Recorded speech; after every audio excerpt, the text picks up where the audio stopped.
Penguin Random House Audio presents Love Theoretically by Allie Hazelwood. Read for you by Therese Plummer. To all my readers, from the AO3 days to where we are now, the Adam and Olive cameo is for you. Prologue. In my life, I have experienced regret, embarrassment, maybe even a touch of agony.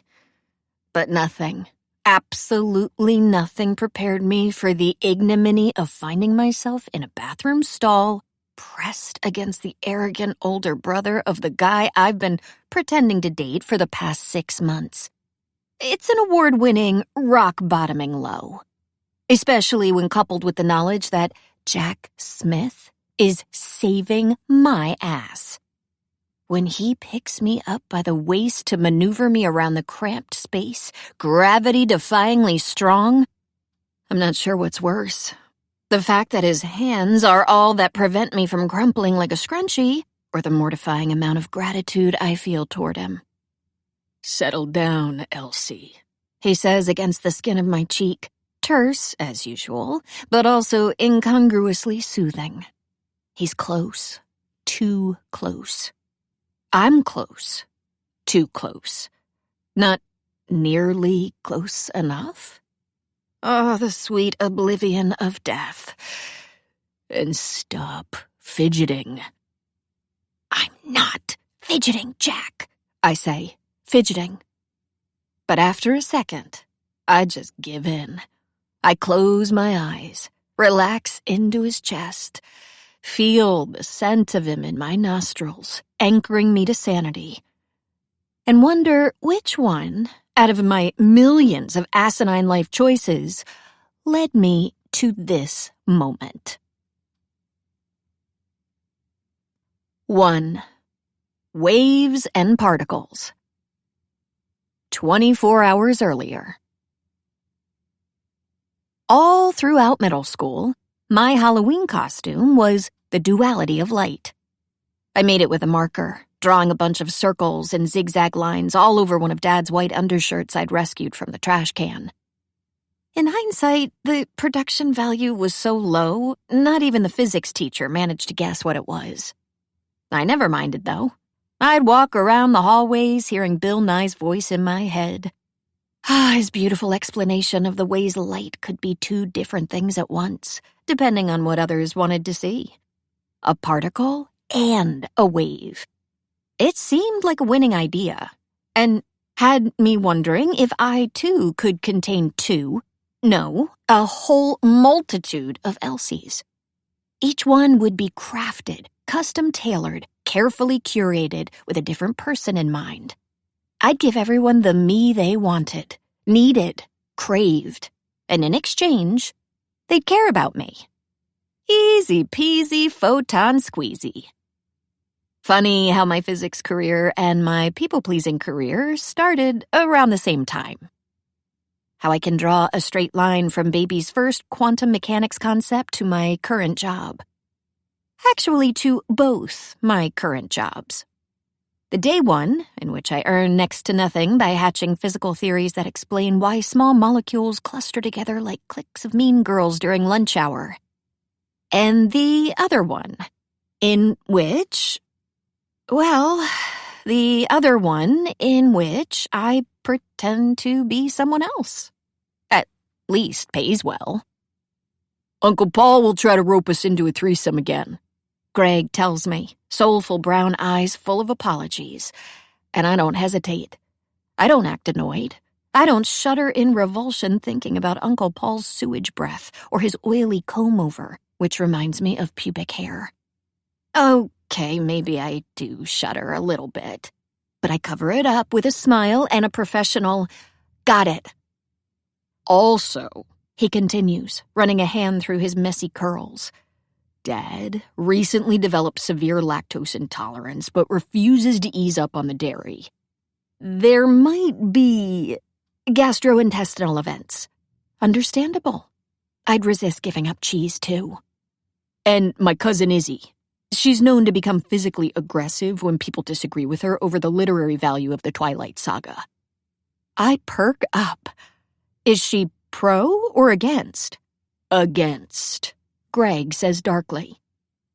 I love Twilight even more than cheese, but I can withhold my TED Talk on why Alice and Bella should have left all those idiots behind and ridden off into the sunset. Team Bellis forever. Understood. Elsie, I'm sorry. It's Grandma's 90th. The whole family will be here. He sighs, breath smoky white in the night air of this icy Boston January. Mom's going to be at her worst. Don't worry. I ring the doorbell of Greg's grandmother's townhouse and offer my most encouraging smile. He hired me to be his fake girlfriend, and he'll get the Elsie he wants me to be. Reassuring, yes, but also gently bossy. A dominatrix who doesn't like to wield a whip, but could if necessary. Remember our exit strategy? Pinch your elbow twice. I'll say I'm feeling poorly and we'll duck out. And when the threesome offer comes, heavily imply that I have gonorrhea. That wouldn't deter Uncle Paul. Genital warts? Maybe. He massages his temple. The only good thing is that my brother's coming. I tense. Jack? Yeah. Stupid question. Greg only has the one. I thought you said he'd be gone. His work dinner got canceled. I groan inwardly. What? Shit! I groaned outwardly. Nothing. I grin and squeeze his arm through his coat. Greg Smith is my favorite client, and I will see him through this evening unscathed. Let me handle your family, okay? It's what you pay me for, after all. It really is, and I'm grateful every day that I've never had to remind him. Many of my clients wonder more or less openly what other services I might offer, even though the terms of service in the faux app are pretty explicit. They clear their throat, stroke their chin, and ask, what exactly is included in this fake girlfriend rate? I'm often tempted to roll my eyes and knee them in the nuts. But I try not to take offense, to smile kindly, and to say, not sex. I also, to answer the standard follow-up questions, don't kiss, fraught, dirty talk, get naked, do butt stuff, give BJs, HJs, TJs, and whatever other Js might exist that I'm not aware of. I don't let them pee on me or fondle my feet, nor do I facilitate and or allow orgasms in my general vicinity. Not that there would be anything wrong. Sex work is legitimate work, and people who engage in it are just as deserving of respect as ballerinas or firefighters, or hedge fund managers. But 10 months ago, when I graduated with a PhD in theoretical physics from Northeastern, I figured that by now I'd have a reasonably remunerated academic position. I did not imagine that at 27 I'd be paying my water bill by helping adult men pretend that they have dating lives. And yet, here I am, fake girlfriending my way through my student loans. Not to kill anyone's buzz, but I'm starting to suspect that life might not always turn out the way you want. An unavoidable loss of faith. There are only so many times one can be hired to project the idea that a client is a charming, well-adjusted, emotionally available human being capable of holding on to a medium-term relationship with an equally high-functioning adult in order to... well, it varies. I've never asked Greg why Caroline Smith is so obsessed with the idea of her 30-year-old son having a significant other. Based on snippets of overheard conversations within the Smith cinematic universe, I suspect it has to do with the massive estate that will come into play once the matriarch dies, and with the belief that if he provided the first great-grandchild, he'd be more likely to inherit a diamond-studded water hose, I assume? Rich people. They're just like us. But Greg's nosy mom is still much better than his brother, who's bad news for a whole bunch of reasons that do not bear contemplating. Frankly, it's a relief that she is my target. It means that when the front door of Smith Manor opens, I can focus solely on her. The withholding, PVC-hearted woman who manages to air-kiss us, fuss with Greg's hair, and push 2 full glasses of wine into our hands all at once. "How's life in finance, Gregory?" Caroline asks her son. He downs half of his drink in a single gulp.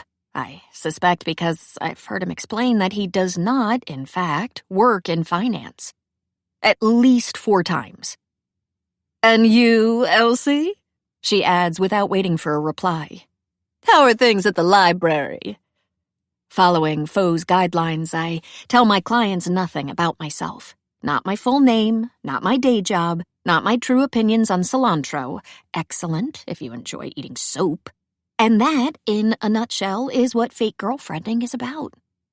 It initially seemed sketchy that people would pay for a fake date in the age of Tinder and Pornhub, and that they'd pay me, unremarkable Elsie Hannaway of the medium everything.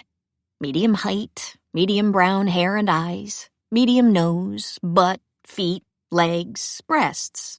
Pretty, yeah, sure, but in a medium nondescript way. And yet, my mediumness is the perfect blank slate to fill. An empty canvas to paint on. A mirror reflecting only what others care to project. A bolt of fabric that can be custom tailored to... Well, I'm sure everyone's tracking the metaphor. The Elsie that Caroline Smith wants is someone able to fit in with people who use summer as a verb. Not flashy enough to attract a better catch than Greg, and with the nurturing instincts to take care of the son she might love but cannot be bothered to know. Children's librarians seem like a great fake profession. It's been fun scouring online forums in search of charming anecdotes. Today, I found 3 goldfish crackers in our best copy of Matilda, I say with a smile. Or, at least, Reddit user I Love Big Books did. "That is hilarious," Caroline says without laughing, smiling, or otherwise displaying amusement. Then she leans closer, whispering as though her son, who's a foot away, cannot hear us. "We are so glad that you're here, Elsie."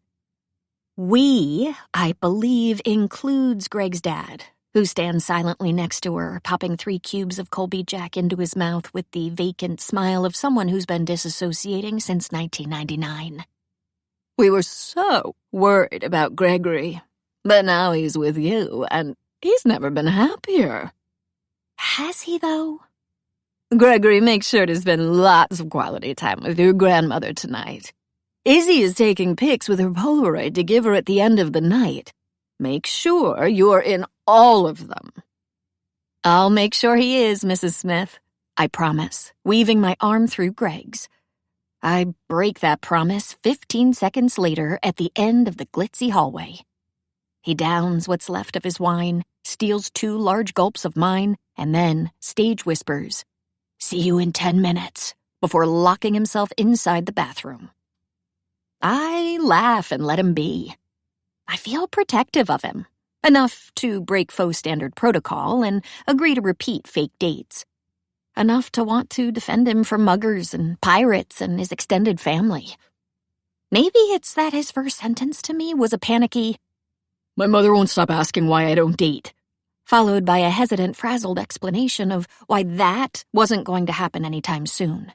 An explanation that hit too close to home. Maybe it's that he always looks like how I feel. Tired and overwhelmed. In another timeline, we'd be best friends, bonding over the unavoidable stress ulcers that will soon ravage the linings of our stomachs. I find the empty kitchen, duck inside, and watch the red swirl down the drain as I pour what's left of my glass into the sink. A waste. I should have just refused it, but that would lead to questions, and I don't want to explain that alcohol is a dangerous glycemic terrorist and that my struggling pancreas does not negotiate with. "Not to your taste?" I jump and yelp and almost drop the glass, which probably costs more than my graduate education. I thought I was alone. Wasn't I alone? I was alone. But Greg's older brother is in the room, leaning against the marble counter, arms crossed over his chest. Those unique, multicolored eyes of his are staring at me with the usual inscrutable expression. I'm standing between him and the only entrance. Either I overlooked him, or he bent the space-time continuum. Or I mixed him up with the refrigerator. They are similarly sized, after all. "Are you okay?" he asks. Yes, yes, sorry, I force a smile. "Hi, Jack." "Hi, Elsie." He says my name like it's familiar to him. The first word he ever learned. Second nature, and not just a bunch of vowels and consonants he's barely had reason to use before. He doesn't smile, of course. Well, he does smile, but never at me. Whenever we're in the same room, he's an imposing, sky-soaring, stern presence whose main pastime appears to be judging me unworthy of Greg. "Don't like the wine?" "That's not it." I blink, flustered.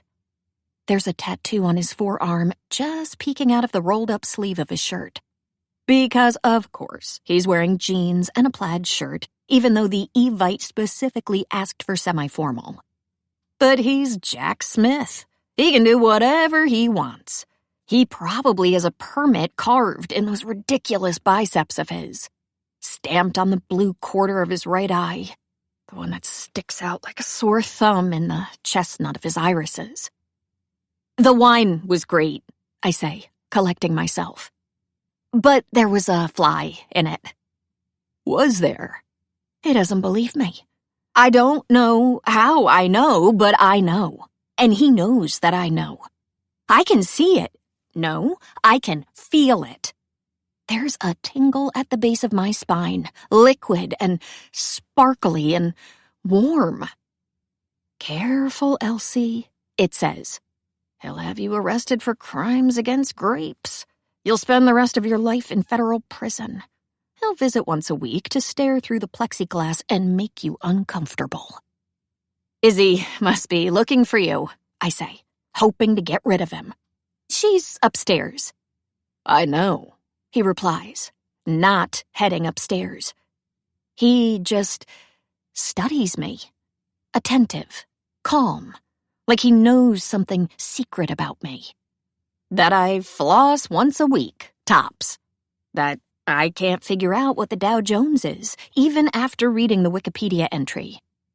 Other, scarier, darker things. "Is your girlfriend here?" I ask to fill the silence. He once brought someone to a family thing. A geologist. The most beautiful woman I've ever seen. Nice. Funny, too. I wish I could say she was out of his league. "No." Silence again. More staring. I smile to hide how aggressively I'm grinding my teeth. "It's been a while." "Since Labor Day." "Oh, right. I forgot." I did not forget. Before today, I've met Jack twice, as in 2 times. One and then another, and they're both stubbornly wedged in my brain, as pleasant as spinach leaves stuck between molars. The first was Greg's birthday dinner, when Jack and I shook hands and he nodded back at me tightly. When he spent the night giving me long, searching glances. When I overheard him ask Greg, "Where did you meet her?" And, "How long has it been?" And, "How serious is this?" With an inquisitive, deceptively casual tone that sent an odd shiver down my spine. So Jack Smith wasn't a fan. Okay, fine, whatever. And then there was the second. Late in the summer at the Smiths' Labor Day pool party, where I didn't swim, because there's no way to hide my pod in a bikini. I'm not embarrassed to be diabetic. I've had nearly 2 decades to make peace with my overactive immune system, which has way too much fun destroying necessary cells.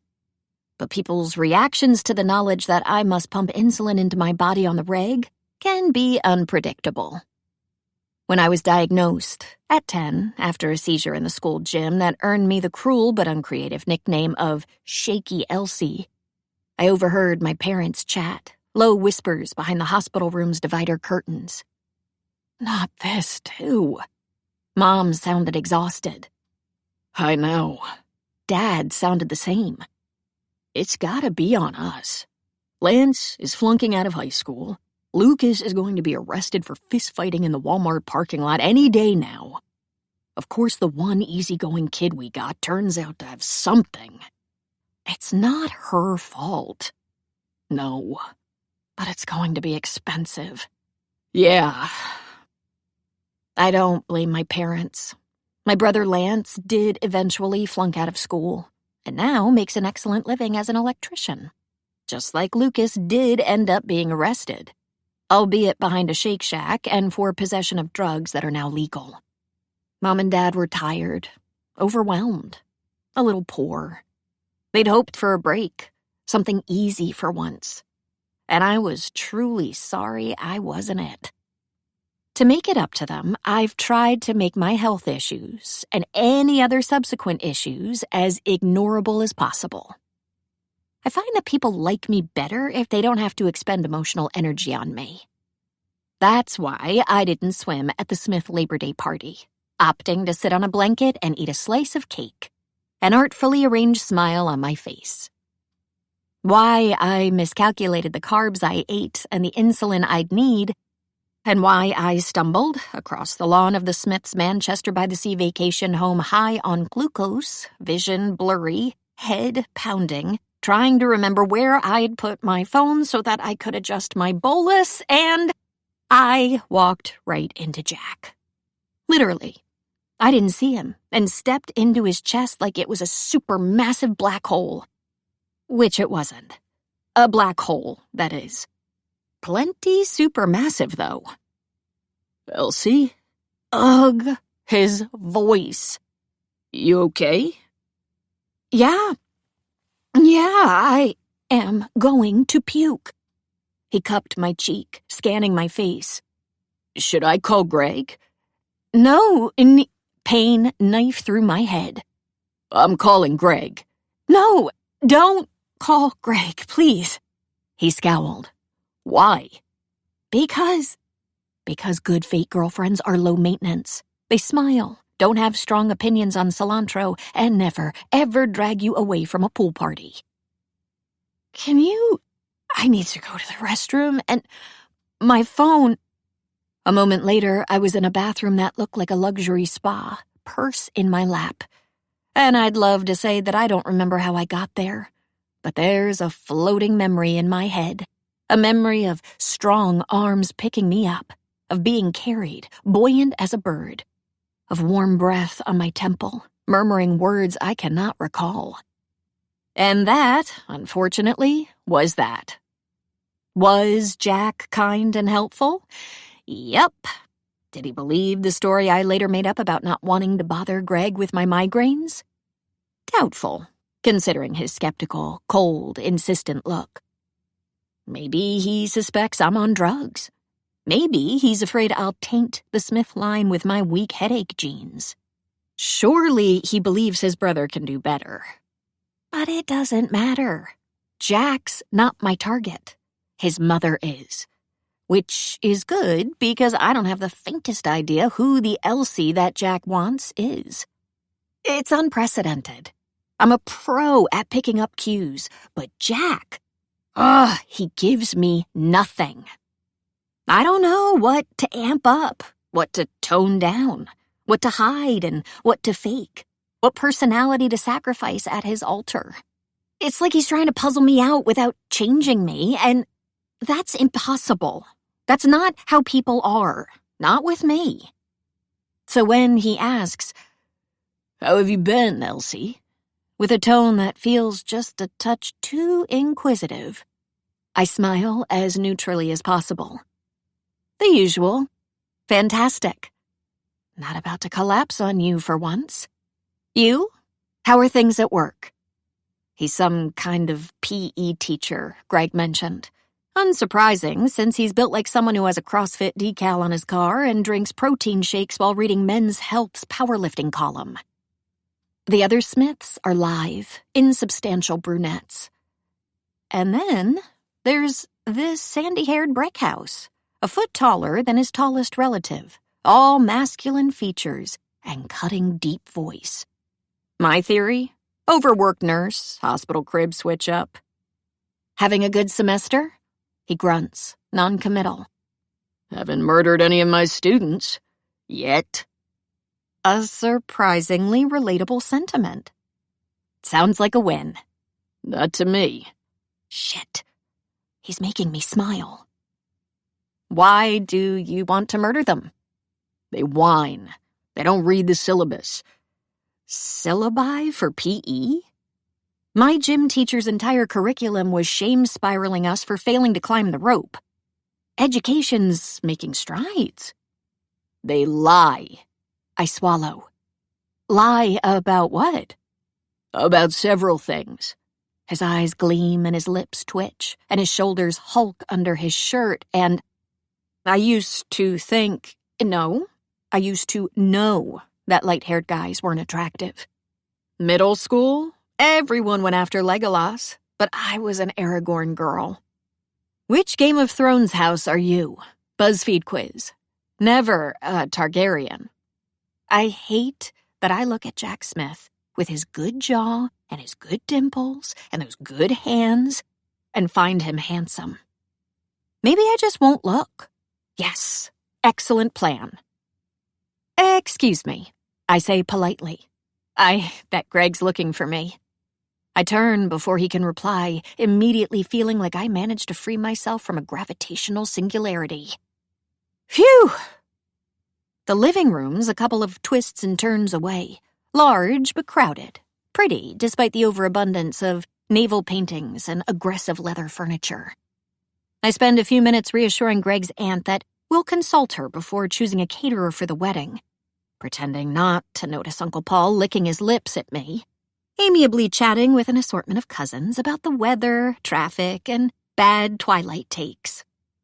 The birthday girl is opening presents by the fireplace, telling one of her daughters-in-law, "A coupon for a mud bath? Lovely! It'll feel like practice for when I'm lowered in my grave and you all fight over my money." It's on brand. The first time I met Millicent Smith, she put both hands on my shoulders and told me, "Having kids was the worst mistake of my life." Her eldest son was standing right next to her. I have yet to ascertain whether she is a malevolent hag or just unintentionally cruel. Either way, she's my favorite Smith character. I wander away with a smile, winding up at the half-played Go board in the corner of the room. It's been here ever since my first visit. The wooden squares and porcelain stones incongruous amid the coastal decor. Greg is chatting with his dad, and I wonder if we'll leave soon. I have 33 vibrations, waves, and optics essays to grade, which will surely have me wishing for a violent death. A Fundamentals of Material Science Scantron exam to write. And, of course, a job talk to prepare. I need to nail it. There's no margin of error, since it's my way out of spending my nights fake dating and my days exchanging emails with sexy.chad.420@hotmail.com about whether his chinchilla's gluten allergy should release him from the Physics 101 midterm. I'll have to rehearse it a minimum of 11 times, i.e., the number of dimensions according to M theory, my favorite Uber string version. Do you play? I startle. Again. Jack stands on the other side of the board, dark eyes studying me. All his relatives are here. Why is he wasting precious family time to pester his brother's fake girlfriend? Elsie? My name, again. Said like the universe made that word for him alone. I asked, do you play? He sounds amused. I hate him. Oh, a bit. Understatement. Go is mind-twisting and punishingly intricate. Therefore, many physicists' extracurricular activity of choice. Do you? Jack doesn't answer. Instead, he adds a few white stones. Oh, no. I shake my head. It's someone else's game. We can't. Black okay? Not really. But I swallow and hesitantly reach for the stones and set them down. My pride plays a nice little tug-of-war against my survival instincts. I won't conceal my go skills and let Jack win, but for all I know, losing will transform him into a fire-breathing bison and he'll incinerate a load-bearing wall. I don't want to die in a house collapse next to Jack Smith and his threesome-obsessed uncle. "How's Greg?" he asks. "He's over there with your cousin," I say absent-mindedly, watching him place more stones. His hands are stupidly large, but also graceful, and it makes no sense. Also makes no sense? There are 2 chairs, but we're not sitting. But how is he? In my humble experience, siblings at best tolerate each other, and at worst, spit gum in one another's hair. Mine. My hair. Jack and Greg, though, are close, for undivinable reasons, given that Greg's a likable human disaster full of Sturmendrang, while Jack, I'm not sure what Jack's deal is. There's a dash of bad boy there, a hint of mystery, a dollop of smoothness. And yet a touch of hunger, a raw, unrefined air. Mostly, he looks cool. Too cool to even be cool. Like maybe in high school he skipped the school dance for a Guggenheim Fellows art exhibition and somehow still managed to get elected prom king. Jack looks distant, uninterested, effortlessly confident.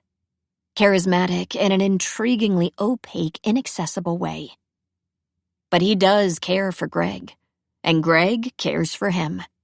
I heard him say with my own 2 ears that Jack is his best friend, someone he can trust. And I listened without pointing out that he can't really trust his best friend Jack that much, or he'd be honest with him about the fake dating. Because I'm a supportive fake girlfriend. Greg's good. Why do you ask? When we talked the other day, he sounded stressed about Woodacre. About what? Is this something Greg's girlfriend should know? Ah, yes, I fib. A little. A little? I busy myself with the stones. I'm not winning as easily as I expected. It's getting better. Everything does with time, right? Is it? Very much. I nod enthusiastically. He nods too, less enthusiastically. Really? Jack's actually not bad at Go. How have I not wiped the floor with him yet? Really? I thought Woodacre was in a couple of days. I figured Greg'd be upset. I tense. Maybe I should have asked Greg for talking points. Oh, yeah, true. Now that you mention it. Remind me, Elsie. He takes a tiny step closer to the board, towering over me like a towering tower. But I'm not short. I refuse to feel short. What's Woodacre again? Crap. I try for an amused expression. Woodacre, of course. Jack gives me a don't bullshit me look. That's not an answer, is it? I clear my throat. A thing Greg's working on. The extent of what I've been told about Greg's job? That he's a data scientist. I don't know the details. It's complicated science stuff. I smile airily, as though I don't spend my life building complex mathematical models to uncover the origins of the universe. My heart hurts. Complicated science stuff. Jack studies me like he's peeling off my skin and expects to find a banana rotting inside. Yeah, people like you and I wouldn't understand. He frowns. People like you and I. Yeah, I mean, I hold his eyes and put down another stone. What even are numbers? I snap my mouth shut. We must have reached for the same square. My fingers brush against Jack's, and something electric and unidentifiable licks up my arm. I wait for him to pull away, but he doesn't. even though it was my turn. Wasn't it my turn? I'm pretty sure. Well, if it isn't a draw. I yanked back my hand. Millicent is next to me, staring at the board. I follow her gaze and nearly gasp because she's right. I just not thrashed Jack freaking Smith at go. It's been a long time since Jack hasn't won a game, Millicent says with a pleased smile. It's been a long time since I haven't won a game. What the hell? I look up at Jack, still staring, still furrowing his brow, still judging me silently. My brain blanks. I panic and blurt out the first thing that comes to mind. There are more legal board positions in Go than the atoms in the known universe. A snort. Someone's been telling me since he was barely out of diapers. Millicent glances shrewdly at Jack, who is still staring at me. You and Elsie make for a very good couple. Although Jack, my dear, she should still sign a prenup. I don't immediately understand what she's saying. Then I do and turn crimson all over. Oh, no, Mrs. Smith, I'm dating Greg, your other grandson. Are you sure? What? Yes, of course. Didn't seem like it. She shrugs. But what do I know? I'm a 90-year-old bat who frolics in mud. I watch her shuffle toward the canapé table. Then I turn to Jack with a nervous laugh. Wow, that was... He's still staring. At me. Stone-faced. Intent. Sectoral heterochromic. Like I'm interesting. Very interesting. Very, very interesting. I open my mouth to ask him what's going on. To demand a rematch to the death. To beg him to quit counting the pores in my nose. And that's when... Smile, guys! I whip my head around and the flash of Izzy's Polaroid instantly blinds me. My parents' anniversary next month should be the last time I need to take you along. Greg signals right and pulls into my building's parking lot. After, I'll tell Mom you broke up with me. I begged you not to, serenaded you, bought you my weight in plushies, all in vain. I nod sympathetically. You're heartbroken, too inconsolable to date someone else. I might need to find solace in a Spotify playlist. Or frost your tips. He grimaces. I laugh. And once the car stops, I lean against the passenger door to study his handsome profile in the yellow lights. Tell her that I cheated on you with the Grubhub delivery guy. It'll buy you longer moping rights. Brilliant. We're silent while I think about Greg's situation. The reason he even needs a fake girlfriend. What he felt comfortable telling me, a stranger, and not his own family. How similar we are. After this is done, if you want someone to talk to, a friend, I'd love to. His smile is genuine. Thanks, Elsie. I'm barely out of the car. Ice crinkles under the heel of my boot as I turn around. Oh, Greg? Yes? What's the Woodacre thing? He groans. His neck tips back against the headrest. It's a silent meditation retreat our boss is forcing us to do. We're leaving tomorrow. 4 days of no contact with the outside world. No email, no Twitter. He got the idea from a Goop newsletter. Oh.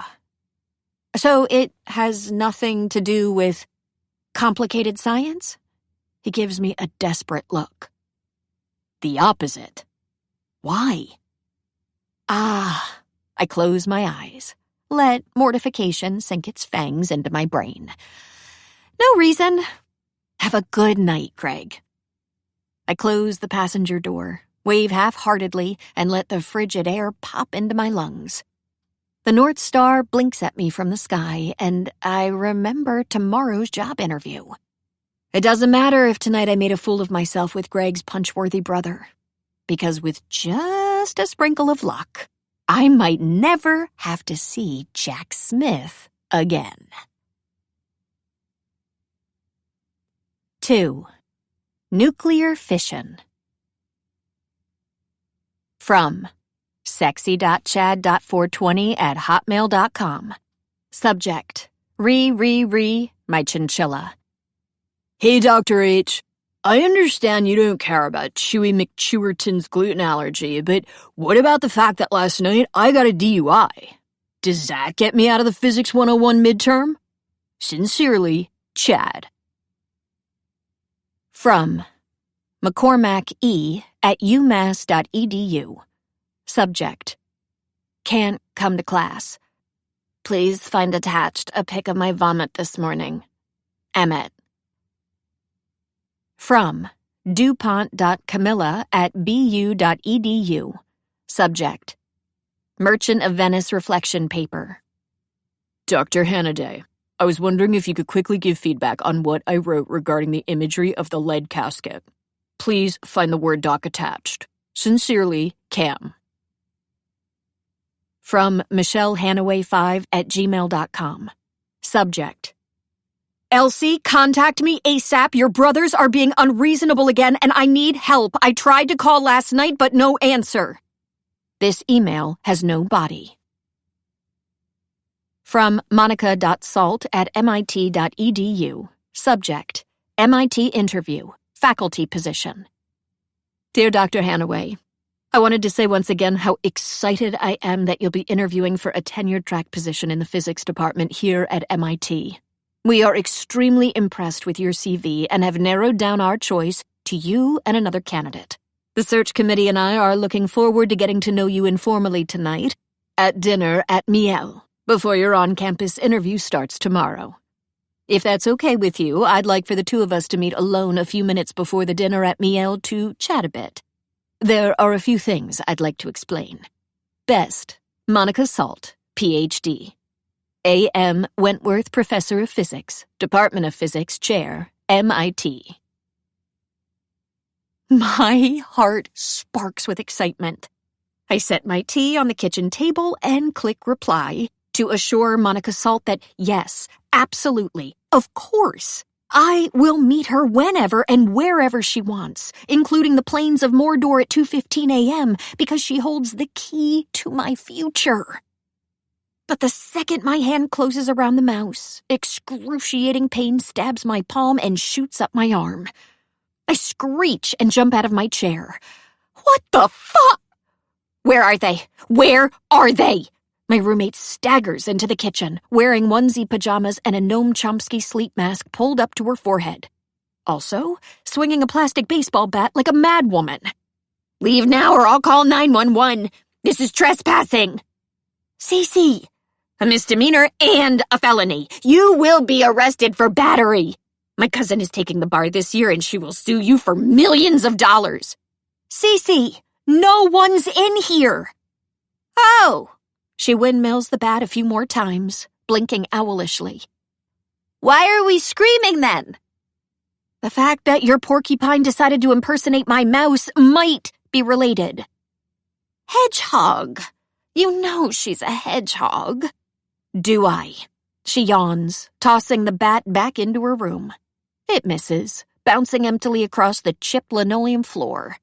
Smaller, cuter, quillier. Also, Hedgizabeth Bennett? Not a porcupine name. Right. Sorry. I cradled my hand to my chest. The searing pain had me a tad out of sorts. It's okay. Hedgie's a kind soul. She forgives you. Cece picks her up. Do you forgive Elsie for misspeciesing you, baby? I glare at Hedgie, who stares back with beady, triumphant eyes. That malignant, sentient pincushion. I'm going to fry you up with scallions, I mouth. I swear to God her spines puff up a little. Where were you last night? Cece asks, blessedly unaware of our interspecies war. I wonder what it says of me that my best friend's best friend is a hedgehog. Foe? That Greg guy. Yep. How'd it go? Good. I suddenly recall not crushing Jack Smith like an egg. Well, fine. Yours? Cece and I got into fake dating during the financial and emotional dark ages of our lives. Graduate school. I was down to 2 pairs of non-mismatched socks, living off computational cosmology theorems and instant ramen. In hindsight, I was perilously close to developing scurvy.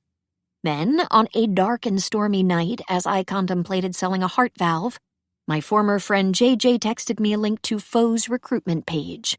The caption was a laughing emoji, the one with tears shooting out of the eyes, and a simple, "Check this out. It's like that thing we did in college." I frowned, like I often do when reminded of JJ's existence, and never replied. But I did notice that the hourly rates were high. And in between TAing multivariable calculus, forming an opinion on loop quantum gravity, and trying not to punch my all-male fellow grads for constantly assuming that I should be the one making their coffee, I found myself making a profile. Then interviewing. Then being matched with my first client. A dorky 20-year-old who gave me a pleading look and asked, "Can you pretend to be my age? And Canadian? We met in 8th grade at summer camp, and your name is Clarissa with a K. Also, if anyone asks, I am not a virgin." Are they likely to ask? He considered it. If they don't, could you casually bring it up? It turned out not to be that bad. So I asked Cece if she wanted to try it too. I swear I don't secretly hate her. It was just the only thing I could think of upon realizing that we'd both made the stupidest of career choices, i.e. academia. We're overeducated and too poor to survive, as evidenced by our crappy apartment, full of exposed wiring and scary spiders that look like the love children of murder hornets and coconut crabs. If we had a sitcom-like group of friends, we'd hold an asbestos removal party. Sadly, it's just us. And the barely avoided scurvy. So, she steals my tea mug and hops on the counter. I let her. No need for caffeine after the sheer agony of 1,000 needles. They sent me to this guy. What's his deal? Meaning, what deep-seated soul-scorching trauma dragged this poor sap out of the primordial swamp and made him shell out wads of cash to pretend he's not alone? He's one of yours. Of mine? A scientist. Cece is a linguist, finishing up her PhD at Harvard. We first met when her former roommate moved out. Apparently Hedgie had chewed her way through his boxer briefs. Also apparently, blasting immigrant song while making poached eggs on Saturday morning is not something normal people put up with. Cece was desperate for someone to help with rent. I felt as if I'd just been skinned alive and was desperate not to be living with JJ. 2 desperate souls who found each other in desperate times and desperately bonded over the fact that I could scrape together $700 a month, was not attached to my underwear, and owned a set of noise-canceling headphones. Frankly, I lucked out. Roommate feuds are a pain, what with the passive-aggressive notes and the aggressive-aggressive Windex poisoning. I was ready to bend, twist, and carve my personality a million different ways to get along with Cece. As it turns out, the Elsie that Cece wants is conveniently close to the Elsie I am. Someone who will companionably pig out on cheese while she complains about academia. Who, like her, chooses to use children's Tylenol because it tastes like grape. I do have to fake an appreciation for avant-garde cinema, but it's still a surprisingly relaxing friendship. What kind of scientist is he? Is there more than one kind? I smile. Chemist. Or engineer? He was handsome. Funny. He made a joke about mulch. My first mulch joke. Pop my mulch cherry. Her tone is vaguely dreamy. He just seems like someone you'd want to date. You know? I'd want to date. Well, she waves her hand. Not you. You'd rather walk into the sea with stones in your pockets than date. Though that's because of your basic misconception that human romantic relationships can only succeed if you hide and shape yourself into what you think others want you to be. Not a misconception. But other people would not ban Kirk from their chambers. Kirk, huh? I initially feared that Cece would abysmally fail at fake girlfriending. For one, she's way too beautiful. Her wide-apart eyes, pointy chin, and Cupid's bowy lips might be unconventional, but she looks like the sexiest, most stunning bug in the universe. Secondly, she's the opposite of a blank slate.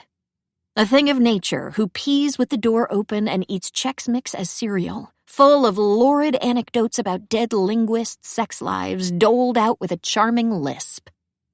I barely let any of my personality come through, but she bombards people. And it did turn out to be a problem. Clients like her way too much. "What do you tell them when they ask you to date for real?" she asked me one night.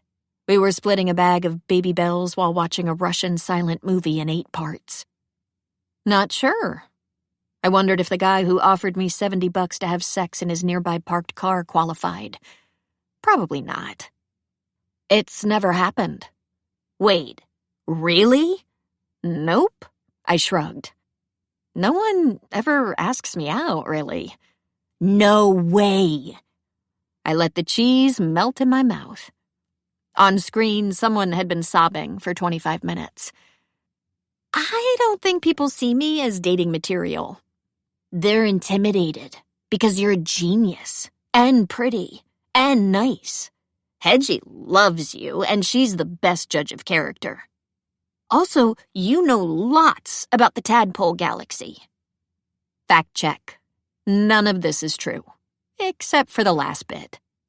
Sadly, listing random facts about star clusters 400 million light-years away is not considered love interest material. Kirk the scientist asked if he could hire me again, Cece says now. Next week. I said yes. I try to sound casual. Faux is a one-date policy. I know. But you broke it too, for Greg. She shrugs, trying to look casual. Lots of casual going on. Of course, I might cancel, since by next week you'll have your fancy MIT job, and I shall retire from the fake dating scene to become your kept BFF. I sit back in my chair, and I want it bad. So bad, I moan. My way out of fake girlfriending. Above all, my way out of the crappiest, lamest circle of academia, the one of adjunct professors. I know that I sound dramatic. I know that the title conjures lofty images. Professor? Has prestige, nurtures minds, wears tweed jackets. Adjunct? Pretty word, starts with the first letter of the alphabet. Reminds one faintly of a sneeze.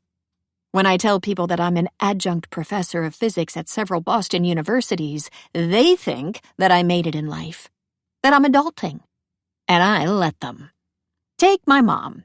She has lots to worry about, between my idiot brother and my other idiot brother.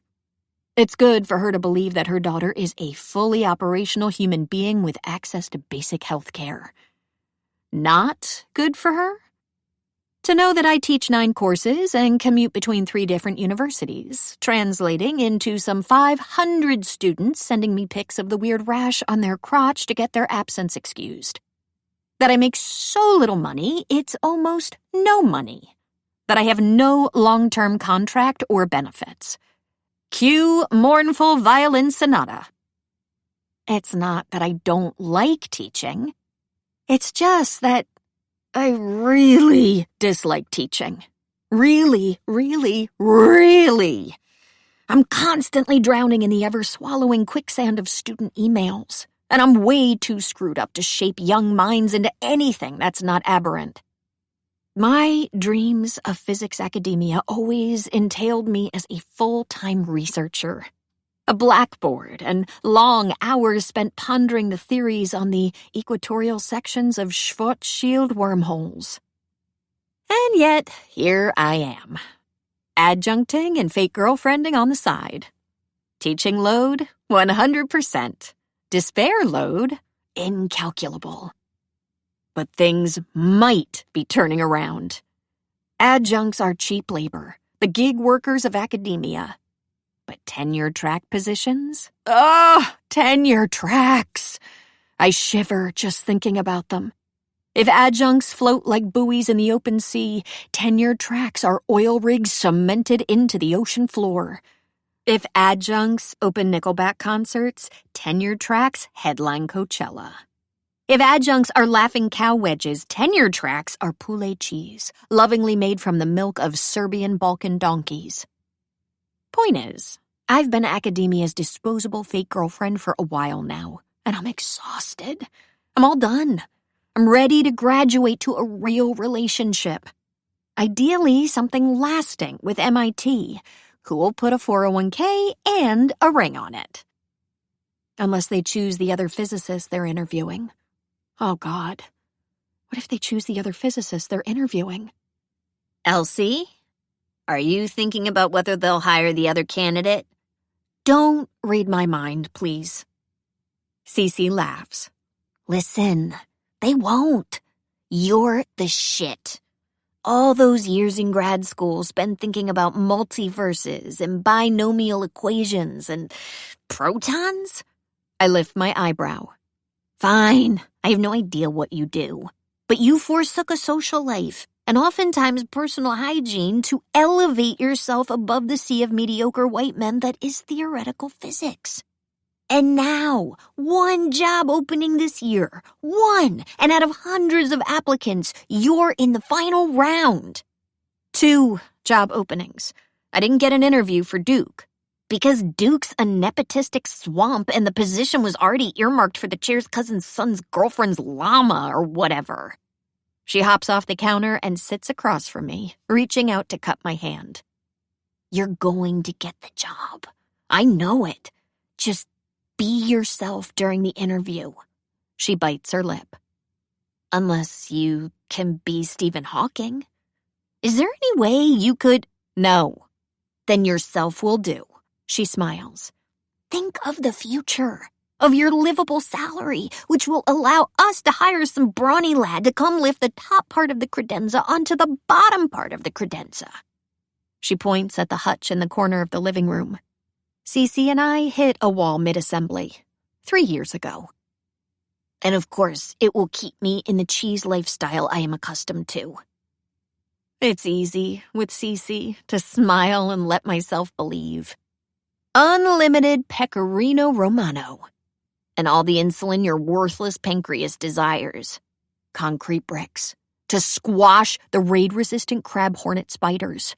A little plasma TV for Hedgie's terrarium. Matching academia sucks tattoos.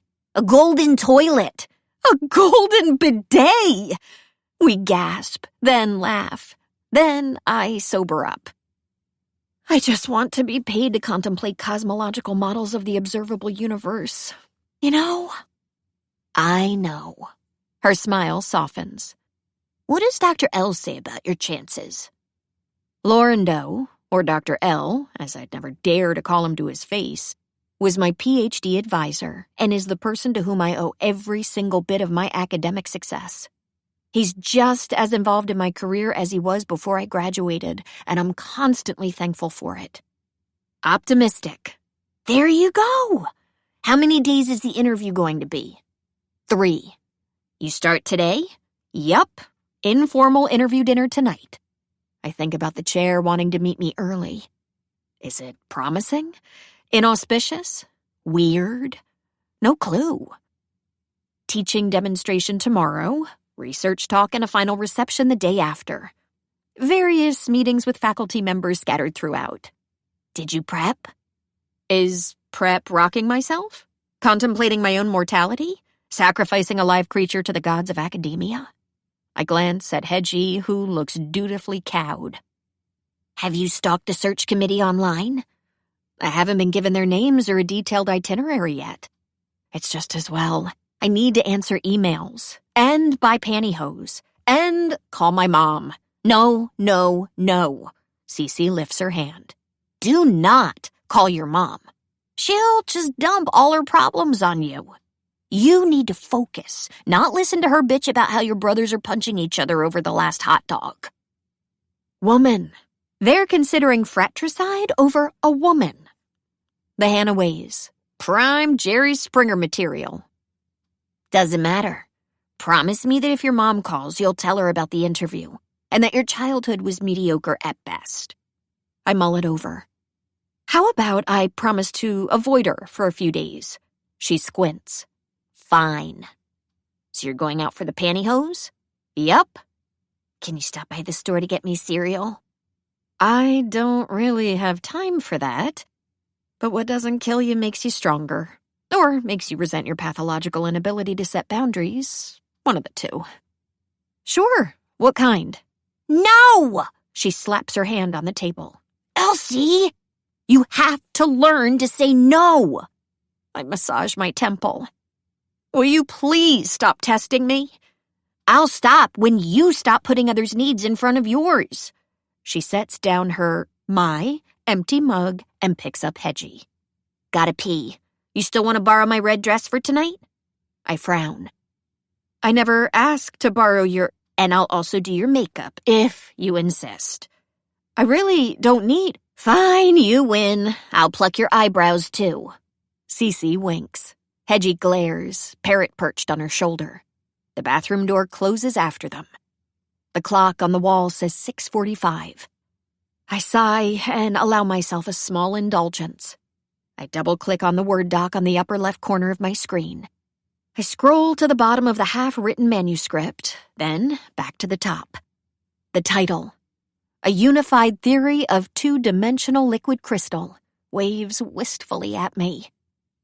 For a handful of seconds, I let my imagination run to a near future, one in which I'm able to set aside time to complete it, maybe even submit it. I sigh deeply as I close it. Then I self-consciously trace my eyebrows and go back to answering emails. Academic job interviews are famously optimized to ensure the candidate's maximum suffering. So I'm not surprised when I get to Miel and find out that it's a multi-fork, Lego-portioned, may I recommend a 1934 Sauvignon Blanc type of restaurant. I observe a minute of silence for the expensive, excellent cheese I'll order but not enjoy while busy hustling for my future. Bleu de Vigne, Brie, Camembert, significantly different from Brie despite what the heathens say. Then I step into the restaurant, newborn calf wobbly on my high heels. There were no pantyhose at the store, which means that I'm wearing thigh highs, a fitting tribute to the burlesque that is my life. I'm also 56% sure that I shouldn't have let Cece talk me into her crimson red sheath dress, or her cardinal red lipstick, or her lava red nail polish. You look like Taylor Swift circa 2013, she told me, pleased, finishing side-curling my hair. I was aiming more for AOC circa 2020. Yeah, she sighed. We all were. I reach for my phone. Under the inexplicably vulva-shaped cracks on the screen, the eye twat, Cece calls it, I find a last-minute email from my advisor.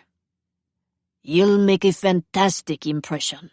Remember, more than any other candidate, you are entitled to this position. His trust is like a hand on my shoulder, reassuringly warm and uncomfortably heavy. I shouldn't be this nervous. Not because I've got the job in the bag. I've got nothing in the bag except death, federal student loans repayment, and 3-year-old Mentos crusted in lint. What I do have is lots of practice showing people that I am who they want me to be, and that's what interviewing is all about. I once convincingly played a lovesick ballerina, kneeling in the middle of a crowded restaurant to propose to a balding middle-aged man who smelled like feet, just so he could refuse me in front of his work arch-rival. I should be able to convince a handful of MIT professors that I'm a decent physicist. Right? I don't know. Maybe. I think so. Yeah. I'll just focus on the fake girlfriending protocol. APE, Cece and I call it. Well, I call it APE. Cece just shakes her head and asks, "What's wrong with scientists? Were you all bullied in high school?" First, assess the need. What is it that the person in front of me wants to see? Then, plan a response. How can I become what they want? And lastly, enact. "Dr. Hanaway?" I turn around. A dark-haired woman studies me as I mentally rehearse how to human. "Dr. Salt?" Her handshake is strong, businesslike. "It is nice to meet you in person." "Likewise." "Come, let's go to the bar." I follow her, a little starstruck. Dr. Monica Salt wrote the textbook on theoretical physics. Literally. The Salt has been sitting tight on my shelf for over a decade. 900 pages of excellent content. Bonus, it squashes the hornet crab spiders like a dream. "Dr. Hanaway?" She sounds assertive, charismatic, badass, like I wish I felt. "Elsie, please." "Monica, then." "I'm happy you applied for the position. When I saw your CV, I thought for sure some other university would have snatched you up by now." I smile, non-committal. Yup, that's me, beating off job offers with a stick. "Your dissertation on liquid crystals, static distortions in biaxial pneumatics was brilliant, Elsie." I feel myself flush. Sex does nothing for me, but maybe this is my kink. Being complimented by leading scholars in my field. Hot, huh? You're too kind. I can hardly believe how much your work has already affected our understanding of non-equilibrium systems and macroscopic coherent motion. Liquid crystals are a hot topic in theoretical physics, and you've positioned yourself as an expert. I am thoroughly flattered. Well, almost thoroughly. There is something in her tone that has me on edge. Something odd. Nudging. Your discoveries are going to have long-ranging impact on many fields, from displays to optical imaging to drug delivery. Truly impressive. Like maybe there's a but? I cannot overstate how impressed I am with the scientific output you've produced in such a short period. There's definitely a but. You'll be an asset to whatever institution you choose, and MIT would be the perfect home for you. I want to be honest and admit that based on what I have seen, you should be the person we hire. But, I knew it. I knew it! But my heart drops to the bottom of my stomach anyway. Elsie, I asked you to meet alone because I feel that it would be better if you knew about the politics that are currently at play. Politics? I shouldn't be surprised. STEM academia is 98% politics and 1% science. The rest, I suspect, I should be writing memes. What do you mean? You might have several job offers, and I want to make sure that you choose us despite whatever might happen during your interview. I frown. Whatever might happen? She sighs. As you know, in the past few years there has been some acrimony between theoretical and experimental physicists. I hold back a snort. Acrimony is a nice $10 word to say that if the purge were announced at this very moment, 3/4 of the world's experimentalists would ring the theorists' doorbells with their freshly sharpened machetes. Of course, it would all be in vain. They'd find the theorists long gone, already swinging their scimitars in the experimentalists' front yards. Yes, in this much-visited scenario of mine, we theorists have the cooler weapons. We're just different breeds. Apples and oranges. Dwarves and elves. Cool scientists and less cool scientists. We theorists use math, construct models, explain the whys and hows of nature. We are thinkers. Experimentalists, well, they like to fuck around and find out. Build things and get their hands dirty, like engineers, or 3-year-olds at the sandbox. Theorists think they're smarter. Spoiler alert, we are. And experimentalists think they're more useful. Re-spoiler, re-alert, they are not. It makes for some, acrimony. Monica, thank the universe and the subatomic particles it's made of, is a theorist. We exchange a long, loaded, understanding look. I am aware, I say. Good. And you might have heard that Jonathan Smith Turner has recently joined MIT? I stiffen. I had not. But you are familiar with Jonathan Smith Turner, and with his article. It's not a question. Monica is wise and fully aware that there is no dimension, no parallel universe, no hypothetical self-contained plane of existence in which a theoretical physicist wouldn't know who he is. Because Jonathan Smith Turner is an experimentalist. No, the experimentalist. And several years ago, when I was in middle school and he was probably a grown-ass man who should have known better, he did something horrible, something unforgivable, something abominable. He made theoretical physicists look dumb. Driven by what I can only assume was bitterness, an overabundance of free time and involuntary celibacy, he set out to prove to the world that... Actually, I don't know what he wanted to prove. But he wrote a scientific article on quantum mechanics that was just full enough of jargon and math to sound like it was written by a theorist. Except that the article was completely made up. Bogus. A parody, if you will. That turned into a prank when he submitted it to Annals of Theoretical Physics, our most prestigious journal, and waited, rubbing his hands together evilly, one can only assume. And that's where things went wrong. Because despite undergoing supposedly rigorous peer review, the article was accepted and published.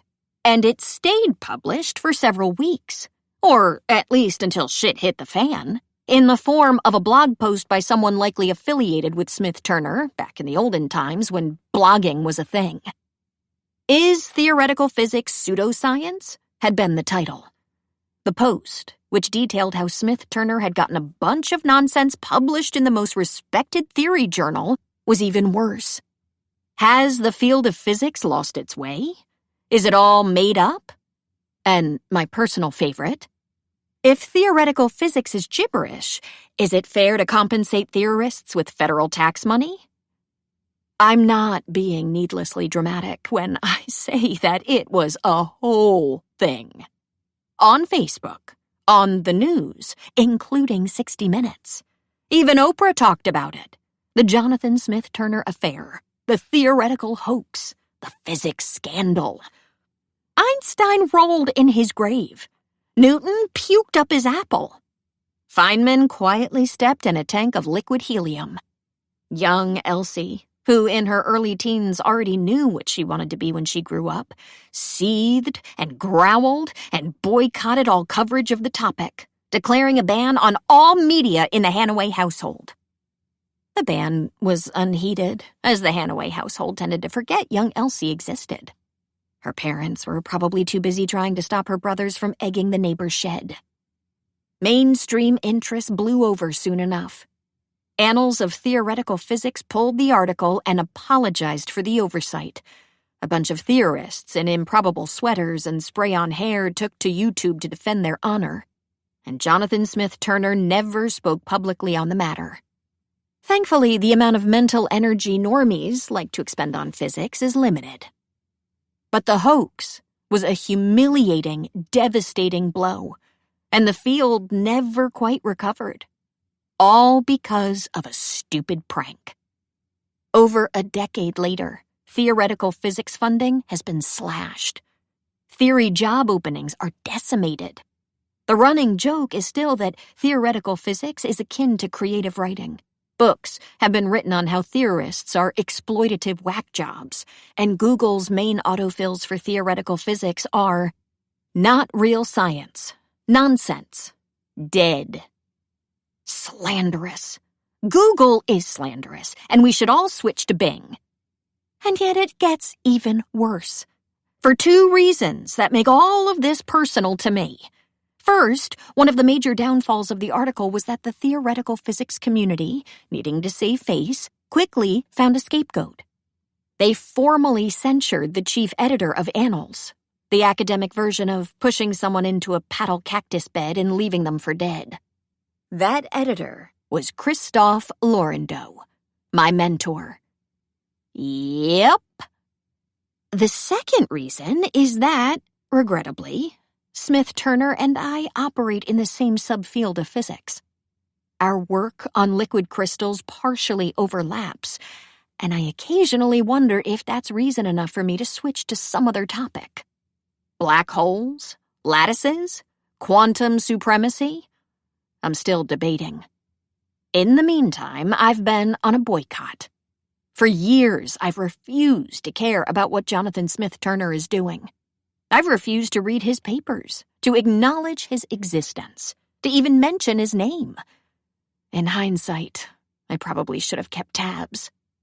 Naturally, Monica is saying, Jonathan is a talented experimentalist and an asset to the department. He joined us last year, moved from Caltech with sizable grants to lead the MIT Physics Institute. We're lucky to have him. Her expression makes it abundantly clear she believes no such thing. The position you're interviewing for is a joint one. Half of your salary will be paid by my department, half from the Physics Institute, which is headed by Jonathan, who, in turn, strongly favors the other candidate we're interviewing. Monica sighs. I cannot tell you who the other candidate is, for obvious reasons. My fingers tighten around the glass. The other candidate is an experimentalist, I assume. Yes, and a previous collaborator of Jonathan's. I close my eyes and it sinks into me that, shit. This interview, it's a pissing contest. Theorists versus experimentalists. Physics department versus Physics Institute. Monica versus Jonathan. Hiring committee. Civil war. If I get the job, would Jonathan Smith-Turner be my superior? There may be a limit to what I'm willing to compromise for protected research time, health insurance, and bottomless cheese purchasing power. Monica shakes her head energetically. Not in any meaningful way. I see. Relief warms my belly. Very well. Thank you for being straightforward with me. I'll be equally straightforward. Is there anything I can do to be chosen over the other candidate? She studies me, serious for a moment. Then her face breaks into a fierce grin, and that is my tell. That's how I know who the me Monica wants is. A champion. Her tribute to the Hunger Games of Physics. A gladiator to take on Jonathan Smith-Turner, the entitled STEM lord she despises. Well, I can do that, because I happen to despise the very same guy. This is what you need to know, Elsie. Most of the faculty members you'll meet during the interview, including Jonathan, have already decided which candidate they'll recommend for hire, based on whether they prefer a theorist or an experimentalist. They already know whether they'll vote for you or for George, and there isn't much we can do to change their minds. My eyebrow arches before I can yank it down. I don't think Monica meant to let slip that Jonathan Smith-Turner's candidate's name is George, but I'm the diametrical opposite of surprised. Of course, he'd want to hire a man. But, she continues, there are a handful of professors who straddle the line between theoretical and experimental. Doctors Ikagawa, Alvarez, Voigt. They're part of Volkov's research team and follow where he leads, which means that Volkov is going to be the deciding vote. My advice is talk to him during the dead times of your interview. If possible, tailor your presentations to suit his interests. And, I don't know that Jonathan might try to give his candidate an advantage and make you look bad, but Be wary of him. Be very careful. I nod slowly. And then I nod again, inhaling deeply, untangling my overwhelmed thoughts. Yes, academic interviews are optimized to ensure the candidate's maximum suffering. But this is situation room level politicking, more than I prepared for. I'm a simple girl, with simple needs. All I want is to spend my days solving hydrodynamic equations to calculate the large-scale spatiotemporal chaos exhibited by dry, active pneumatics. And maybe, if possible, buy life-compatible levels of pancreatic hormones at reasonable prices. But I bite my lower lip, thinking quickly. Maybe I can do this. I'm a great physicist. A pro at giving others what they want, and once I get this job, it'll be just me and my science. And being selected over Smith-Turner's candidate? It'd be like avenging Dr. L in theoretical physics, even just a little. Oh, what a lovely, heartwarming thought. Okay, I tell Monica. I met her all of 10 minutes ago, but we're looking at each other like lifelong allies. That accelerated camaraderie that comes from plotting a murder together. Jonathan Smith-Turner's, of course. I can do that. She's pleased. I know this is unorthodox, but you're the ideal candidate. What's best for the department? Thank you. I smile, projecting self-assurance I don't quite feel. I won't let you down. She smiles back, at once warm and steely. Very well. Let's go. The rest of the search committee should be here. I follow her to the entrance, head spinning with new information, trying not to walk like a T-Rex. Ah, there they all are. The people nestled in the waiting area are, it pains me to say, embarrassingly easy to identify as physicists. It's not the cargo pants, or the sweater vests, or the widespread uncombable hair syndrome. Not the eyeglass chains, worn unironically. It's not even that they're all men, in line with the hyperabundance of dudes in my field. It's that they're having a physics pun-off. What's the best book on quantum gravity? An elderly gentleman in transition lenses is asking. He looks like a benign version of the Penguin from Batman. The one that's impossible to put down. Get it? The laughter that follows sounds genuine. Ah, my people. Everyone, Monica clears her throat. This is Dr. Elsie Hanaway. So pleased that she's joining us tonight. I smile warmly, feeling like I'm auditioning for a reality show. Academia's Got Talent, Dancing with the Profs, The Bachelor of Science. I'm greeted by the hesitant, awkward handshakes of those who feel more at home staring at a whiteboard than exchanging physical contact. But I don't hold it against them. I'm the same. I've just learned to hide it a bit better. Several faculty members are familiar to me, both theorists and experimentalists. Some just by name, others from conferences and guest lectures. Penguin turns out to be Sasha Volkov, and he gets a wider smile than the others. I am a fan of your articles on dark matter, I say. It's not a lie. Volkov's a big deal. I'm familiar enough with his work to kiss his ass a bit. I'd love to chat about... Dr. Hanaway, he interrupts me, all sharp consonants and round belly. I have a very important question. Oh? Of course. Do you know what the formula for a velociraptor is? I scowl. The what now? Is he quizzing me on something? The formula for the... Oh, right. I clear my throat. Is it, by any chance, a distance raptor divided by a time raptor? He regards me icily for a second. Then he breaks into a slow, pleased, belly-deep laugh. This one, he points at me, glancing at Monica. I like this one. Good sense of humor. Clearly, the Elsie that Volkov wants doles out physics dad jokes. I'll Have to build a repertoire. I think we're all here. We should head for the table. Oh, Monica stops, staring at someplace high behind my shoulder. Her expression hardens. There are Jonathan and Andrea. Better late than never. I take a deep breath, bracing myself for this meeting.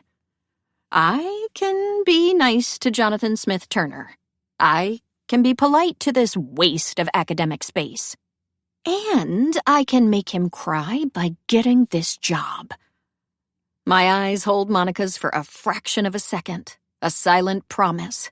And then I turn around, ready to be perfectly pleasant, ready to shake the asswipe's hand without saying, "Yikes," or "I hate you," or "Thank you for ruining physics for us, dick."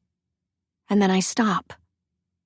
Because the person who just came in, the person standing in the entrance of the restaurant, snowflakes melting in his light hair, the person unbuttoning his North Face coat, is none other than Jack Smith.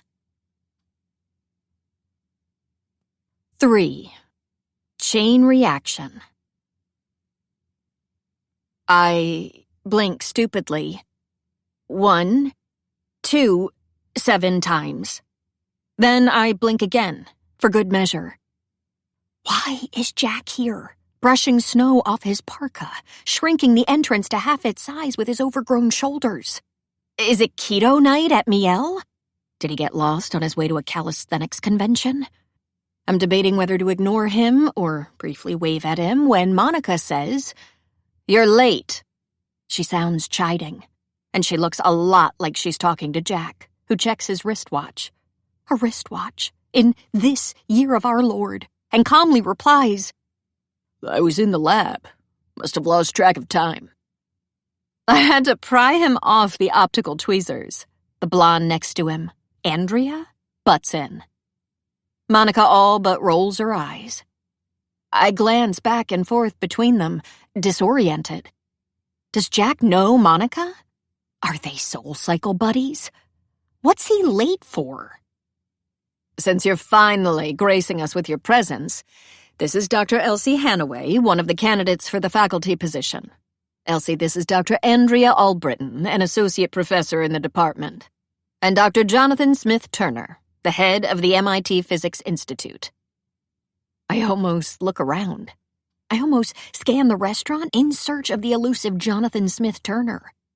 But then I don't, because Jack is staring down at me, looking exactly how I feel. Confused, puzzled, concerned for Monica's mental health. "You've got it wrong," he tells her with that good voice he has, shaking his head, amused. "Elsie's not a—" He trails off and his demeanor switches. The amusement dissolves. Something twitches in his ridiculous superhero jaw. The frown between his eyes deepens into a W for what the ever-loving fuck, I can only assume. Jack Smith's always stubbornly, peculiarly unreadable. But right now, I can safely guess that he's pissed. He wants to curse me, slaughter me, feast on the tender marrow of my bones. Though he does none of that. His expression switches again, this time to a polite blank as he offers his hand. I have no choice but to shake it. "Dr. Hanaway," he says, voice rich and disturbingly familiar.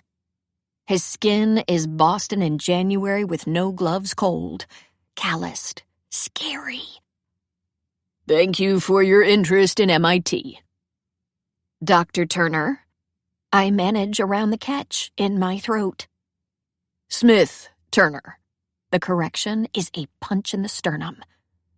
This can't be. Jack Smith and Jonathan Smith Turner cannot be. But call me Jack. The same person. Dr. Hanaway goes by Elsie. Jonathan, Monica says archly. Jack ignores her tone. "Elsie," he says, like he's trying it out for the first time. Like he didn't use my name just last night over the sole game of Go I haven't won in years. Shit! I wait for one of us to acknowledge that we already know each other, in vain. My mouth remains closed, his too. Brown eyes stay on mine, and I feel as pinned as an exotic dragonfly. This is wrong. Jack Smith is a PE teacher. Greg told me so when we met at that coffee shop to plan our backstory. Right? And I have a brother, older, 3 years, Greg says, setting down his mug. I won't tell him that I hired you, but he's great. Unlike, well, my other relatives. I nod, typing brother in my notes app. Close, I add. May I have his name and something about him? Something about Jack? That I can bring up when we meet? Something like, Greg talks about you all the time. You're a hippotherapist, right? And you love soap carving. How lovely that you met your spouse while climbing Machu Picchu. Greg shakes his head. Jack's not married. Any partners? No. He doesn't really date. My eyebrow lifts at Greg, who immediately shakes his head. Not like me. He has friends, women but he's very clear about not being interested in relationships. I nod. Type, stud, ? Yikes. Your mother doesn't hound him about settling down like she does you? It's complicated. Greg's expression is almost guilty. But no, Mom doesn't really care what he does. Let's see. Something about Jack. He drums his fingers.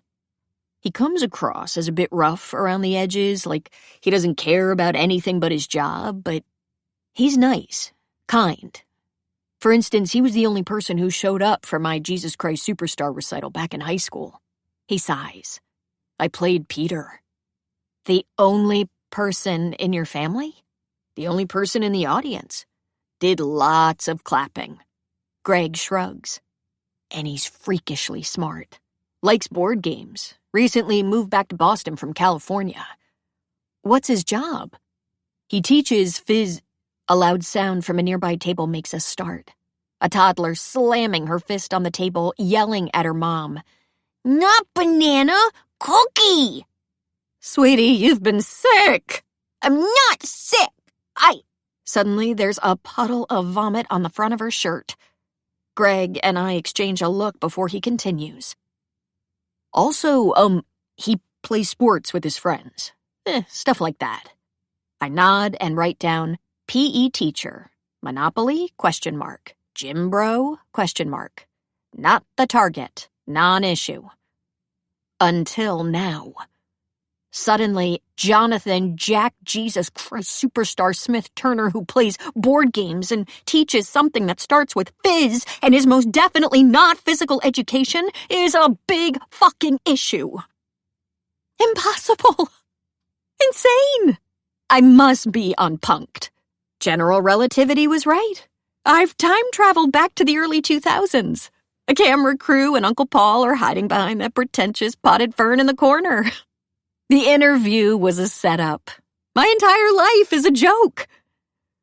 Hey, Jack, Volkov asks from behind me, all sharp Eastern European sounds. With great power comes... Great current squared times resistance, Jack murmurs, eyes planted on me. I shiver hot and cold while everyone else laughs. As usual, Jack is inaccessible. I have no idea what's happening in his brain. As usual, I feel like he's skinning me like a clementine, seeing all my squishy secret hidden bits. How hard will Cece murder me if I puke all over her dress? MIT party? The hostess smiles. Let me show you to your table. I turn around clumsily, as if wading through water. My brain won't stop flipping its fins. So Jack's a physicist. Bad. An experimentalist. Bad. The experimentalist. Bad. He wants to hire some George dude. Bad. He knows me as a librarian his brother's dating. Bad. He never liked me. Bad. He thinks I made up my PhD. Badder. And am conning MIT into hiring me. Baddest. Don't let him get to you, Monica whispers in my ear. What? The way Jonathan was looking at you, like you're trying to smuggle a full bottle of shampoo through TSA. Definitely one of his power plays. Ignore him. Shit. What if he narcs me out to Monica? To Volkov? Oh, God, am I going to have to explain to my future colleagues about my side gig? About Foe? I bet filet mignon goes great with anecdotes of that debt collector who threatened to shatter my kneecaps. Okay, I smile weakly. I'm in deep shit. 10 feet under, I estimate. No, 15. Rapidly digging when Monica notices that I'm sitting far from Volkov and says, "There's a terrible draft here. Can someone switch with me? Elsie, would you mind?" Musical chairs ensue. She maneuvers until I'm between her and Volkov. Excellent. Less excellent? Jack. Right across from me. He's folding himself in his chair, twice as broad as the experimentalist riffling through the menu next to him. He stares like he's about to de-seed me like a pomegranate. I try to think about a single way this interview could have started less auspiciously and come up empty-handed. Maybe if Godzilla stepped into Miel and started grazing on the orchid centerpiece. I glance toward the entrance. Is Godzilla about to... Where are you currently, Elsie? I whip my head to Jack. His gaze is on me and only me. Like we're alone in the restaurant. In Boston. In the Virgo Galaxy supercluster. I don't understand the question. Your workplace. If you currently work. My cheeks heat. I teach at UMass Boston, Emerson, and Boston University. Ah, he stuffs entire worlds in that single sound, none of which I care to visit. Remind me, is UMass ranked as a Research 1 institution? My nostrils flare. I remember what my mom always says. You look like a piglet when you do that, and make a conscious effort to relax. Research 2. Jack nods like he didn't already know, and takes a carefree sip of his water. I wonder what would happen if I kicked him under the table. You really must move to a Research 1 institution, Dr. Hanaway. Volkov gives me a look of fatherly concern. There's simply no comparison. More resources, more funds. You don't say. Yes, Dr. Volkov. And are you on tenure track, Elsie? Jack asks. An adjunct. I am totally going to kick him. In the nuts. It's the only acceptable use of my foot. I am so jealous of adjuncts, Volkov murmurs distractedly, staring at the entree page. They have mobility, flexibility, keeps you young at heart. I paste a smile on my face. So much flexibility. Offering to forward him the bi-weekly op-eds The Atlantic runs on how we are the underclass of academia seems rude, so I silently wish him an unpassable kidney stone. And where did you get your PhD? Jack asks. Northeastern. Northeastern, huh? He nods, pensive. Great school. A friend used to be there. Oh, in the physics department? No. Library science. A rush of heat sweeps over me. Does he mean... Jonathan, I emailed you Dr. Hanaway's CV and several of her publications, Monica says sweetly.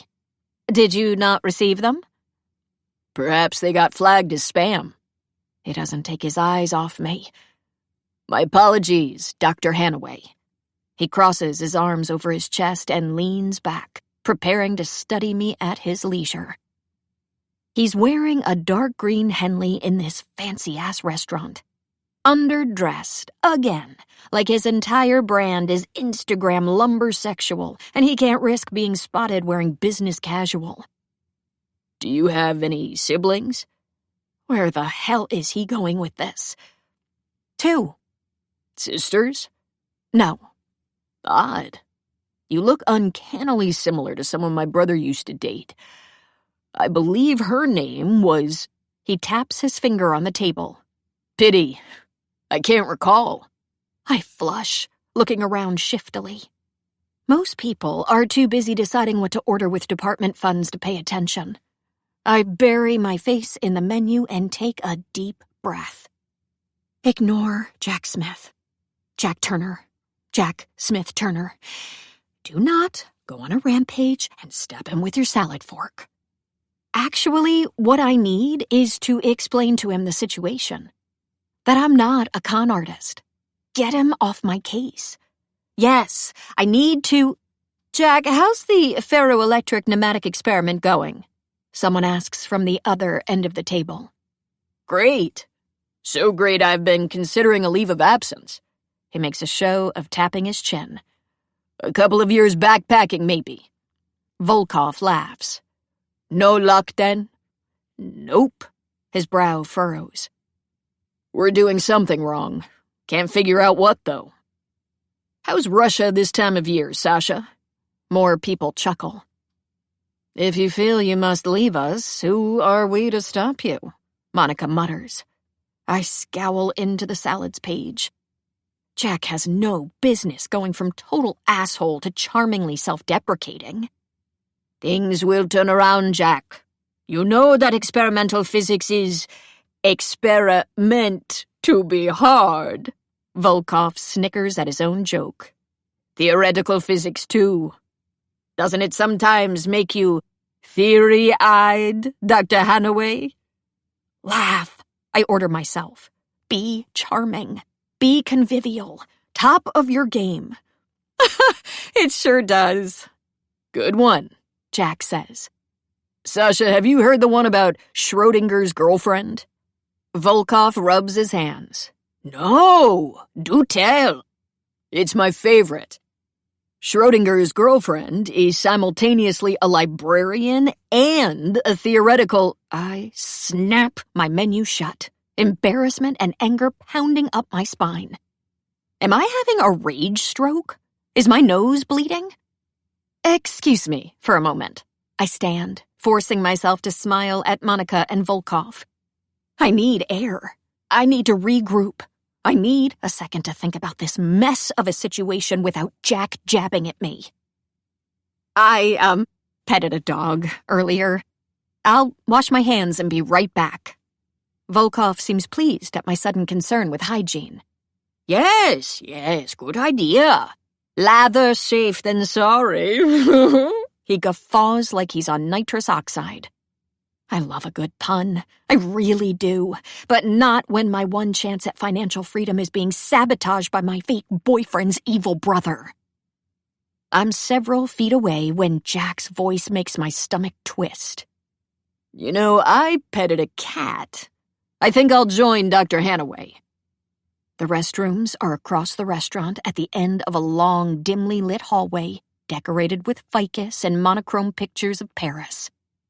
I left the table first and should have a considerable advantage, but Jack catches up with me in a handful of steps without even the grace to look winded. I brace for him to say something devious and offensive. It'll be my excuse to trip him. Who needs sex when you can watch Jack Smith faceplant on the floor? But he remains silent, strolls by my side, grossly unconcerned, like he doesn't have a worry on his mind. One of his power plays, Monica said earlier, and I grit my teeth, wishing I had some power to bring to the playground. If I get this job, I'm going to make his life impossible, put his science equipment in jello, cut my nails on his desk, lick the rim of his cup when I have a cold, sprinkle tacks on his end of the hallway. He opens the door on the left, men's restroom, and I head to the right. Ladies. Free from this pain, finally. Except that I make a crucial mistake.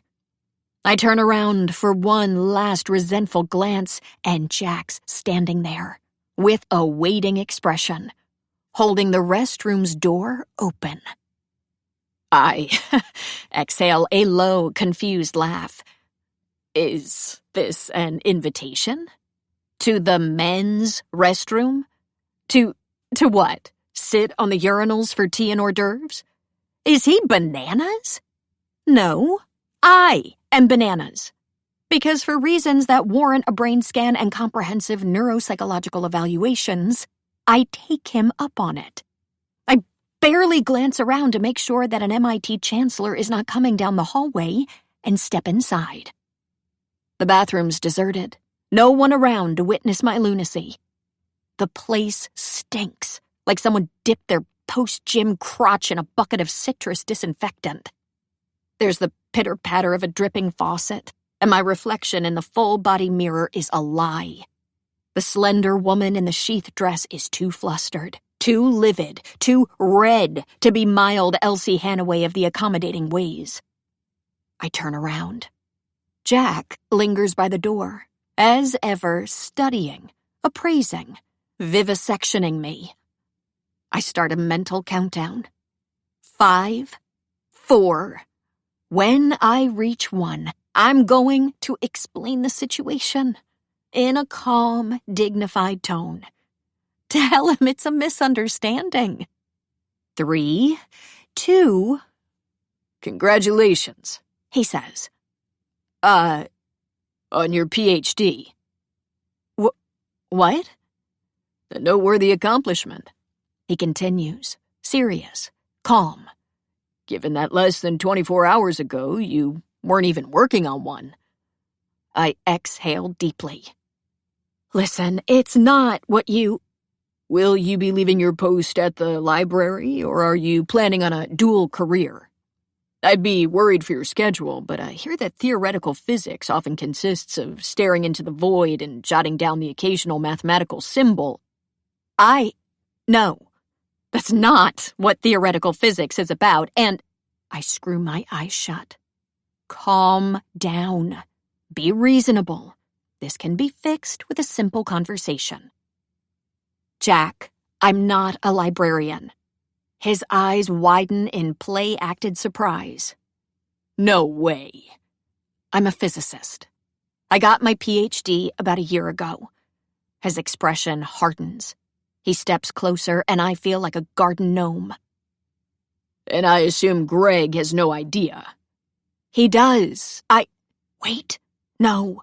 I never told Greg about my PhD because it was irrelevant. Well, okay, he doesn't know, but that's only because you've been lying to him. I'm taken aback. Lying? You're playing a twisted game with my brother, pretending to be someone you're not. I don't know why, but if you think I'm going to let you continue... What? No! This isn't... I can't believe that the conclusion he's come to is that I'm catfishing Greg. As if... I care about Greg. Is that why you hide things from him? I don't. What about when you passed out in my arms and begged me not to tell him? I wince. It was not in your arms, just near your arms, and that was... I didn't want to bother him. What about the fact that you didn't know he was about to go on a trip? Jack is icily, uncompromisingly furious at the idea of me mistreating his brother. You don't seem to care what his job entails, what his problems are, what his life is. Neither does the rest of your family. True, he scowls, but irrelevant. I almost run a hand down my face before remembering Cece's ruin your makeup and I'll skewer you like a shish kebab. God, I'm going to have to explain to Jack the concept of fake dating. He won't believe it's a real thing. Men with nice baritones and hints of tattoos and perfectly scruffy 5 o'clock shadows are just not the target demographic of foe. Jack probably has legions of women standing in line for the opportunity to partner stretch hamstrings with him, let alone real date. And what are the chances he won't use my side gig against me during the interview? Sub-zero Kelvin. Listen, I know it looks like I'm lying to Greg, but I'm not. I can explain. Can you? Yes. My brain stutters, then freezes as something occurs to me. If I told Jack about the fake dating, I'd be outing not just myself, but also Greg. Yes, Jack and Greg are close. No, Greg did not tell Jack about Foe, and it's not my place to do so. I could avoid saying why Greg has decided to hire me, but would that matter? Jack would know that Greg is hiding something, that there's something to prod, to investigate, and it's just, I don't know how my family would take it. Greg rubs his palm in his eye, looking like he could use a deep tissue massage and 40 hours of sleep. They might be complete assholes about it, or be great, or try to be nice, and instead end up being massively invasive, and I'd rather not tell them. For now. I'd rather they not know that there's something to tell. I can hear Greg's words as I glance up. Jack's dark eyes are stern, expectant, inflexible. I'd rather lick the urinals than tell this guy any of my secrets. Actually, I can't explain, but 2 voices, male laughter, loafer steps right outside the bathroom. We both wheel around to the entrance. Someone's coming, I say unnecessarily. Shit! What if it's someone from our party? I shoot Jack a panicked look, fully expecting to find him gloating. Instead, his face takes on an urgent, calculating look, and things I do not expect happen. His huge hand lifts, splays across the small of my back, pushes me toward the closest stall. He wants to hide me? What are you— Go! He orders. No, I can't just— I must hesitate too long because Jack's hands close around my waist. He lifts me effortlessly like I weigh less than a Higgs boson and carries me inside the stall, depositing my feet on the rim of the toilet. My brain blanks. No thoughts, head empty, and I don't have the faintest idea what's going on. What is he— The stall door closes. The bathroom door opens. 2 men enter, discussing quantum advantage. Scale the error correction by the number of qubits? You don't. Scaled-up system behavior is erratic. How do you account for that? Shit. Calm down, Jack murmurs against the shell of my ear, like he knows that I'm on the verge of popping an aneurysm. They're from the MIT table, I whisper under my breath. Shh. His giant paws tighten around me as if to contain me and my panic. They span my waist. Our size difference sits somewhere between absurd and obscene. Settle down. I feel dizzy. Why am I standing on the toilet? I figured you'd rather Dr. Pereira and Dr. Crowley keep on chatting about super polynomial speed-ups and not see your heels under the stall. Was I wrong? I close my eyes, mortified. This is not my life. I'm a discerning scientist with insightful opinions on spintronic tech, not this blighted creature clinging to Jonathan Smith Turner's shoulders on top of a latrine. Oh, who am I kidding? This is exactly my brand. Improbable, cringeworthy, botched. Settle down, Jack repeats gruffly, reassuring. We're way too close. I want his breath to be garlic and sauerkraut, but it's vaguely minty and pleasantly warm. I want his skin to smell ridiculous, like mango tanning mousse. But all my nose picks up on is nice, clean, good. I want his grip to be creepy and knee-in-the-groin worthy, but it's just what I need to avoid slipping in the toilet. Stop fidgeting. I'm not. Pereira and Crowley are still talking physics. Can't believe all the fuss with the quantum Hadamard transform, with the added background of a stream trickling. Oh, God, they're peeing. I'm eavesdropping on one of the world's foremost solar neutrino scholars peeing. I can't come back from this, can I? Elsie. Jack's lips graze my cheekbone. Calm down. They'll leave as soon as they're done, and you can go back to the table. Laugh at Vokov's puns till he votes for you. Tell a few more lies. I'm not lying. I pull back, and our eyes are at the same level. The slice of blue in the deep brown is icy, weird, beautiful.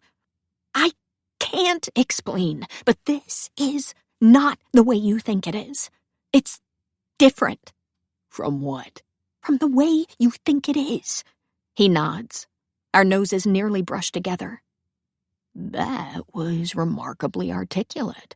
I roll my eyes. Monica will love to hear about your secret librarian identity. No!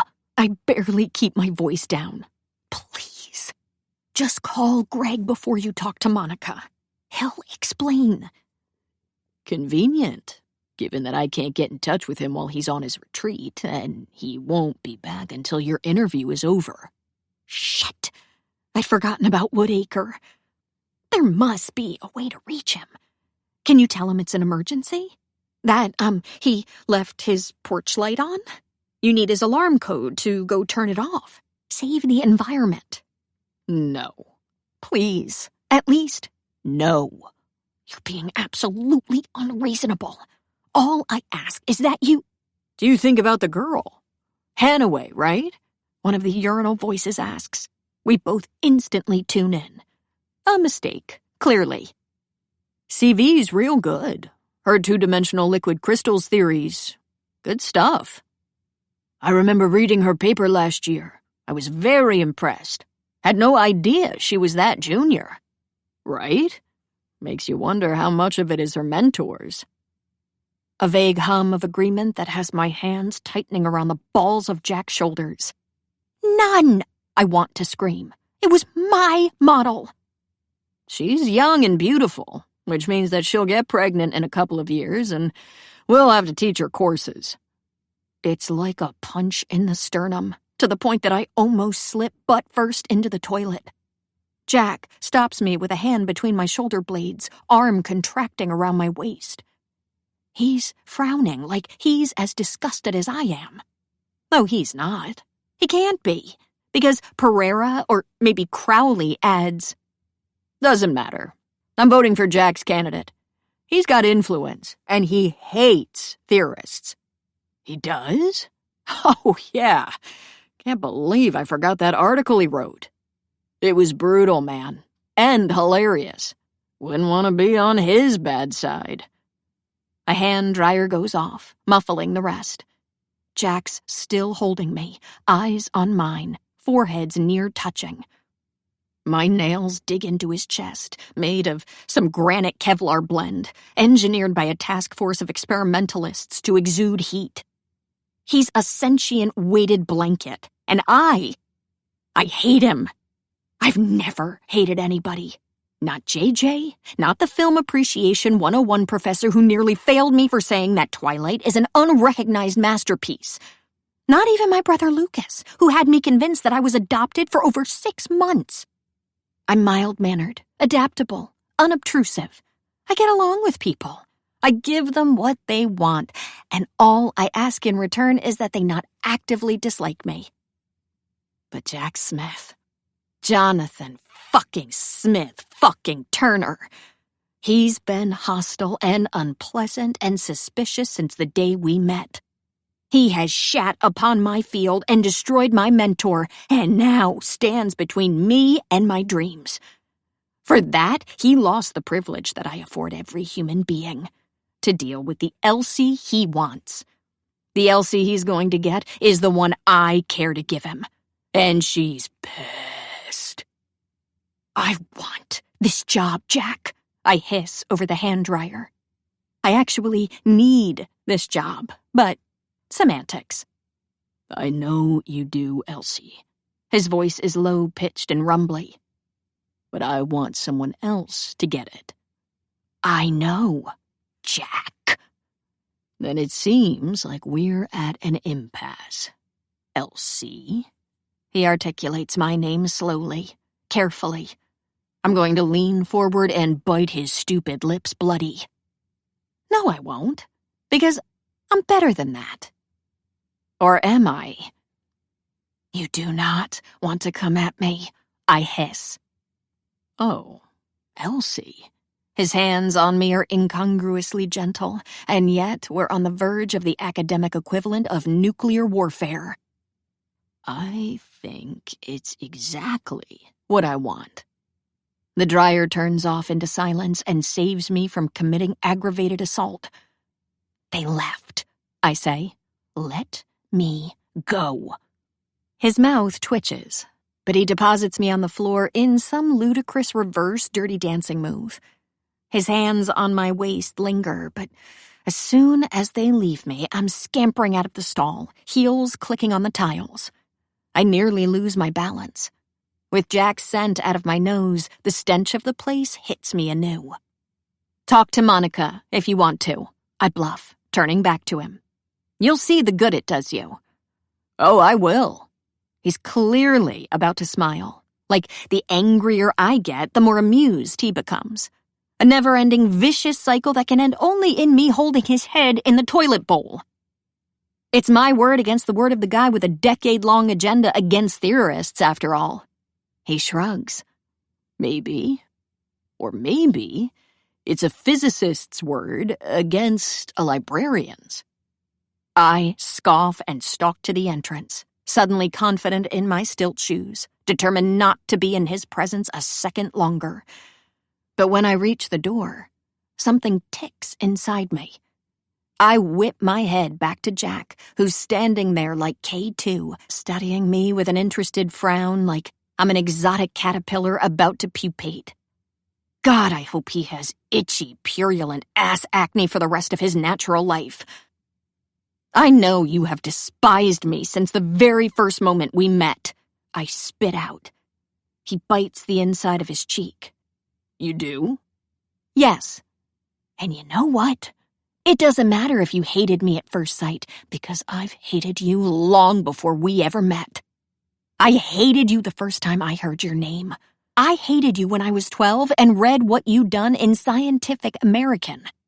I've hated you harder, I've hated you longer, and I've hated you for better reasons. Jack doesn't look so amused anymore.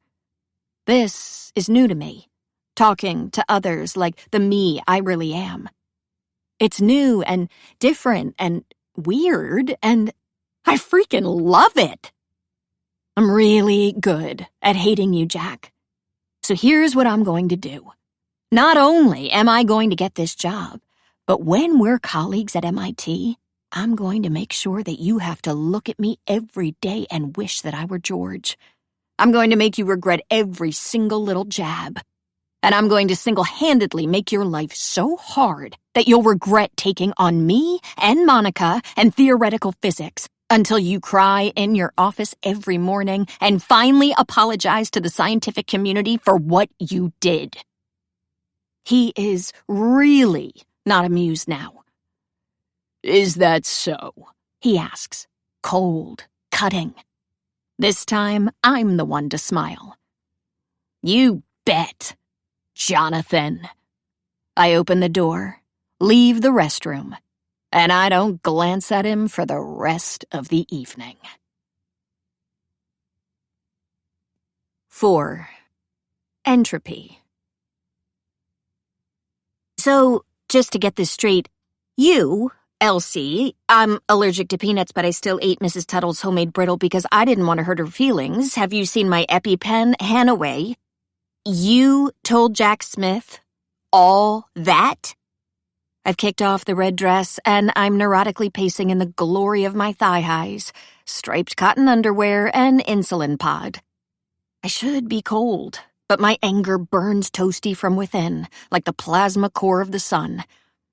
It's a minor allergy. Mrs. Tuttle is very elderly, and our landlady, and... Yes, I did, because Jack deserved it. I don't doubt it. Cece lies back on the couch, watching like my meltdown is the apotheosis of entertainment. Hedgie lounges in her lap with a schadenfreude demonic gleam, clearly getting a serotonin boost from my impending demise. That article he wrote was such a huge deal. Every academic field still talks about it, even linguistics. How did you not know what he looked like? I rub my eyes. My fingers come back soot black. I was engaging in an academic boycott. Maybe not your most fortunate idea. If someone wrote a hoax paper saying that adjectives suck, you'd boycott them too. I'd straight up murder them. And I'm proud of you for finally yelling at someone. A most pleasing moment in your career.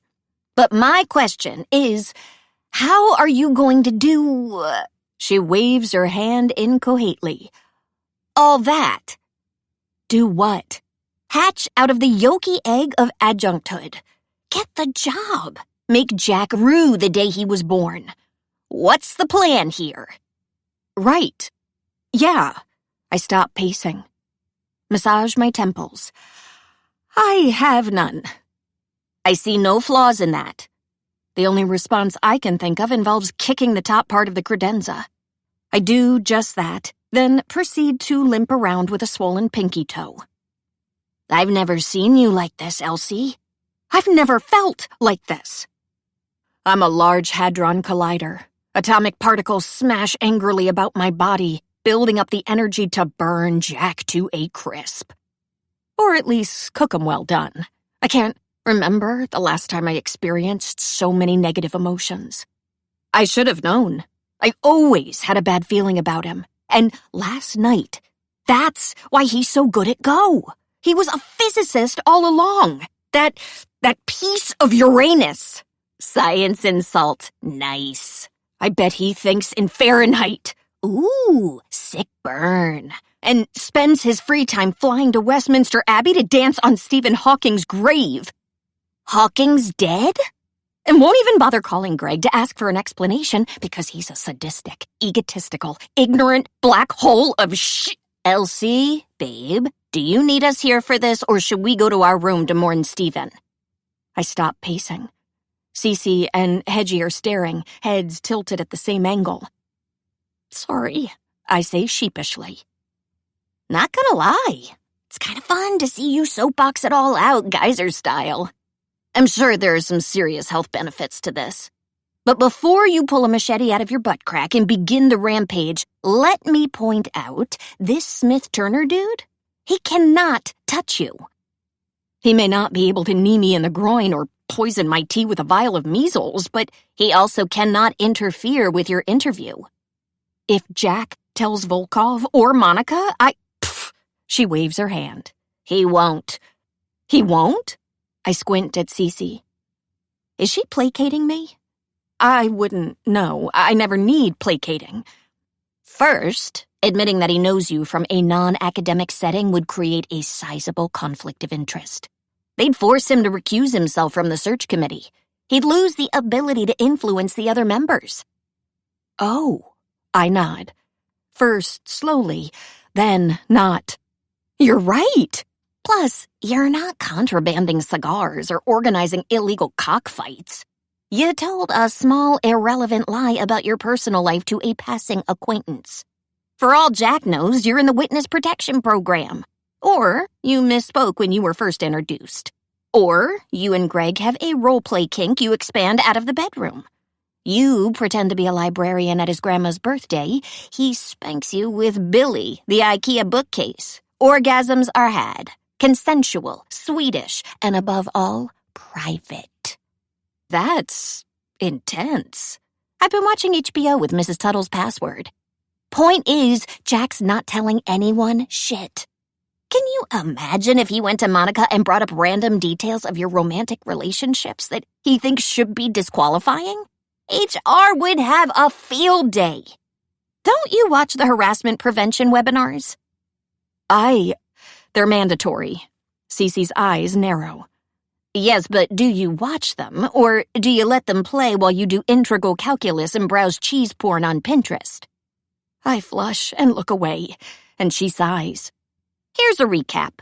Jack can't ask you about your personal life. He already has, but he can't tell others. It would be, as the kids say, a bad look. And, as the lawyers say, illegal. Plus, Monica the badass chair would kick him in the nuts. She seems nicely predisposed to nut kicking.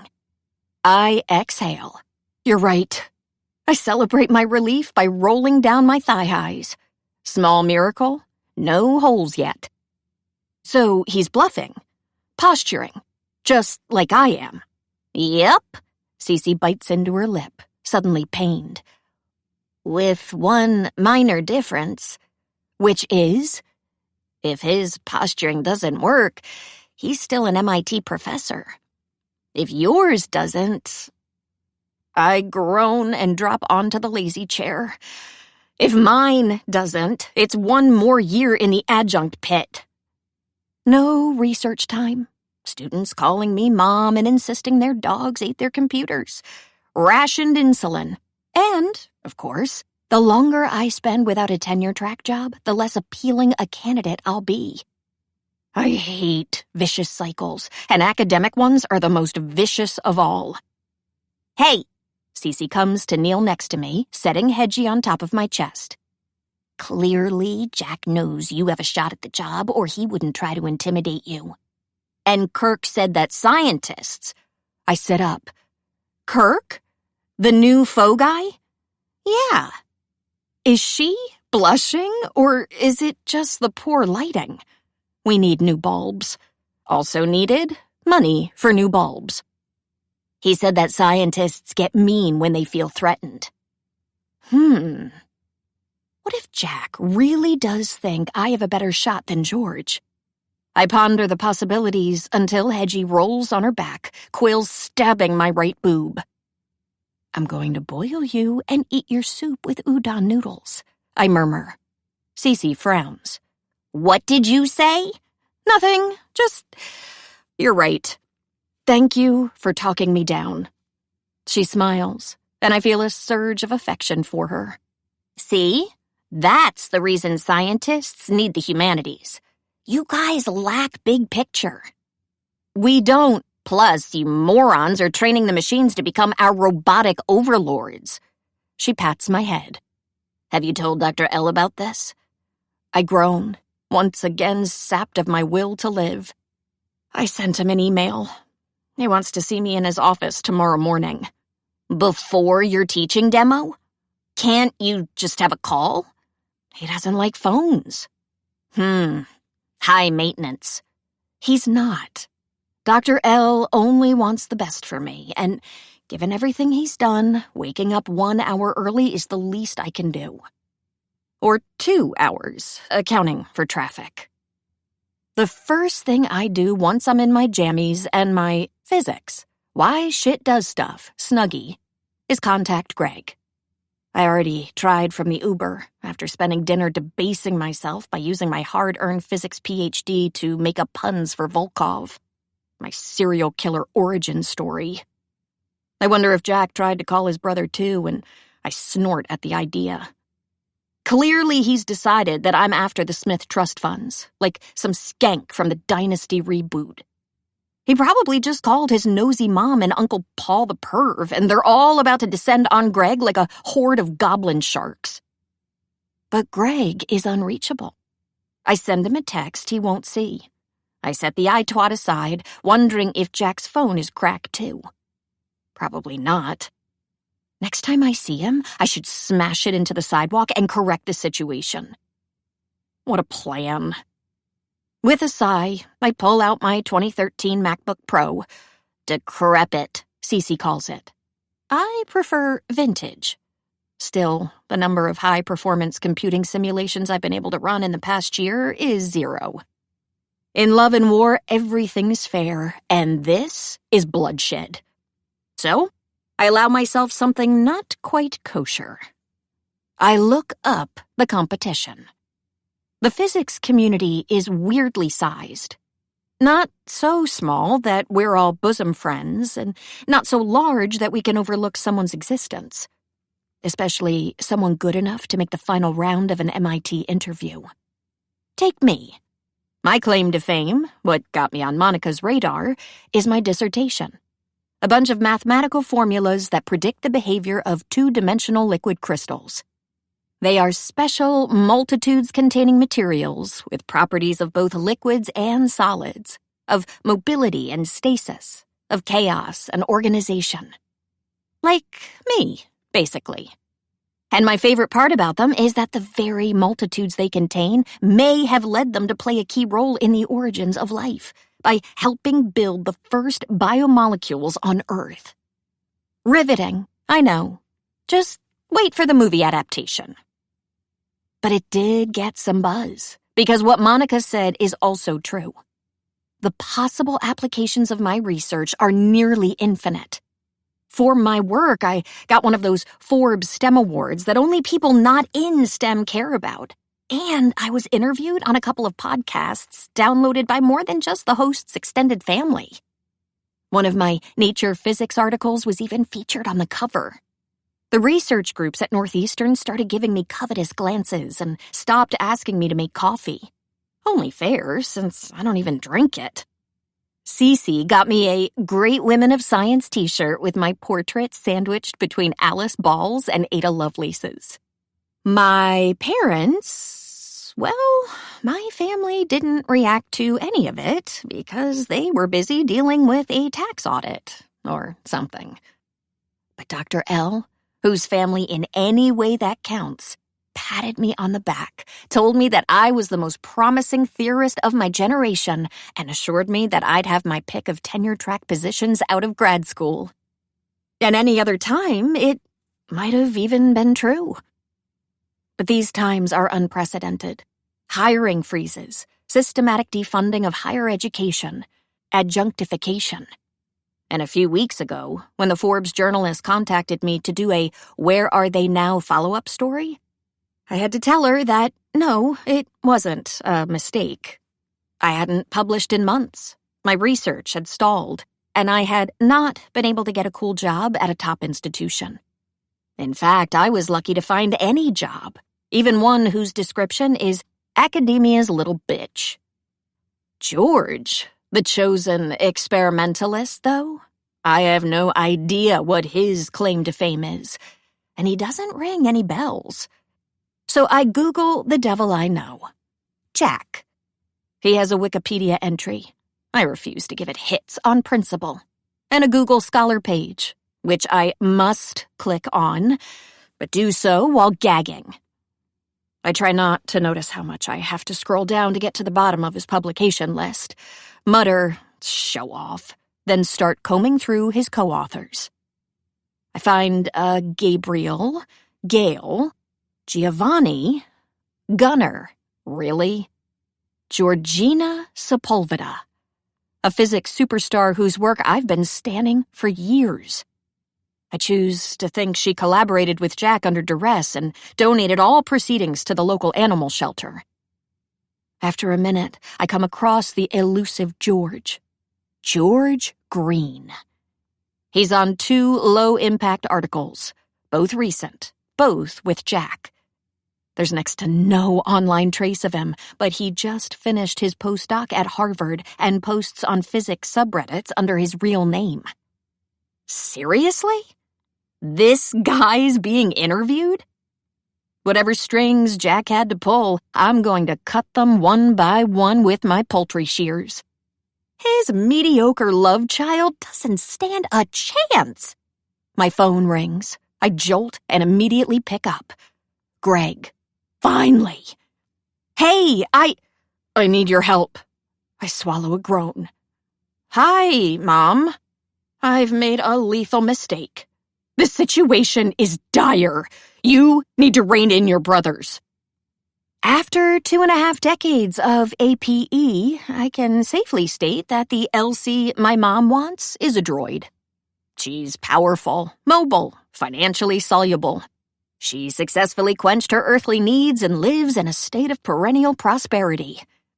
Her main purpose is to score prestige points when Aunt Minnie brags about her son who almost finished law school. Her secondary purpose? To intervene when 2 idiots decide to embark on months-long feuds over stuff that, historically, has included who gets the front seat in the car, who deserves the piece of cake with the frosting booty at Cousin Jenna's baby shower, who's taller? They are identical twins. Who's more handsome? See above. Whose birth year, according to the Guinness World Records book, has more recorded python attacks? See above. Who gets to pick the dog's name? We never had pets. This is a non-comprehensive list. Over the years, the feuds have become more rabid. Dad more absent. Mom more reliant on me for cleanups. You can't be your family's janitorial staff, Cece tells me once a week. But I do my best to make Mom happy, even though of all the Elsies people want, hers is the fakest, and the one with deepest roots. I have, after all, cursed my way into it, tirelessly and painstakingly. How are you, Mom? Overwhelmed. Lucas and Lance are at it again. Almost came to fists after their soccer game. Over the result? Over Dana. I rub my temple. They both agreed to stop dating her. They did, but Dana needed a ride somewhere. Who did she call? Lucas. Lance slashed his tire. The neighbors are starting to talk. You need to stop them. I did, Mom. 2 weeks ago. A month ago. 3 months ago. I've been holding a series of conflict mediation seminars in my parents' basement. They mostly consist of me reminding my brothers that murder is illegal. Well, do it again! Come over tomorrow. I physically cringe. I'm sorry. It's not possible. Why? No I statements. Too personal. This is a stressful, busy time. The semester just started and... Do I tell her? I shouldn't. But maybe she'll want to know? I'm interviewing for a job. You have a job. This is a better job. Your job is already a better job. I consider bringing up concepts like relativity, gig economy, and insulin resistance. This is even better. Let's hear it. What is it? Professor. So you'd go from being a professor to being a professor. Needless to say, I don't bother telling my parents about the pendulous nature of my job situation. Or anything else. I'll call them tomorrow morning, okay? She grumbles for 5 more minutes and guilts me into calling tonight, then switches to complaining about something related to toxic deodorants that she saw on Facebook. I hang up to a notification. Not Greg, but some guy looking for a fake girlfriend for a Valentine's Day group date. I decide on the spot to personally blame Foe for tonight's shit show and chuck the eye twat into the laundry hamper. What's the plan here? Cece asked. I have a grand total of 0 ideas, which means that I'm going to have to annihilate Jack Shitwipe Smith Turner the old way, by excelling at my job. I sigh deeply. Then I pull my ancient Mac onto my lap, click on my teaching demonstration, and rehearse the crap out of it. 5. Gravitational constant. In the major motion picture of my life, a low-budget slapstick tragicomedy, Dr. Christophe Laurendeau's role would be played by one of those old-school French actors who often star in Cece's movies. He shouldn't be hard to cast. A long-faced man who looks at once stern and wise, wears only turtlenecks, and never stops being handsome, not even in the tail end of his 60s, when his hair goes ash gray and his skin wrinkles into sandpaper. His office smells like chamomile tea and old books, and whenever I'm here, daily for the 5 years of my PhD, weekly since I graduated, he does the same thing. Unfolds his tall, razor-thin frame from behind his desk and instructs, like it's my first time on the Northeastern campus, "Sit down, please, in that green chair." His English is never anything but perfect, even if his accent is still Disney strong. "How are you, Elise?" It's something I learned not to wince at. The way he always uses the wrong name. In Dr. L's defense, he called me Elise on our first meeting, and I never bothered to correct him. I did consider asking him to switch to Elsie when he took me out for dinner after I defended my dissertation, but I chickened out. Aside from Cece, Dr. L was the only human being who acknowledged me getting my PhD, A matter of circumstances, I tell myself. After the Smith-Turner hoax almost killed his career, I was his first mentee in many years, which meant no close lab mates. The theoretical physics research group at Northeastern was not quite fond enough of women in STEM to celebrate one. And my family? They couldn't make the 2-hour drive because of Lance's adult league game, and, likely, because I never fully managed to convey to them what grad school is. Though Mom once asked if I was done with that paper I had to turn in, i.e. my dissertation, which I took as a win. So Dr. L took me out to a fancy restaurant, just the two of us, where the hostess gave me an inquisitive, daughter, granddaughter, or sugar baby look. And when he looked at me over a dinner that cost half my rent and said, "You carried yourself well, Elise. I am proud of you," the rare spark of initiative died out. If I had Dr. L's approval, he could call me whatever he liked.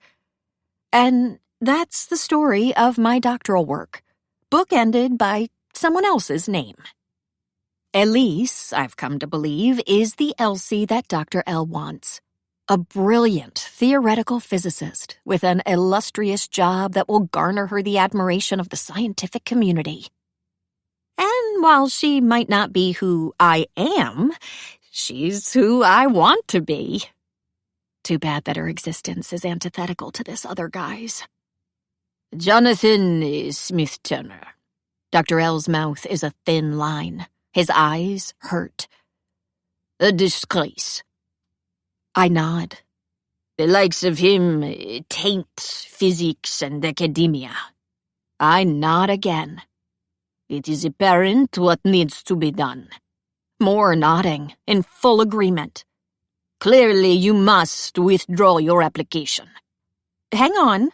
Maybe not full agreement. Withdraw my application? I cannot allow you to work in the same department as that animal. But I squirm and lean forward in the chair. So much for elegance and poise. I need the job. You have a job. I cannot adjunct for one more year.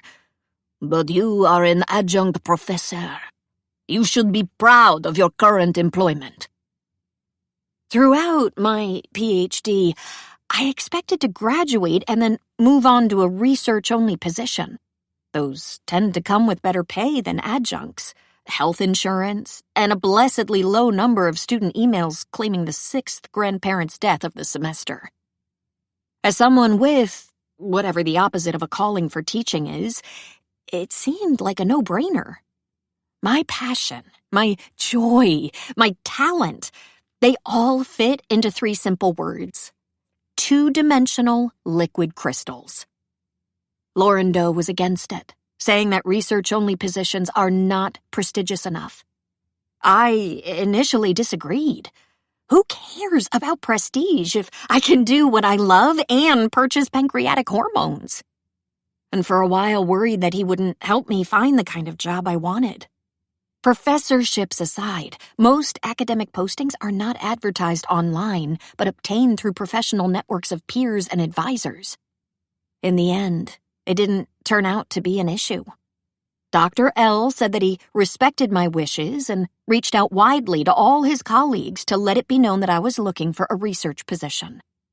Not one person was interested in hiring me.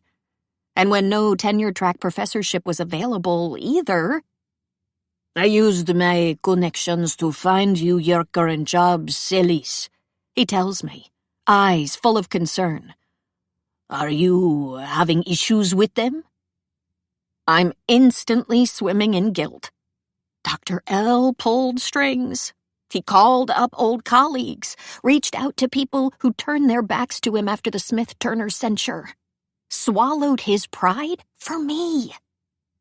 No. The commute between different campuses is time-consuming, but I start biting into my cuticles, then remember that I stopped 3 years ago, with the help of Cece and a spray bottle. But nice.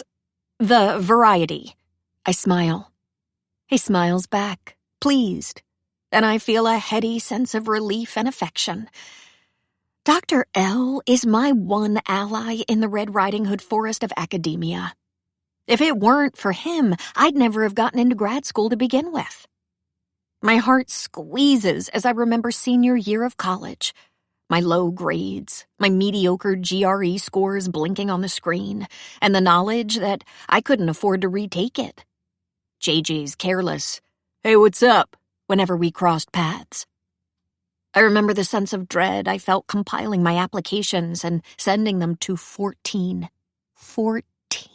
schools. And then, over the following weeks, the weight sinking in my stomach, centimeter after centimeter. Other students were being flown out for on-campus interviews, and my email pinged with nothing but spam and Mom's requests that I take care of my brothers. It was the shortest winter of my life, and yet it crawled at a snail's pace till the end of February, when I finally knew that it just wouldn't happen.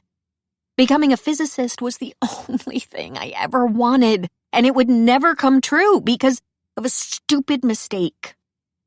Until Christophe Laurando contacted me. I was going through some personal issues, I told him during our first meeting, hoping to explain the dip in my grades. Just relationship stuff. "I see," he assessed me, inscrutable. "I trust that everything is resolved." It is, for good. No more relationships. I hoped he would read between the lines, and when he nodded with a pleased smile, I thought maybe he had. "Theoretical physics, if pursued seriously, is hardly compatible with personal issues." It sounded good to me. Ever since learning that the universe is subject to rules that can be described and understood, I'd had one dream. One constant throughout the iterations of Elsie's I carefully constructed for others. If it weren't for Dr. L, I'd be left without it. And that's why I'll forever trust him. But paying for insulin out of pocket for one more year? "Elise, it is my responsibility to look out for you," he's saying, voice full of worry. "You deserve better than to work with Jonathan Smith Turner." "He's not in the physics department," I blurt out. It is technically the truth. Dr. L squints. "What do you mean?" He's the head of the Physics Institute. He's barely part of the search. I might never meet him again. I wrap a hand around a green armrest. Okay, this one's a lie, but small. A lielet. "I see." He nods silently, fingers stroking his chin. "In that case, I'll forever trust Laurando with my career, but his salary is 6 figures. He hasn't taken a bus since the late 80s, and I bet the credenzas in his house are all neatly assembled." "Do not withdraw then, but be careful. You know what that man did," he admonishes. The Smith-Turner affair is surprisingly not a taboo topic. Laurando is nothing but open about his contempt. "If I hadn't been tenured, I would have lost my faculty position. And he nearly destroyed my reputation. If it hadn't been for him, I would have been awarded grants in the past 16 years. I would have had the funds to keep you here working with me." One more reason to hate Jack. My jaw sets. I know. "Very well, Elise," Laurando says, holding my eyes a little too intensely. "Now that I think about it, Hugh winning the position over his hand-picked candidate might be an opportunity in disguise." "An opportunity?" He slowly breaks into a smile. "For revenge."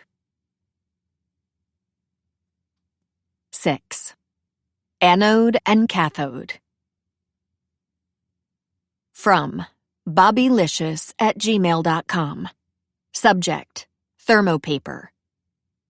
OMG, I forgot to write it. Can I turn it in late? I'm sorry, I was at a wedding last weekend and got so high, I've been out of it for the whole week. From Kelsey Trimboli at umass.edu. Subject: No fair. A B- on my vibrations paper? Offensive. I'm emailing the dean about this. No rest for the adjunct. As in, contractually. Adjuncts cannot take time off. Since I'll be busy interviewing, I pre-recorded lessons and scrambled to find instructors to cover my classes. But I need to reply to students' messages while fantasizing about accidentally misspelling my email in next year's syllabus. When I arrive on the MIT campus, I'm still answering the odd, "May I have an extension?" email. The one thing adjuncting has done for me is hone my teaching skills, so I'm not too nervous about today's demonstration.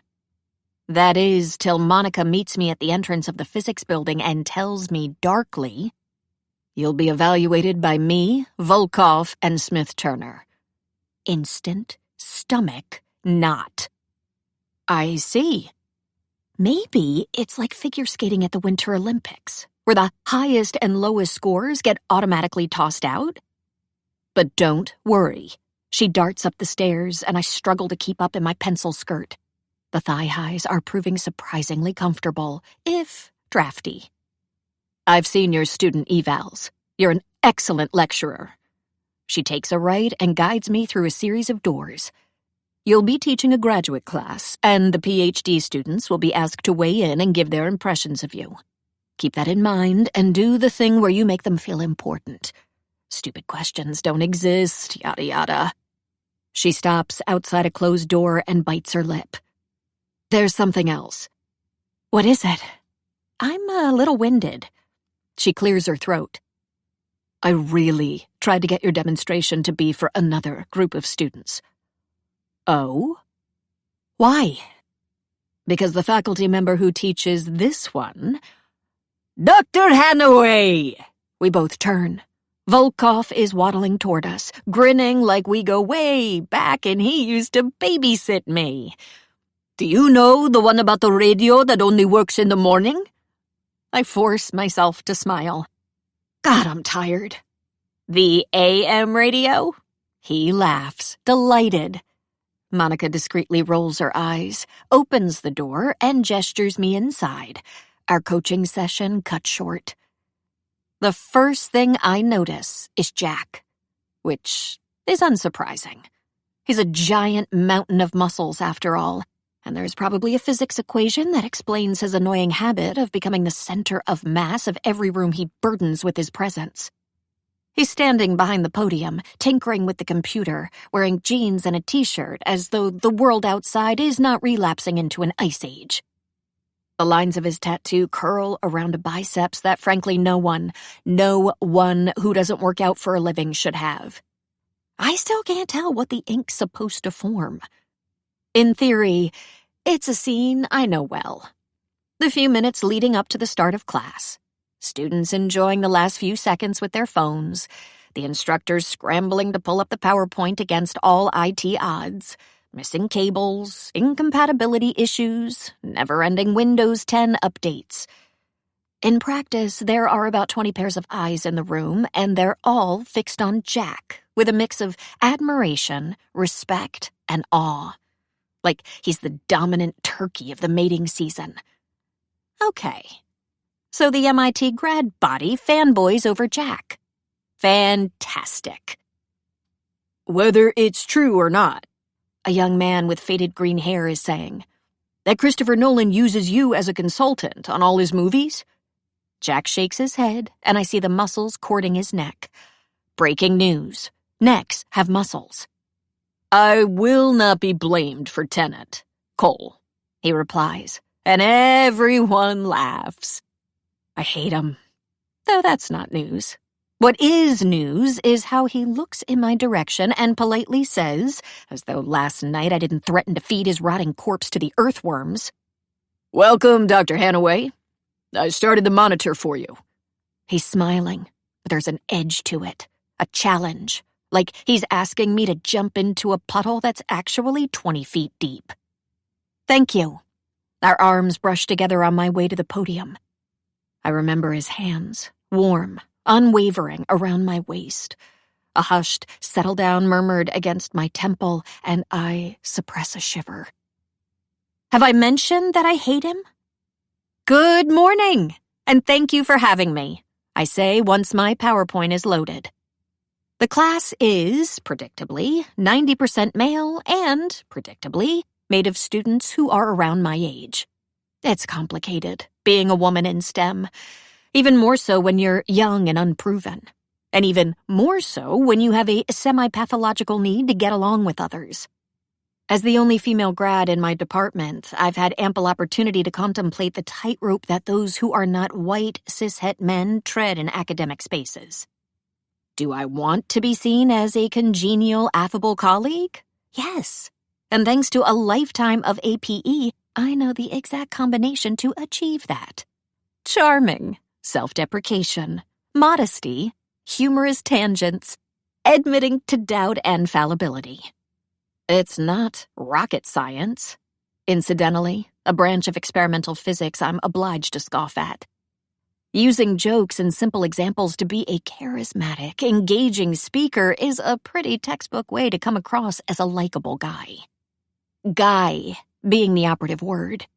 Because when you're a woman talking about your research, there are anywhere between 1 and 1,000,000 STEM lords ready to exploit every little weakness. Every little sign that you're not a lean, mean science machine. The you people want is sharp, impeccable, perfect enough to justify your intrusion in a field that for centuries has been rightfully male. But not too perfect, because apparently only stone-cold bitches are like that, and they do not make for congenial, affable colleagues. STEM culture has been a boys' club for so long, I often feel like I can be allowed to play only if I follow the rules men made. And those rules? They downright suck. Like I said, a tightrope, with a bunch of crocodiles throwing their maws open in wait for fresh meat. Well, here goes.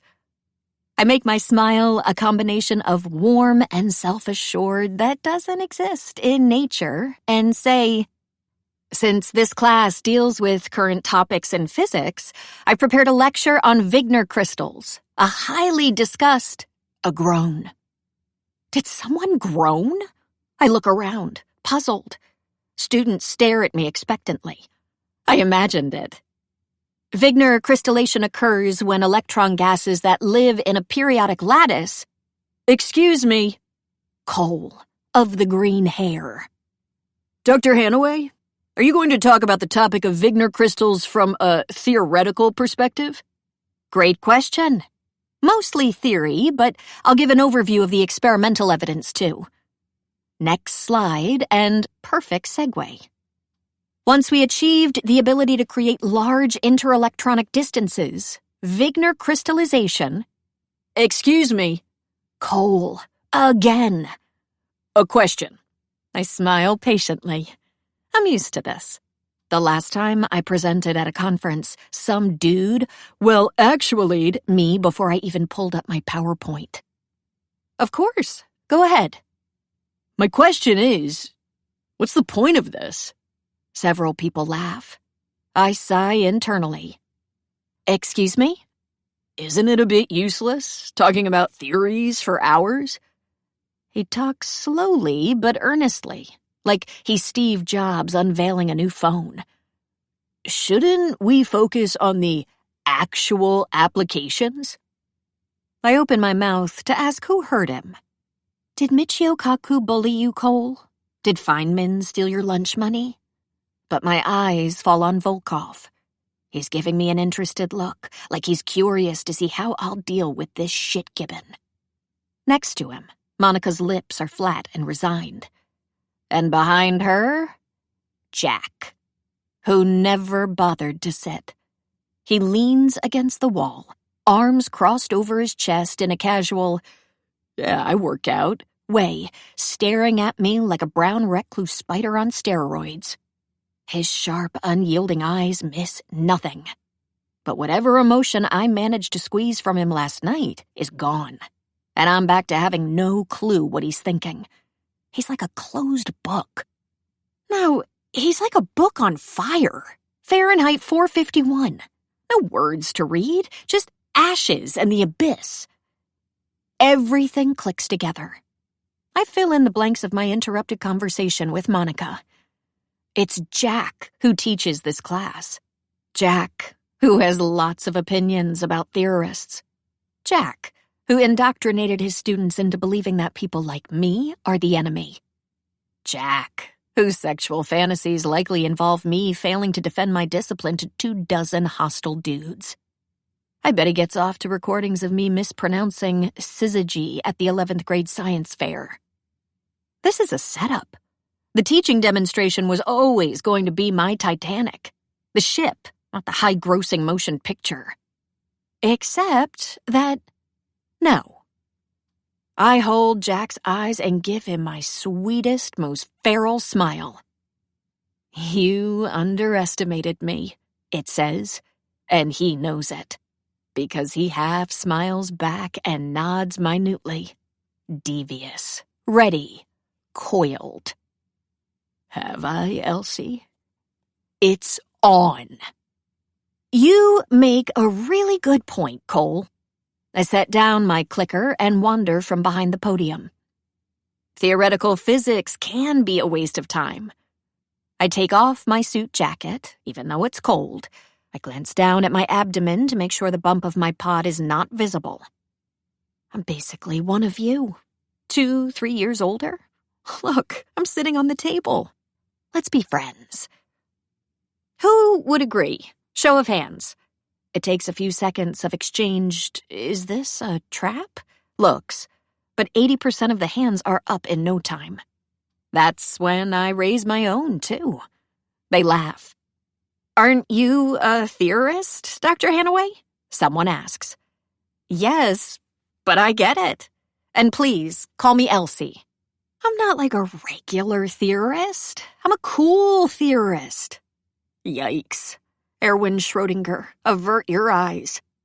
It is unfair that most of the physicists who win Nobel Prizes or become household names are theorists.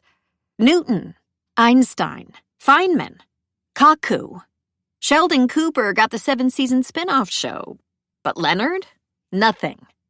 People chuckle, including Volkov. Jack's slim smile doesn't waver.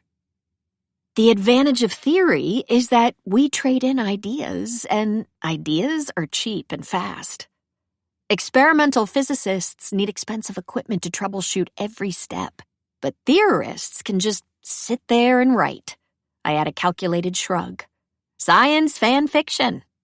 It's an actual insult I got when I went to a Harvard social as CC's +1. From a philosophy grad who, after 3 beers, decided to mansplain to the entire bar why my publications didn't really count. The things I do for free food. Theorists hide behind fancy math, Cole says. Sweet summer STEM lord, I promise you're not as edgy as you think.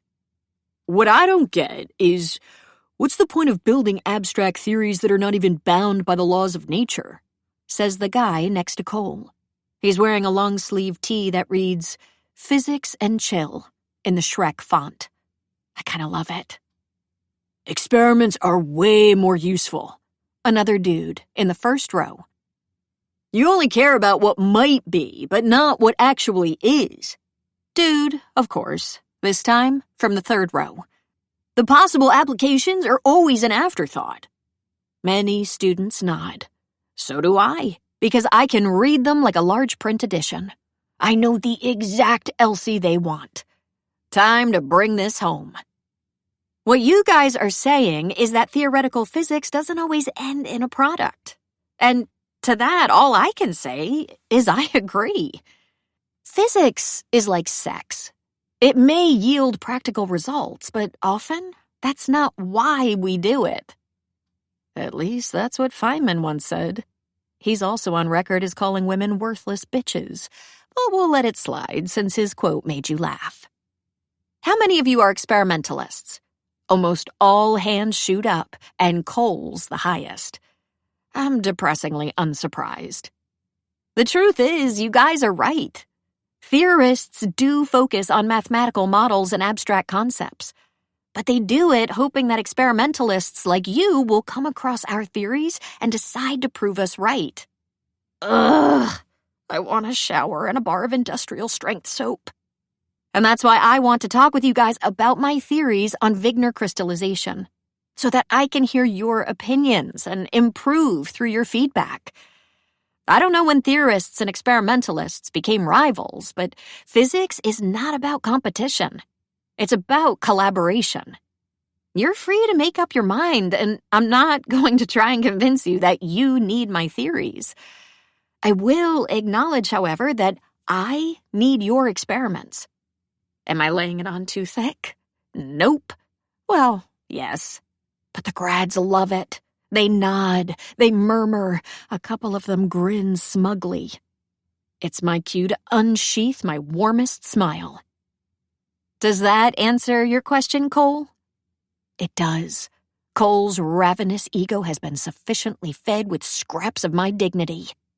Ugh, the things I do for healthcare and pension funds matching. Yes, Elsie. Thank you for addressing my concerns. Dickbag. Excellent. I push away from the table and walk back to the podium. I'm so excited to tell you about Wigner crystallization. Feel free to interrupt again at any point because what you take out of the lecture, that's what matters. A beat. Then I deliver my final blow. Unless you multiply it by the speed of light, in which case it energies. And scene. I lift my eyes just as Volkov starts wheezing. Beside him, Monica gives me a delighted look. Her gladiator, making her proud. I allow the students a few seconds to groan at my cheesy, dorky pun that they secretly love because who doesn't? Thank you! I'll be here all week. Groans turn into chuckles. And that's when I let myself look at Jack. My chin lifts just a millimeter. I told you you'd regret taking me on, Dr. Smith-Turner. Jack stares back, expressionless, not smiling, not frowning, not gritting his teeth. He just stares, in what I really hope is a reassessment of my threat to his physics domination plan, to his precious George. It's fleeting, and I'm probably imagining it, but I could almost swear that I spot a twinkle in the blue slice of his eye. I shelve it as a win and get started with my talk. After the teaching demonstration, I could use a nap, but my day is booked full.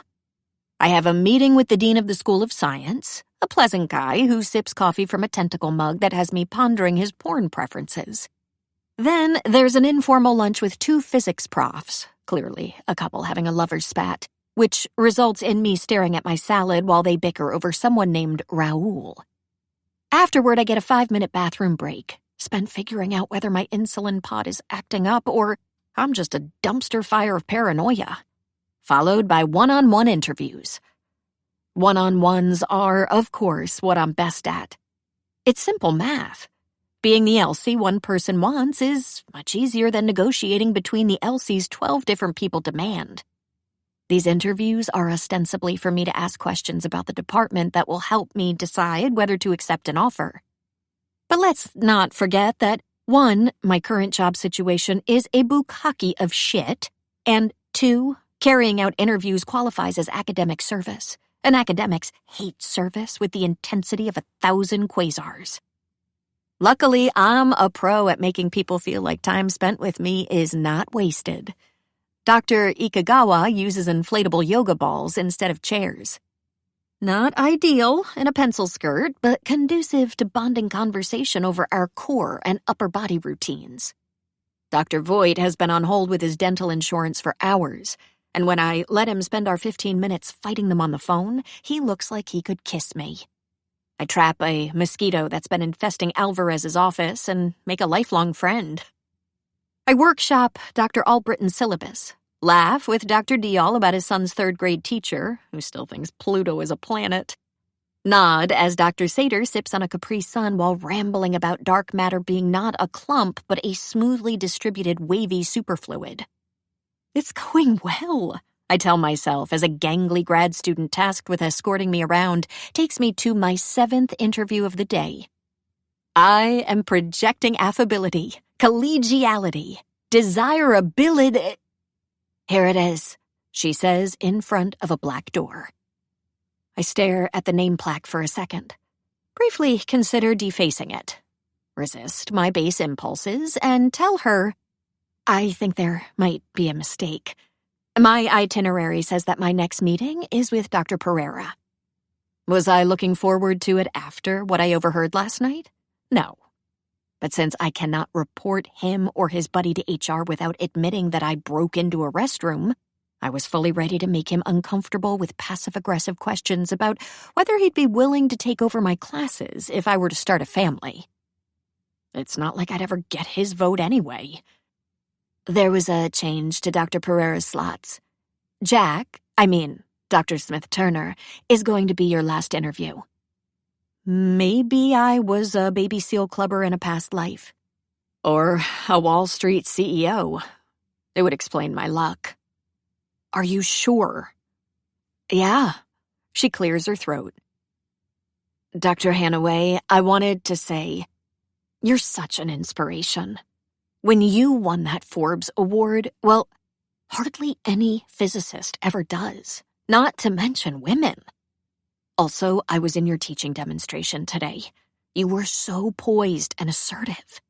Cole's a huge prick, and she flushes. Anyway, it was inspiring. I flush too.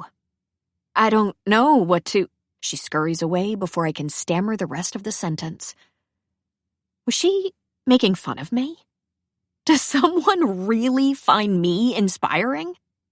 Even though I spend my life pretzeling my personality to avoid being hated? Even though I am the fraudiest of imposters? It doesn't matter. I sigh and knock on the worst door in all of Boston. Come, a deep voice says, and I resignedly let myself in. I don't look around Jack's office. I refuse to care if it's well lit, or wallpapered in brocade, or a pigsty. Though, tragically, I do notice that it smells nice. Soap and books and wood and coffee and Jack, the scent of him, but in intense deconstructed notes. Because apparently I know his scent by now, which makes me want to tear my olfactory glands out of my nostrils. Bah! There's a free chair in front of the desk. I make a beeline for it as he keeps typing on his computer. And typing. And typing. And, wait for it, typing. 10 seconds go by. 30. 45. He has yet to acknowledge me. And the same antagonistic tension from last night bubbles inside me, filling the office.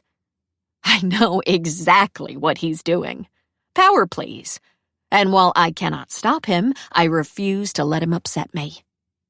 Okay, I refuse to let him know that he upsets me. I don't look around. I don't tap my foot. I don't show impatience or annoyance at his rudeness. Instead, I take the eye-twat out of my purse and start doing what he does, minding my own damn business. Dr. Hanaway, it's Alan from Quantum Mechanics. I wanted to let you know, I don't really like it. Quantum mechanics, that is. It's kind of boring. But I don't blame you. It's not your fault.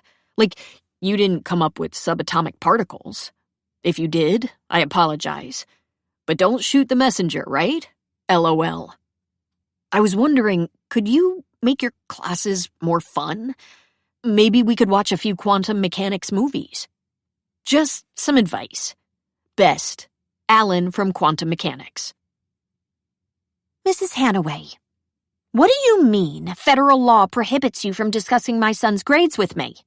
I pay for his tuition. I demand to know whether he's doing well. This is unacceptable. Karen. Hi, Miss Elsie. If I skip class to bring my dog to the groomer, does it count as an excused absence? Hallie. P.S.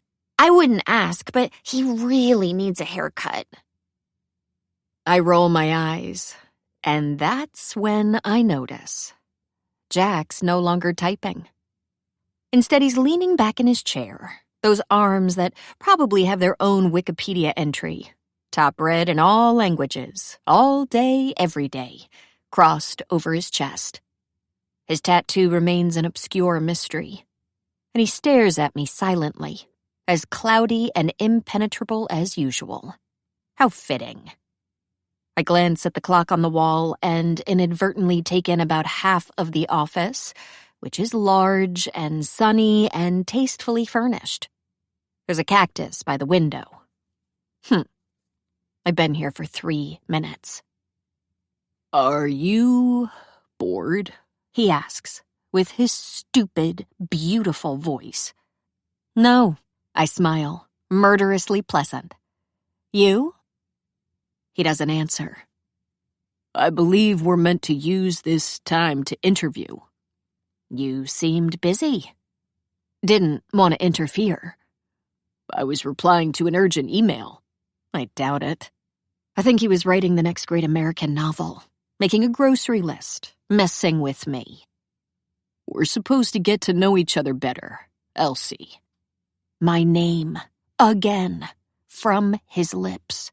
That tone, timbre, inflection. How am I to make a decision on your hiring otherwise? Everyone knows exactly where you stand when it comes to my hiring. I almost say it, but I don't want a repeat of last night in the bathroom. I don't want to lose control. I can be calm, even in the face of Jack's portentous dickishness. What would you like to talk about? I bet we can find something. Blood type, first pet, favorite color. If you're trying to hack my online banking security questions, you should know there isn't much to steal. His mouth quirks, and I think something nonsensical.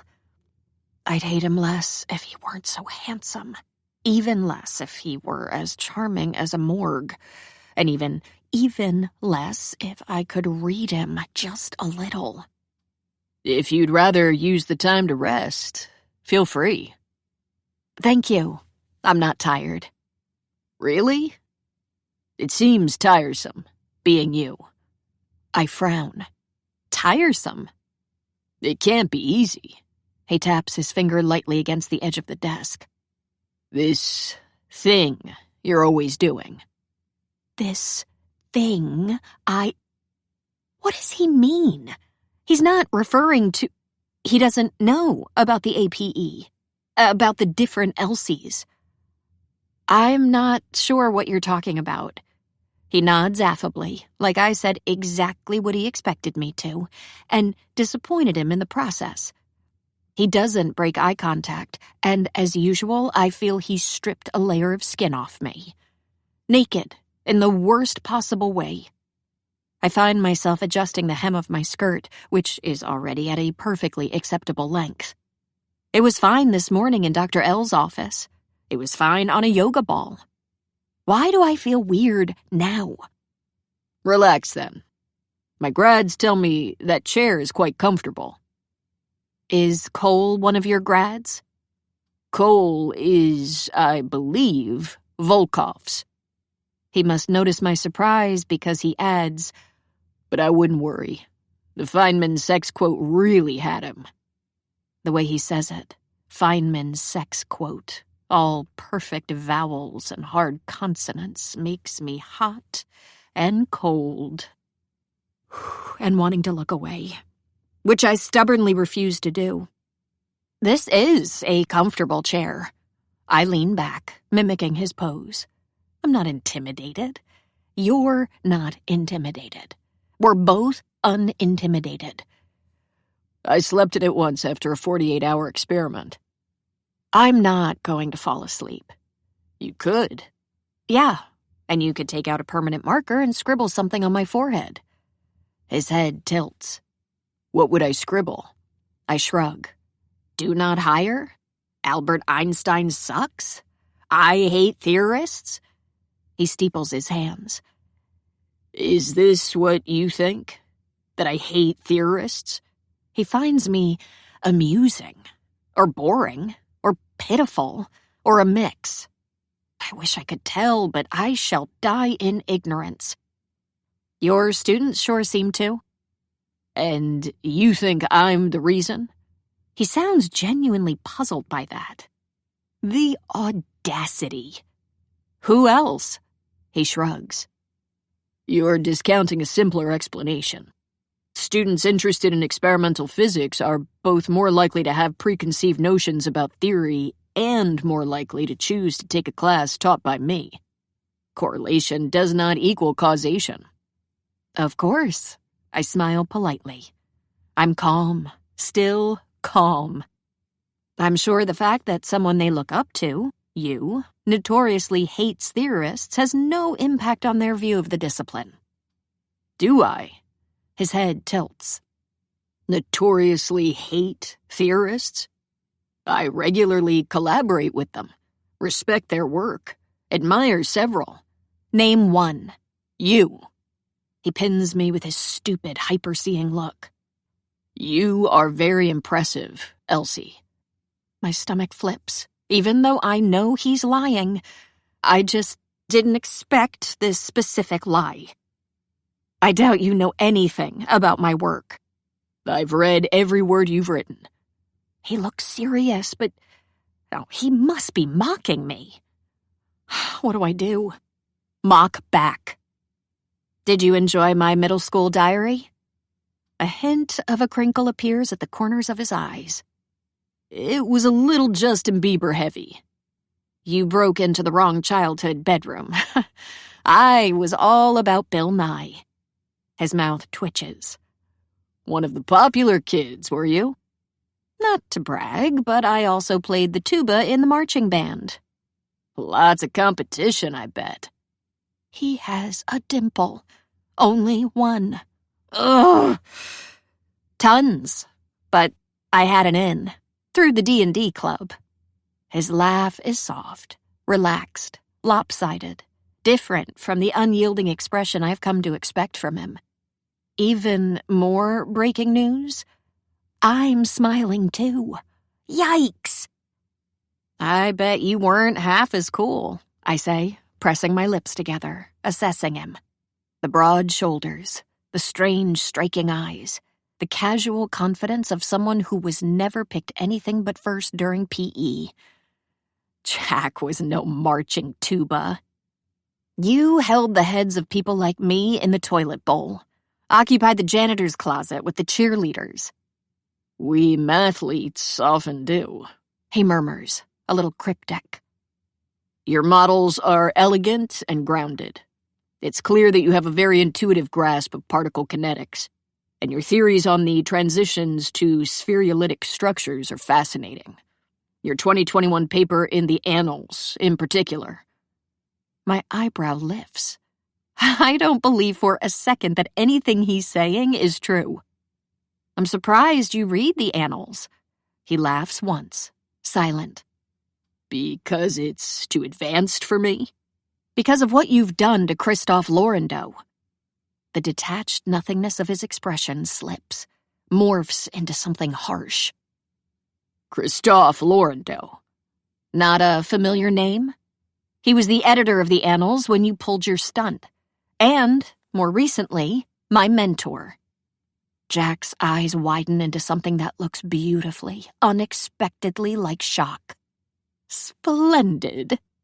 I exploit my advantage by leaning forward in the seat, resist the temptation to adjust the hem of my skirt, and say, no theorist has forgotten about the article. It might have been 15 years ago, but... Wait. Something doesn't add up. Jack's 3 years older than Greg, which makes him about 5 years older than me. 32 or 33, except that I study him narrowly. The hoax article came out when I was in middle school. You must have been 17. I shrink back in the chair. Was he some sort of wunderkind? Were you already doing your PhD? I was in high school. Then how does one submit a paper to a higher education journal at 17? He shrugs, and whatever emotion he was showing a minute ago has been reabsorbed into the customary blank wall. I didn't know there were age limits. No, but most 17-year-olds were too busy begging for hall passes or rereading Twilight. Twilight and Bill Nye, huh? To focus on cloak and dagger ploys that involved writing offensive, unethical parody articles whose only purpose is to deceive hardworking scholars and slander an entire discipline. I end the sentence practically yelling, nails clawing the armrests. Okay, maybe I'm not super calm. Maybe I could use some deep breaths. De-escalate. How does one de-escalate? I don't know. I'm usually already de-escalated. Unless Jack's around, that is. Jack, who's sitting there, relaxed, all-knowing, punchable. I close my eyes and think of my happy place. A warm beach somewhere. No one is fair-haired and massive. Cheese is heavily featured. You know what puzzles me? Jack asks. The entire gamut of human emotions? That too. I look at him, take in his self-deprecating smile when there isn't a single self-deprecating bone in his body. But here's the thing. Whenever the article comes up, what everyone asks is how I could do such a horrible thing. Why did I write it? Why did I submit? Why did I set out to humiliate theoretical physics? As opposed to what Chianti vintage you celebrated your evil triumph with? The breed of the mandatory supervillain white cat you were stroking? The decibels at which you cackled? As opposed to why it got accepted. I know exactly where he's going with this. It was a fluke. Maybe, he concedes. But here's the thing. If a theoretical geologist wrote a bullshit article saying that the inner core of the Earth is made of nougat, and the foremost authority in the discipline, say the New England Journal of Rocks, decided to publish and endorse the article, I wouldn't be so quick to chalk it off as a fluke. Instead, I'd investigate whether there is a systemic problem in the way theoretical geology papers are assessed, whether the editor made a mistake. I swallow. It goes down like broken glass. I am willing to acknowledge that the system is fallible. If you stop pretending that you acted out of concern for the injustice of the peer review system and admit that you maliciously exploited its loopholes because you wanted to. You still haven't answered, actually. Why did you do it? Not for any reason you think, Elsie. I bite my lip to not bark at him, to stop using my name. Not to pull an epic prank and become famous among the lab bros? No. I wish he sounded defensive or offended or anything at all. He's just matter of fact, like he's saying a simple truth. And not the same reason you want to hire an experimentalist over me. He draws back, looking surprised, disturbed even. You think I don't want to hire you because you're a theorist? I almost snort and say, yes, of course. But then I remember my first meeting with him, back in the summer. The way he looked at me a little too hard, hesitated a little too long before shaking my hand. Well, I concede with a small shrug. I suppose you do come by your dislike of me honestly. He huffs out a laugh and shakes his head. Again, with this supposed dislike. I heard you talking to Greg about me. I ignore the way his eyes widen, almost alarmed, asking him how quickly he planned to get rid of me.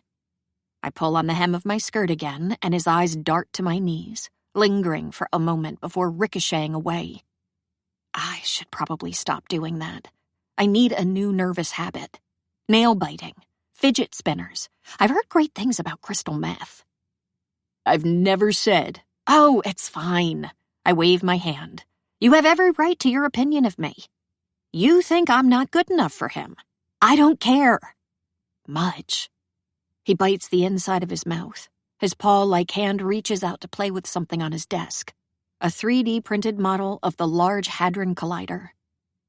You make lots of assumptions about my thoughts, he says, setting it down. Negative assumptions. Your thoughts are clearly negative. It might be connected to the fact that you've been insincere with my brother for months. I sigh. We can navel-gaze about how abominable a girlfriend I am till Beetlejuice explodes, but there are a few things you don't know about me and Greg, and until— There are many things I don't know. He drums his fingers on his desk, slow, methodical. I cannot look away. I spent hours last night trying to home in on this, and I'm not any closer to sorting you out. For instance, why would you lie about your job? You're an adjunct, not Jeff Bezos' accountant. And the fact that not only are you a physicist, but you're interviewing here. My first instinct would be to assume that it has something to do with me. But I saw your face last night. You had no idea who I was. So back to square one. Why the lie? And what else have you lied about? How have you kept it up for months without Greg realizing it? How will he react when he finds out? And above all, how will you react when he finds out? He stares at me like I'm a hexagonal Rubik's Cube. I picture him lying in a bed too small for his frame, wondering all sorts of things about me, and nearly shiver. Are you in love with my brother, Elsie? I swallow. This is a very intrusive question. Is it? He shrugs graciously. And anyway, Greg is 30 years old. He doesn't need you to run his life. Greg is 30 years old, and you are the first person he's been in any kind of romantic relationship with. His eyes harden. Considering the lies you've been feeding him, it seems that he does need someone looking out for him. If you just called him, he won't be back until Sunday. Have you tried to get in touch with him? No. His eyes darken. I'm not going to tell my brother that his girlfriend is secretly a liquid crystal theory superhero on the phone. I'll do him the favor of breaking his heart in person. So you can pat him on the back, say there. I'm serious, Elsie. I cock my head, picturing an empty auditorium. Greg dressed like the Apostle Peter, a single person in the audience clapping loudly after every song. My best friend. You really care about Greg? Yes, he says like he's talking to a child. I care about my brother. It's not a given, you know. Do you not care about your siblings? Or do your siblings not care about you? I shrug, remembering my phone calls with them this morning after they didn't bother answering the phone last night. Lucas picked up half asleep. Not only didn't he recognize my voice, he also asked, Elsie, who? I don't think they are fully aware that I exist in a corporeal form, I murmur, almost thinking out loud. I regret it instantly, because Jack nods in a way that has me wondering if he's filing away the information. Future ammo?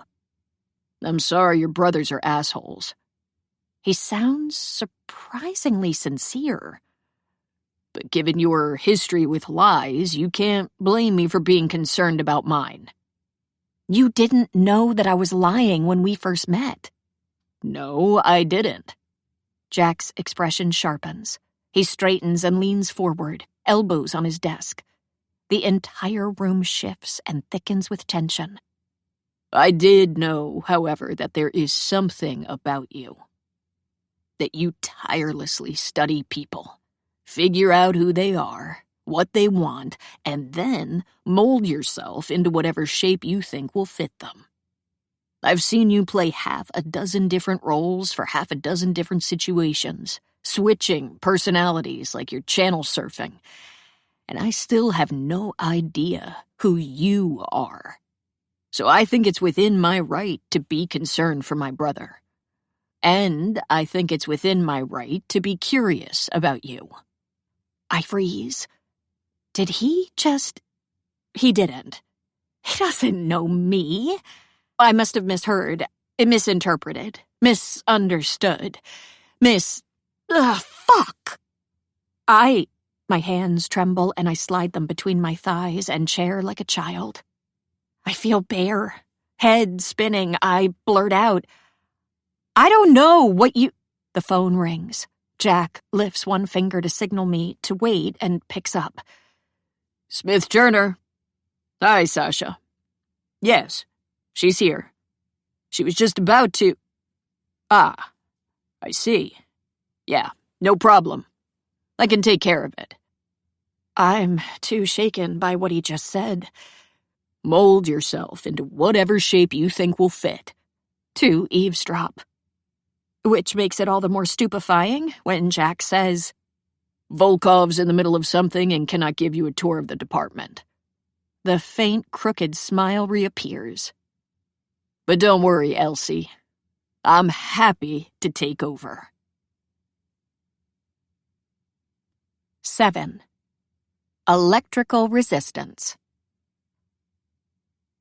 I repeat to him, there's no need, so many times the words lose meaning like in a tongue twister. It's all in vain. "Jack, I'm sure you have lots of things to do," I say as he ushers me out of his office, arm brushing against mine. "Like what?" Make necklaces out of baby teeth? Deadlift an anvil? Work?" He slides his key in the back pocket of his jeans and sizes me up from 5 feet above me. Oh, I feel ridiculously overdressed, even though I'm the one wearing proper professional attire. "I can make the time to show around a potential future colleague." Don't snort, Elsie. Don't snort. There really is no need. He tuts. "If you keep repeating that, I'll figure that you don't want to hang out with me." I don't, but I'd love to hang you. He pushes me down the hallway with a hand between my shoulder blades, and for a second his many feet in inches and pounds feel tantalizingly, inexplicably inviting. I'm tired, a little weary. I could sink against him and... Whoa! I think I'm getting woozy.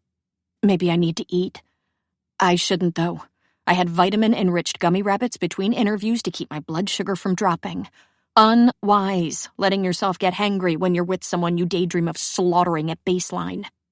I take out my phone, meaning to check my glycemic levels, except Jack is staring at it, eyes on the crack splitting the lock screen. A selfie of Cece and me laughing as we hold up a block of cranberry goat cheese. It was on New Year's Eve, before we spent 4 hours watching a Belgian movie about cannibalism. Then 1 more hour discussing its emotional through line. I wanted to die. The cheese was good, though.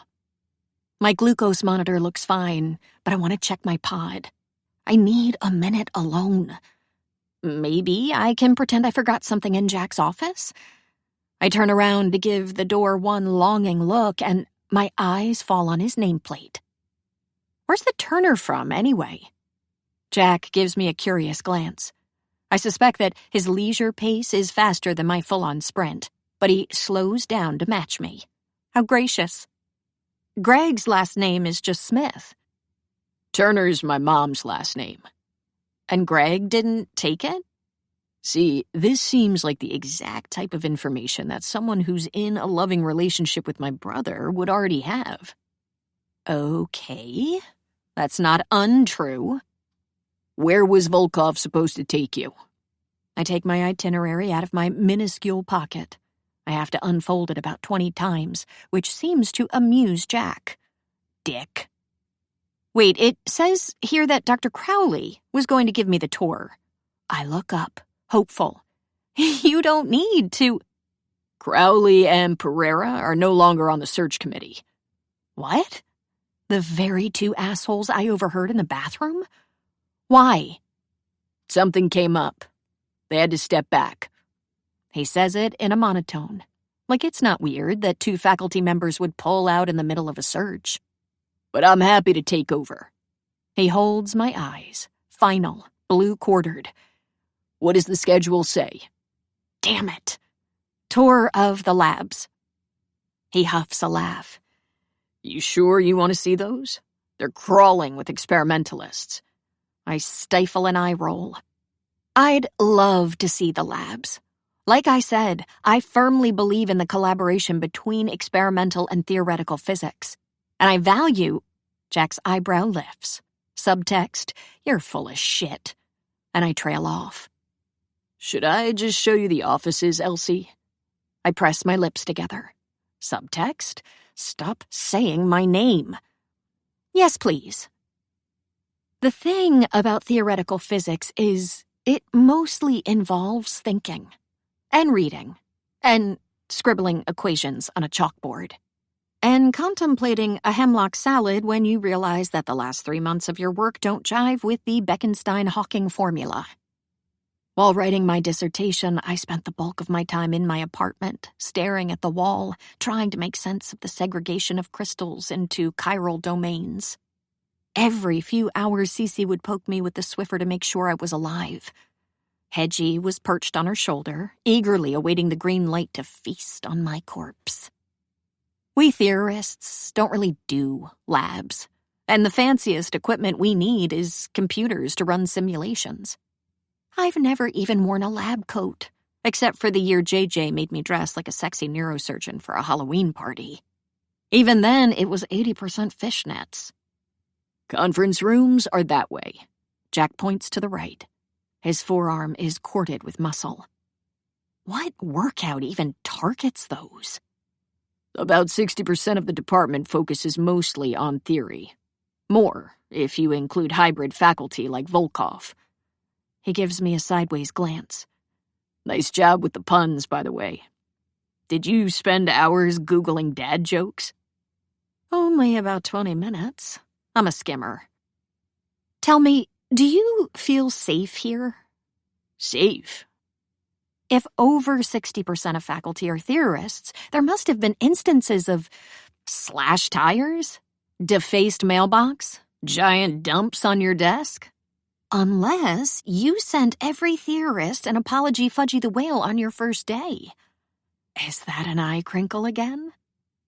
I'm not the most popular guy on faculty, and I have yet to be invited to the department's weekly happy hour.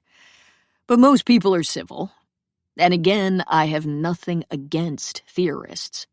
Sure, some of your best friends are theorists. He holds my eyes as he unlocks a door, and the single dimple makes a reappearance. This will be your office, Elsie. If your pun game stays on point.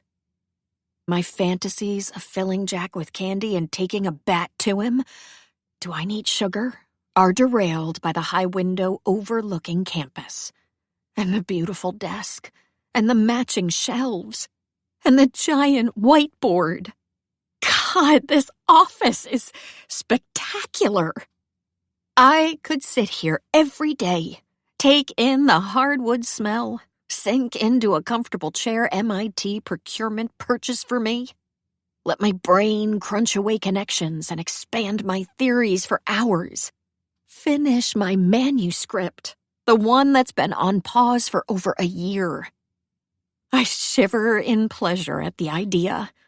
Unlike at my apartment, no coconut crab bugs would try to crawl in my mouth. My life would see a 900% reduction of, may I pay this class's tuition in Dogecoin's emails? And the salary. I'd have personal finances. Real ones, not just dimes I forgot in my winter coat the previous year. I want this office. I want this job. I want it more than I have ever wanted anything, including that Polly Pocket set at age 5. Do you need some privacy? A mattress? Emergency contraception? I whirl around. Jack is leaning against the door jamb, the set of his shoulders relaxed, his frame filling the entrance. He stares at me with that lopsided smile that almost has me forgetting that we hate each other. It's, I clear my throat, a nice office. Just nice? You looked on the verge of something there. I collect myself. No, What's the teaching load for the position again? He studies me, assessing, and I face away. I've had enough of him for today. Do you enjoy teaching? Of course. I lie, running a finger over a wooden shelf. It's not even dusty. You don't, he says, pilfering truths out of my skull. Maybe you did before having to teach 90 classes a week, but not anymore. It's not a question. The teaching load is 2 classes per semester. I palm the filing cabinet. Not too bad. You do know that there are physics jobs that require no teaching. I can get grants. Buy out my classes so I don't have to teach. Grants are rare for theory. It'll take you months to apply, years to hear back. Wouldn't you rather be a full-time researcher? I turn around, hands on my hips. I'm okay with you not wanting me to get this job, but I draw the line at you not wanting me to want it. His mouth twitches. Seems to me like you want it a little too much. Jack, here you are. A young woman stomps at the door of the office. She's only a few inches shorter than Jack, with long dark hair and an accent that I cannot place. She is gesticulating a lot. They did it. Again. Did what? Overrode my booking of the tokamak. Can you believe it? 3rd time this month. What the fuck? I had it for next week, then bam, kicked from the calendar. All that bullshit about how the reactor is available to all MIT personnel? They clearly don't mean grad students. How am I supposed to fuse the plasma? In my fucking pressure cooker? Michi. Jack sounds unfazed.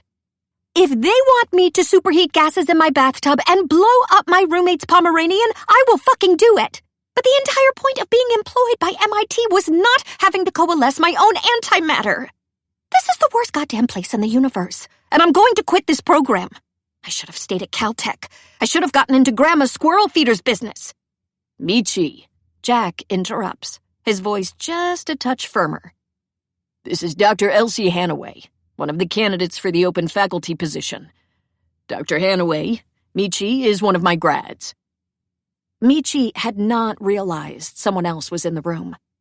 The way she turns beet purple is a dead giveaway, and so is her appalled, wide-eyed expression. I run a quick APE. Michi's smart, motivated, overworked. She likes and trusts Jack, so maybe not that smart. She's mortified her rant was overheard. Judging from her quivering lower lip, she's about to burst into tears. Uh-oh. That sucks, I say quickly. The Elsie she needs commiserates. I hate it when labs double book. I've never booked a lab in my entire life. But how hard is it to set up a functioning Google Calendar? Very, I assume. But Michi's lip unquivers. She unpurples.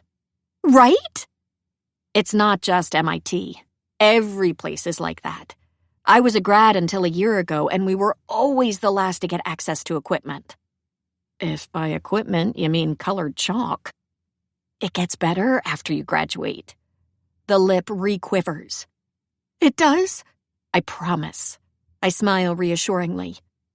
My weakness is women in STEM. I want to protect them from the structurally unequal hellfire of academia.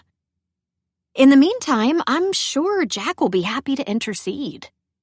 Jack's scowl broadcasts his unfamiliarity with the concept of happiness. I'll make sure you have access, Michi. He says Michi, but he's looking at me. Glaring, to be precise. And when Michi scurries away with a nod, he pushes from the door and walks right up to me, a vertical line between his brows. It's almost a physical shock, redirecting from Michi, open book, see-through Michi, to Jack. He's the usual blank brick wall of question marks, and I want to tear out my hair. His hair. All hair. Why does he have to be so frustrating? Why does he have to be the most unreadable... The real girl who wished to be a puppet, he murmurs, low and rumbly. What? I can actually watch you do it. Do what? Analyze people. Turn yourself on and off. I take a terrified step back, a combative step forward. I can't read him for shit, and he's in my head? You know, Jack, we all interact differently with different people. It's called code switching, a totally normal social skill. Code switching has nothing to do with erasing who you are and twisting what's left of you. Have you ever even booked a lab? What equipment were you denied? Listen, it worked. Michi was about to cry. I anticipated her needs, and there were no tears. You lie, Elsie.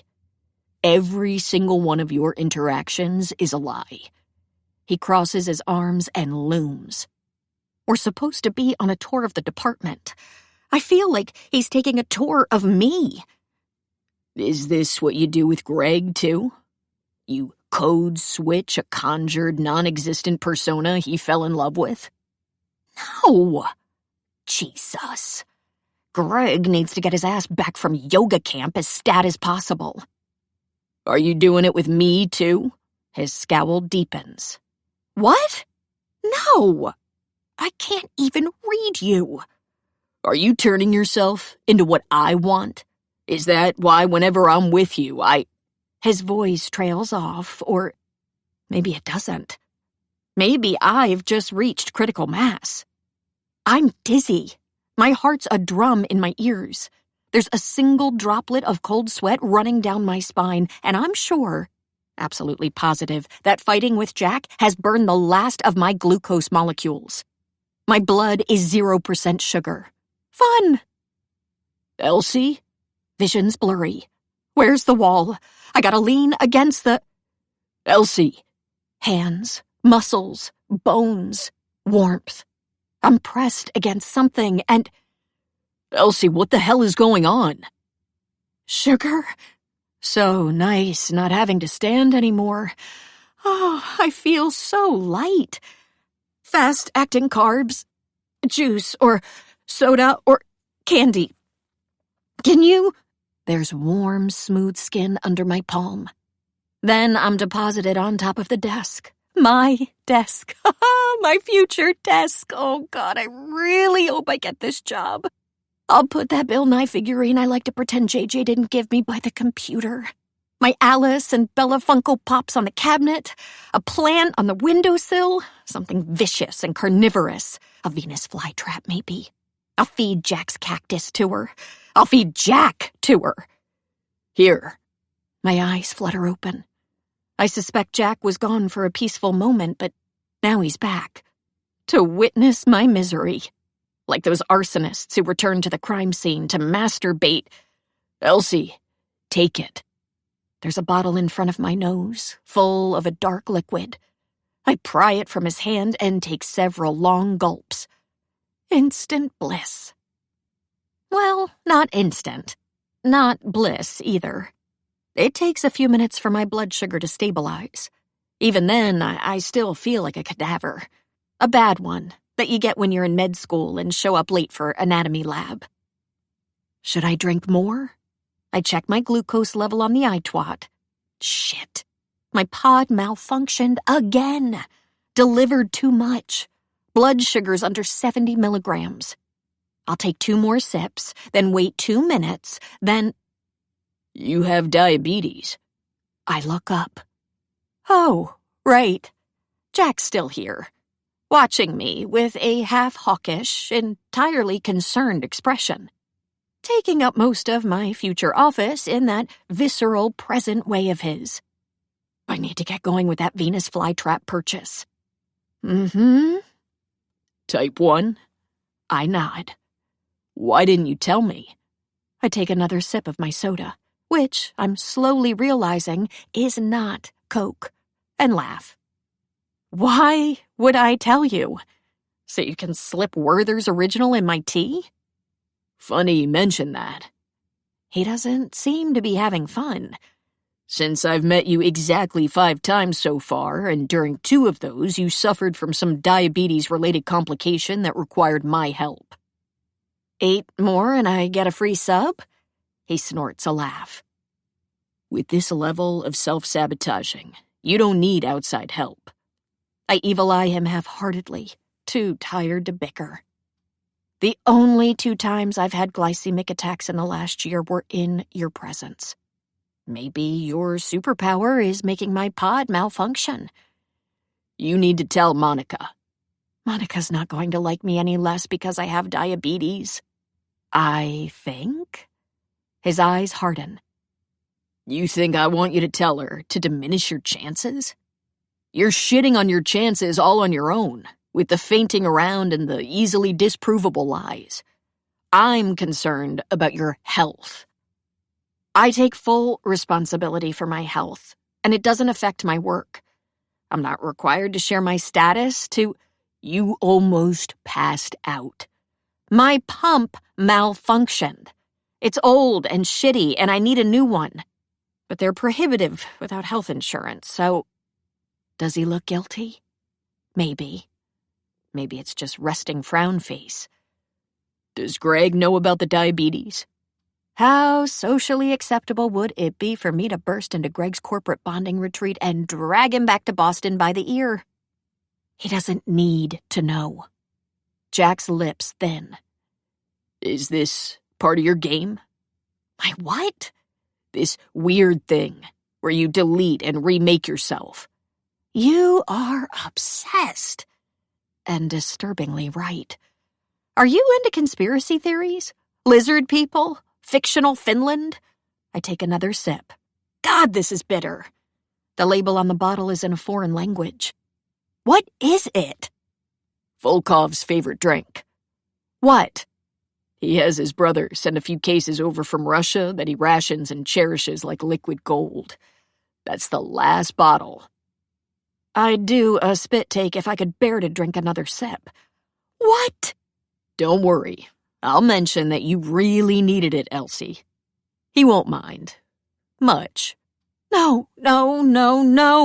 Don't tell him. Do not tell Volkov. I'm gonna find an import store, buy a replacement. Where did you get this from? I trail off.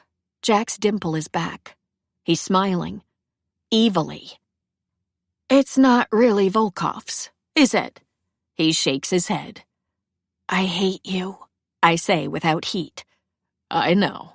He grabs the bottle, takes a sip, scrunches his nose in an almost cute way. Does he know my lips were right there? Disgusting. I stole it from the student lounge. Only non-diet soda I could find. You just stole from a grad student? I laugh. Yeah, an unexpected low. I laugh harder. Must be that sugar high. How do you sleep at night? I have a really firm mattress. Great for spinal health. Laughing again here, and so is Jack. I take the bottle back and sip again. I guess we're both vaccinated. What's the harm? God, this tastes like paint thinner. Or a plankton isopropyl alcohol smoothie. Oh my God. I'm laughing even more. Do I have permanent brain damage? Are you going to be okay?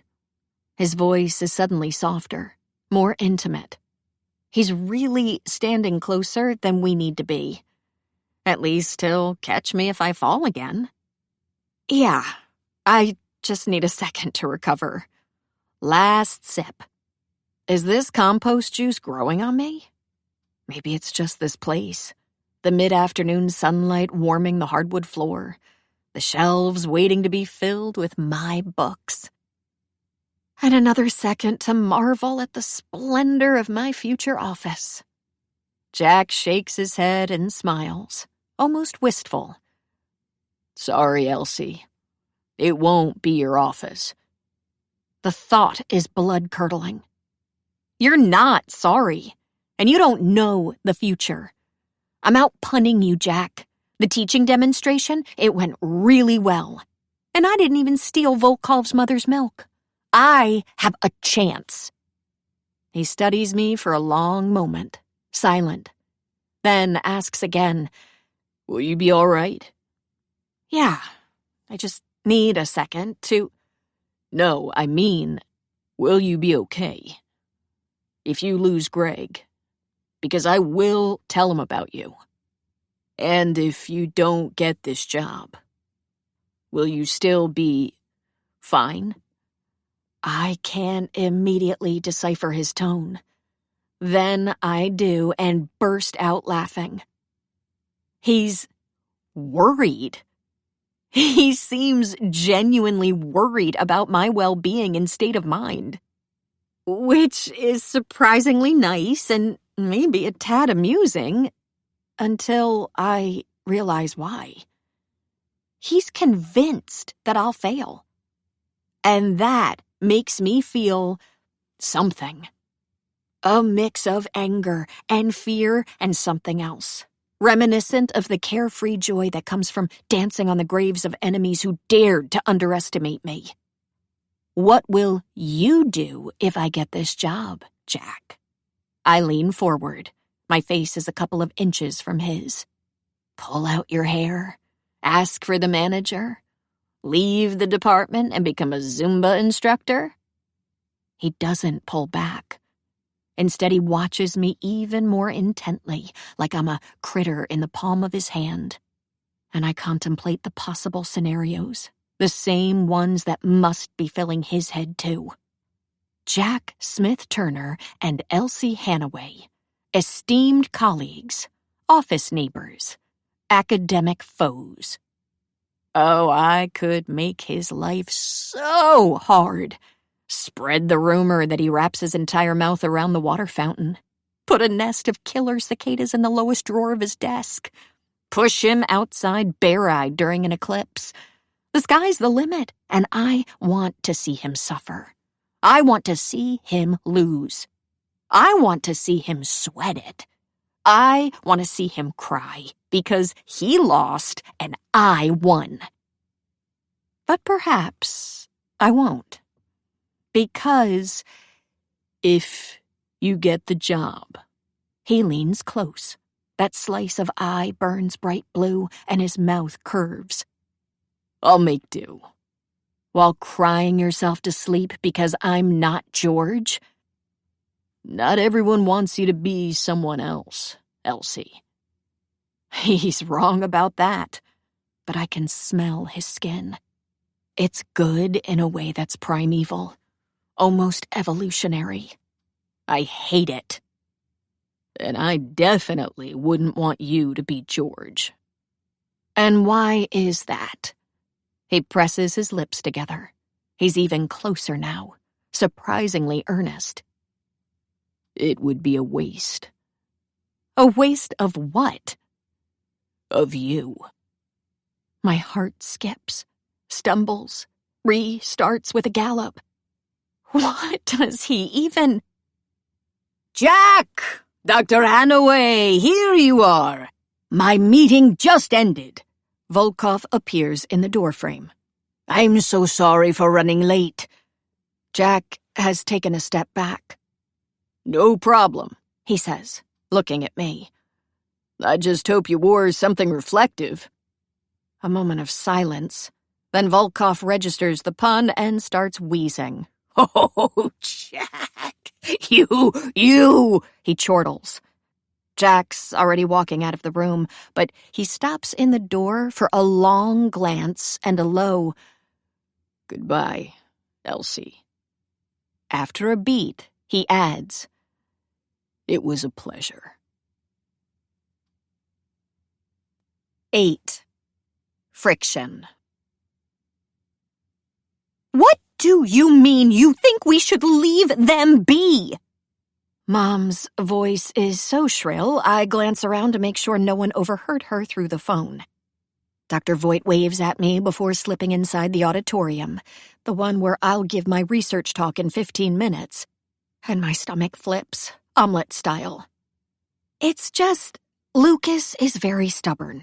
Short of locking him in my dishwasher, I'm not sure how to stop him from acting up. I hasten to add before Mom asks me to do just that, and I think he'll be okay if we give him space to sulk. What about Thanksgiving? What about Thanksgiving? What if he's not done sulking by Thanksgiving? Where do I seat him? What if he doesn't show? Your aunt will say that I don't have my family under control, that she should host next year. She's been trying to steal this from me for decades. Mom, it's January. And? I spot Jack and Andrea coming my way, laughing, Michi, and a gaggle of grads in tow. He's one whole head taller than the crowd, like at every single Smith gathering, and wears a gray long-sleeved Henley that manages to look simultaneously like the first thing he found in the laundry hamper, and a high-end piece tailored to showcase that protein is his favorite macronutrient. Haute Couture by Chuck Norris. Oh, I wish he didn't nod at me with that stupid smirk. I wish he wasn't amused by my glare. If by November things aren't better, I'll look into rope restraints and cheap storage space. I promise. I gotta go, Mom. I'll call you back tonight, okay? I hang up to find a good luck email from Dr. L, who hasn't quite mastered text messaging yet, and smile. At least someone cares. I'm so sorry about yesterday, Monica says, arriving in a flurry of clicking heels. Her eyes knife into Jack's monstrous shoulders, and I do love how committed she is to despising him. Truly warms my high-risk cardiovascular system. I left you with Jack for so long. I had no idea Sasha was late. Men, so unreliable. Not a problem. It's not even a lie. Last night, I managed to put in 2 solid hours of email answering before dinner, and I didn't even doze off when Cece told me all about the recent breakthrough in her analysis of the Odessa Steps, i.e. Act 4 of the 1925 silent movie Battleship Potemkin. We've watched it together before, multiple times, since I made the rookie mistake of pretending to love it the first. But last night I was considerably less tired than usual, and my theory is that Jack's the reason. Here's the deal. Things between him and me are unsalvageably bad. I'll never conjure an Elsie able to please him, especially since he's figured out my APE strategies. And as much as I hate knowing that there's someone out there whom I cannot win over, it also lets me off the hook. With Jack, I don't need to be someone else, because I can't be someone else. It's unsettling and disturbingly bearing, and also relaxing. Basically, I had fun with Jack Smith Turner, a phrase never before uttered by a human tongue. Have I been doing it all wrong? Maybe instead of getting people to think that I'm worth their time, I should stop giving a shit about them? Food for thought. On the positive, everyone who's had one-on-ones with you adored you, Elsie.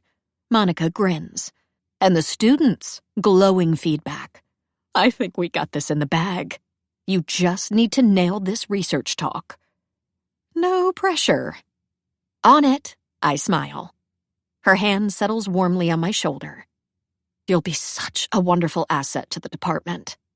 10 minutes later, after Monica has introduced me to a packed auditorium, I suspect mandatory attendance, I can still feel the weight of her fingers. She mentioned the Forbes 30 Under 30, the SN10, scientists to watch, and the Young Investigator Prize, and everyone clapped. People look between me and my slides. No one seems to be nodding off yet. I'm talking about the models I created, some unpublished material I haven't had a chance to write up yet, and God, I fucking love it. The thing is, I'm good at it. Really, genuinely good. Anything else I've ever been praised for. You're so pretty, Elsie. So interesting to talk to. So funny. So extroverted. So introverted. So kind, so understanding, so pleasant, so thoughtful, so level-headed, so insightful, so crazy, so carefree, so disciplined, so intense, so laid back, is made up. A product of fog machines and carefully angled mirrors that reflect what others want me to be. But physics. I didn't fake my way into physics, and I love talking about it to other people. Not something I've been able to do over the past year, since I teach approximately 70 bajillion classes, and my students are still at the apple falls on head stage of physics. I sometimes try to involve Cece in my work, but every time I mention liquid crystals, she giggles and whispers, "My precious." Which is okay. It's not exactly a party topic, but physicists? They're into it. Experimentalists love the applications, and theorists love to wonder what they were up to during the Big Bang, whether they're the real origin of life on Earth, if they can be added to a smoothie. It's a win-win. This was phase 2 of the model. Let me know if it's not crystal clear. I deliver the first of my 3 scheduled puns to a room full of chuckles. If the world is a just place, this prostitution of my sense of humor will buy me Volkov's vote. Now, moving on to the 3rd. Jack's in the 4th row, paying me an uncomfortable amount of attention, writing something in a notebook. At best, he's doodling cool S's. At worst, drafting an online petition to dissuade MIT from hiring a diabetic slug who pilfers imported sodas and catfishes impressionable young men. He has something planned. I know it. He knows it. We both know it. And that's why our gazes meet and hold so often. But I've practiced this talk so much, I could give it while getting my crotch waxed. Whatever you're plotting, I'm ready for it. I think at him the next time our eyes catch. He smirks back, his familiar, uneven smile. I carry on and wait for the shoe to drop. And wait. And wait. And it doesn't. Jack doesn't raise his hand to ask an unintelligible 4-part question. His students don't jump out of their chairs to stage an anti-theory flash mob. Once we get to the Q&A, I peek at the ceiling, fully expecting a bucket of pig's blood. Nothing. Just Dr. Massey, raising his hand from the left side, saying, "What a deeply fascinating model, Dr. Hanaway. Some of the experimentalists here would really benefit from your collaboration." He points at a middle-aged man sitting in front of him. "Toby, you're working on pneumatics." "No, not me. It was Dr. Dial." "No, Dial's particles. Maybe Sasha?" The room devolves into a chicken coop, everyone talking over everyone until Volkov interrupts. "Wasn't it Dr. Smith-Turner?" He turns around with effort, looking for someone, and I pray he misspoke. I pray there's another Smith-Turner in the crowd. I pray for a quick and merciful ending. But, "Jack, you've been stuck on your pneumatics experiments, right? You could use this model, correct?" I dare to glance at Jack, expecting to see him frown, to scoff, to lash back. But he says, "Indeed I have, and indeed I could." He smiles a little, pleased in a way that's not bitter enough for my taste. I just knocked this talk out of the park. Jack should be sobbing. Why does he look almost admiring? His eyes hold mine again. I glance away first and take the next question. "You are a most impressive young scientist," Volkov tells me, pausing to pop a bacon-wrapped mushroom in his mouth. "A rising star with a bright career ahead of you." I'll make sure to buy sunglasses. I watch him cackle his way to the canapé table, hoping he won't be back. The interview went well, but I'm ready for it to be over. This shindig at Monica's place is the home stretch. Ostensibly, an informal reception meant to convey the amiable culture of the department and the convivial rapport among its faculty members. But I've been to tons of these back at Northeastern, and all they manage to show is that we academics are awkward, resentful nerds unable to interact with our colleagues without liters of ethanolic lubricant, which have, by now, been distributed. The room ranges from buzzy to outright drunk. The conversation from PS5 games to gossip about the grad students. Cole is universally loathed, had a soul patch phase, once tried to organize an orgy in the spectroscopy lab. I should introduce him to Uncle Paul. Monica's house is fancy and sprawling, and I shouldn't be shocked. She is a big shot. Of course, she has KFC buckets of money. Many of those who manage to stick around academia till the full professor stage do, right? It's just the income difference between tenured faculty and people like me is gaping. Maybe scholars move up from the poverty line and forget all about how they used to jerk awake to coconut crab roaches crawling on their skin. Maybe there's a switch in the brain that teaches people the difference between hors d'oeuvres and amuse-bouche and makes them want to drop serious cash on cow skull wall decor. I sip the club soda I pretend to splash with gin and mutter, God. Pretty sure God left this department years ago.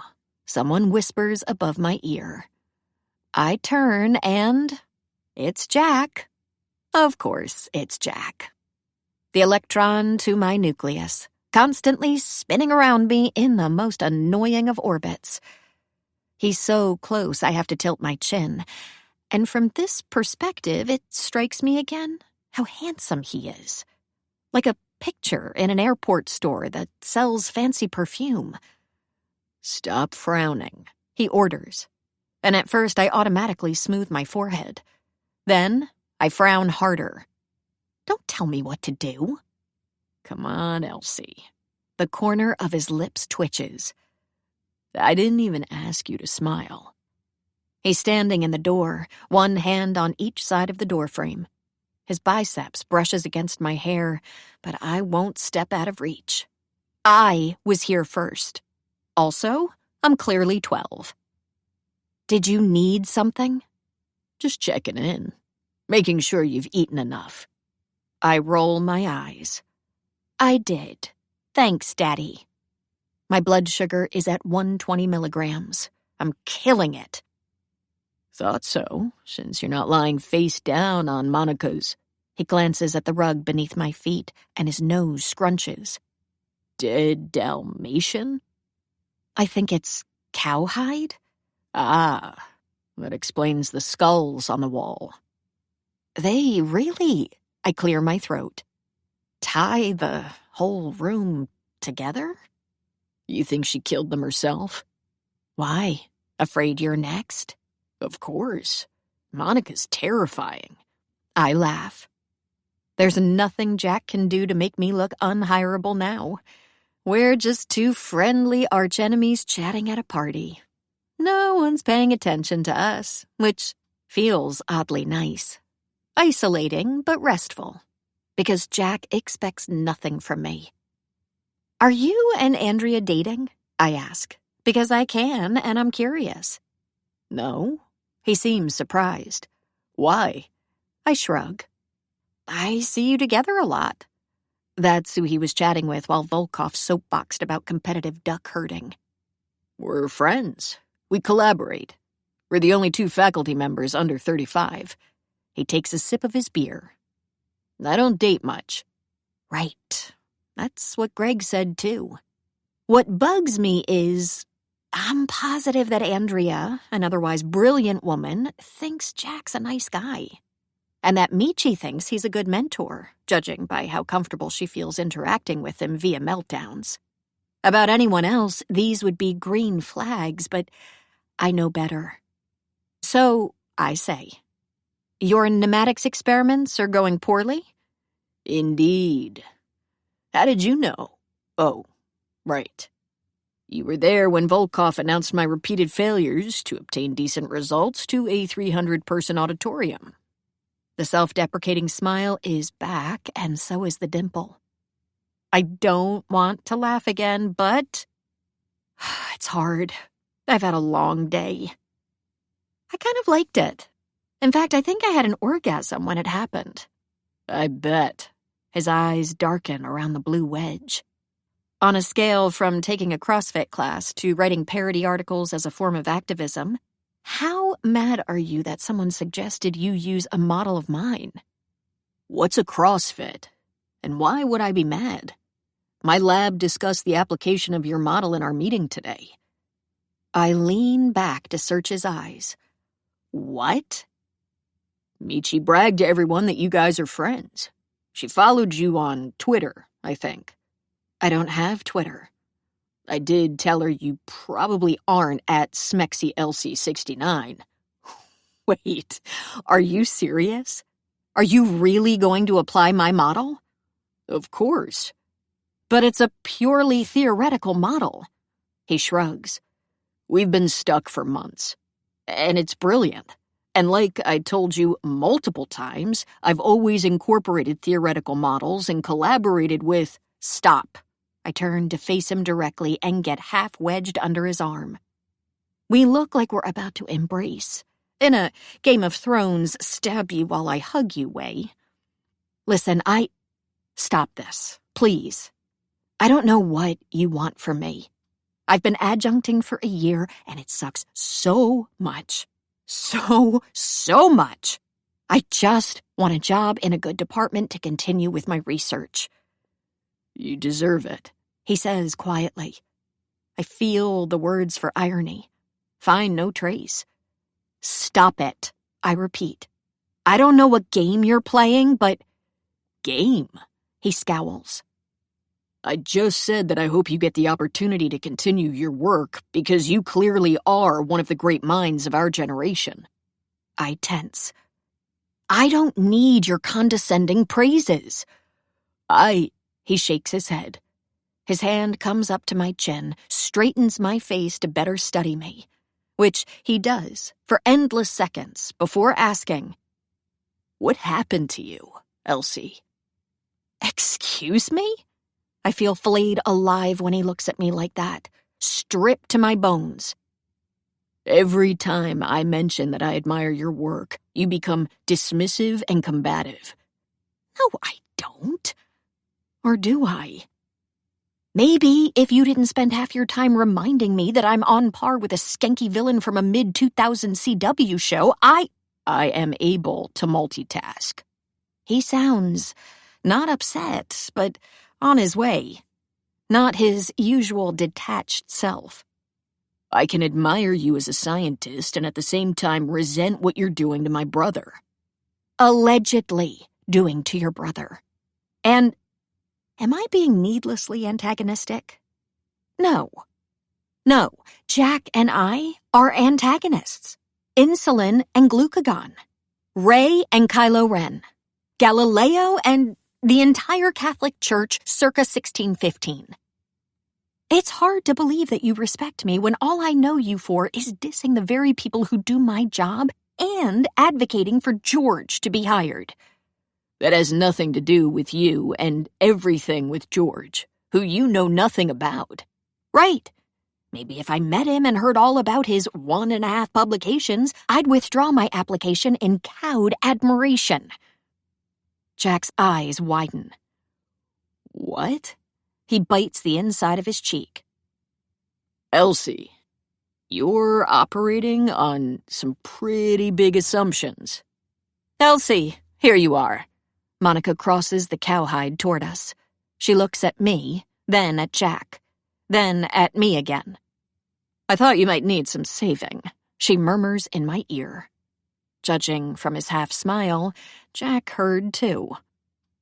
I was just making sure she still wants to work with us after Christos put his hand down his waistband while trying to convince her that cereal is technically soup. Jack's tone is once again amused, relaxed. He does make some valid points.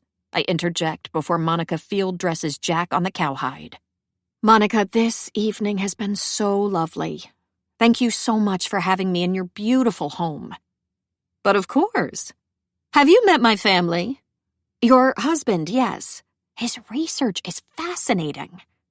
He's an evolutionary biologist. We teared up together over the tawny frogmouths, who mate for life and let themselves starve by the body of their dead partner. Good times. What about Austin, my son? He just got home. He's staying with us. Currently between careers. Looks like spending hundreds of thousands of dollars to major in golf management was not a good investment. Her smile is tight. Did you know Jack and Austin hang out? Oh, I look between Jack and Monica, who seem to find the fact, respectively, amusing and teeth-grind-worthy. We play basketball at the same gym, Jack explains. His voice vibrates through me like he's very close. On Sunday nights, right during our family dinner, which Austin hasn't attended in weeks. Maybe you should install a hoop in your living room. He points at the wall. Right there. Between those two fossils? Maybe you should install a hoop up your... Oh, there he is. Austin, dear, let me introduce you to our guest of honor. A tall man resentfully stops staring at his phone to come to us. He's handsome in a common, forgettable kind of way, and initially I think that's why he looks vaguely familiar. But as I watch him exchange a friendly handshake with Jack, I realize it's more than that. I'm positive that I've seen him before. Where, though? I cannot place him. One of my students? No. He must be in his late 20s.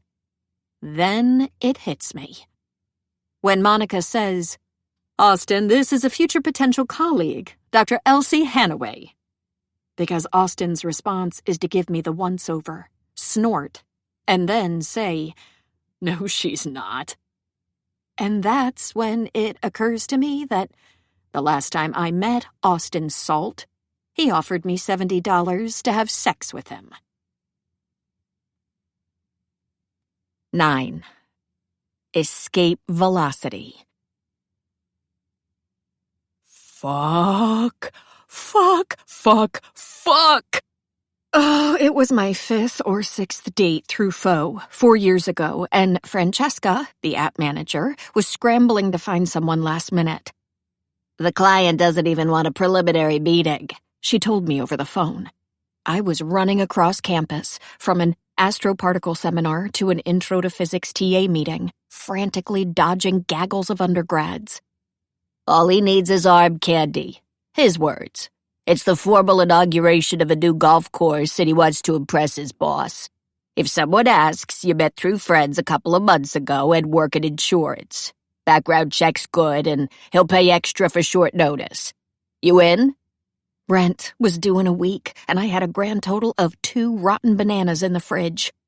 So I wore one of the 3 cheap cocktail dresses Cece and I had gone halvesies on, watched a winged eyeliner tutorial, and, in the cab ride to the suburbs, got myself carsick editing a fellowship application due the following day.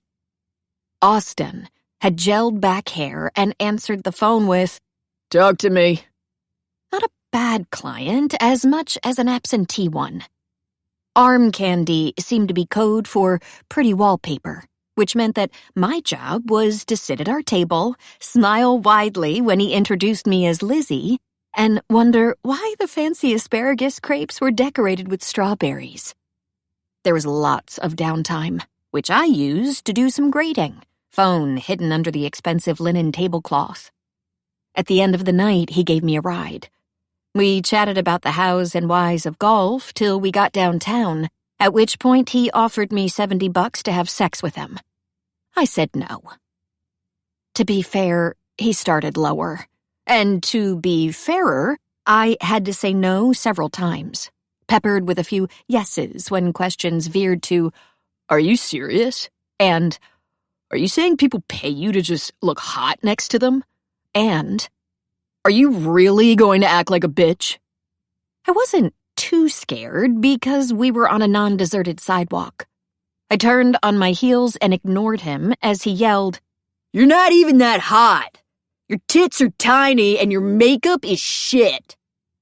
The following day, I told Francesca, who made a gagging noise on the phone, ask the million-dollar question, "God, Elsie, why are men?" and blocked him from the client database. For the following fake dates, I made an effort to do better makeup and use push-up bras. As a people-pleaser and a graduate student, I was primed to take all sorts of constructive criticism to heart. And that was the end of it. Or just an intermission? Because when Austin looks at me and snorts and says, "No, she's not," the temperature around me drops. I look into Austin's resentful eyes and my nerves screech. My brain ices over and then shatters into a million tiny razor-sharp fragments that crash noisily into my skull.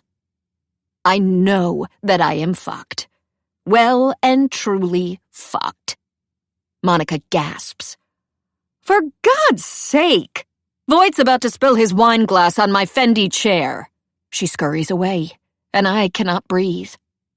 "What are you doing here?" Austin takes a step closer, and the smell hits. He's been drinking. I'm going to puke in the cow skull. "Hi, Austin. How are you?" I sound solid, I think, self-assured, but he ignores me. "Honestly, it's a good move. You kinda sucked as a hooker." My shoulder blades make sudden contact with something hard and warm. I must have physically recoiled and pushed back into... Jack is behind me, witnessing all of this, cross-referencing notes about how terrible I am with Austin. Shit! "What did you just say?" he asks. "You ever hire her?" He points at me with his chin. I can't see Jack's face, but I hear the frown in his voice. "Elsie is a physicist." Austin laughs. It blends seamlessly with the chatter in the background because people are still eating, drinking, arguing, while my professional life falls apart. "Dude, no way. Elsie here is like an escort." Anger bleeds into my panic and I stiffen. "This is incorrect," I hiss. Not that there would be anything wrong with it, but Faux is a fake dating app, which you'd know if you read the terms and conditions you agreed to when you signed up. But you're too busy whacking balls around with a crowbar to learn basic literacy or how to treat your fellow humans with respect. Step away from me, or... At least I'm not some kind of hooker who doesn't even bother to fuck her clients. "Hey!" Jack's palm closes around my arm and pulls me back into him like I'm an unruly child who might walk into traffic. His voice is low and menacing, and I feel it reverberate through my own skin. "Austin, you heard her. She asked you to step away." Austin lets out an ugly laugh. "This is my house. Then go to your room and play with your Transformers figurines. Leave her alone." "Jack, I paid her to go out with me. You don't understand. I understand what I'm seeing. So listen to me, asshole." Jack's tone is chilling, terrifyingly calm. Austin pales and takes a small step back, and I almost feel sorry for him. "You're harassing a woman who asked you to get out of her personal space while she's at a work function. Because she rejected you. But I paid her to... I don't care. She asked you to leave. Get the fuck out of my sight." Austin doesn't want to leave. It's clear in his flared nostrils, in his twitching jaw while he stares at the place above my shoulders where Jack has taken up residence. But he doesn't stand a chance. After a few frustrated seconds, he mutters, "Fuck this," and finally takes a step back. My heart starts beating again. "One more thing," Jack adds. Austin swallows. "What? If you say anything about this to anyone, including your mother, I'm going to make sure you regret it for a long, long time. Understood. Austin presses his lips together and nods once, tight. Then he disappears into the crowd, into another room, and I free my arms and turn around, meaning to, I don't know, thank Jack, explain myself, play off what just happened as a fever dream. Problem is, he's staring down at me, watching me with sharp, inflexible eyes that miss nothing, and he sees everything. Every molecule I am built of. He could list it, describe it, reproduce it in a lab. He sees the rebar structure in me, and I see nothing. I understand nothing. I still have no idea what he wants me to be. Jack, I say, a barely there whisper. But he can hear me. He can hear everything. Jack, I shake my head. And then I can't stand to be seen anymore. So I take a step back and weave my way through the room, looking for Monica to make my excuses. 10. Inertia. In hindsight, Cece muses while nibbling pensively on a piece of Gouda, we should have seen this coming. Boston's population is 700,000. Say half are men and half of that 21 to 40, Foe's target demo. Now, Foe's not cheap, and the masses are getting poorer while Jeff Bezos ruthlessly profits off my desperate need for one-day shipping of dill pickle lip balm. So maybe only a fourth of the dudes can afford to hire us. And of that fourth, half is either in a happily committed relationship or has morals. Now, consider that we've been doing this for about 4 years, fake girlfriending an average of 2 clients a month. If we crunch the numbers, she looks at me expectantly. I consider pretending I'm not a human calculator, then give up. 96 men, I sigh. And their family and friends. In a pool of 21,000. Cece holds a carrot to Hedgie, who takes a delicate nibble. Which makes the probability of us coming across someone we met through Foe in our private lives? Time to nerd out, nerd queen. Bayesian probability or frequentist? Cece's grin is my favorite of hers, with the tongue sticking out of her teeth. Doesn't matter. The point is, it's possible that in our quixotic quest to make enough money to pay our taxes, something Jeff Dill Pickle Bezos is not asked to do, by the way, we fucked up a good assessment. I let my forehead slide to the table. It's cold and sticky with something that might not be Hedgie's urine. What if Austin tells his mother that I'm some kind of con woman who tricks her clients into not fucking her? Did he look like he might want to talk to Monica?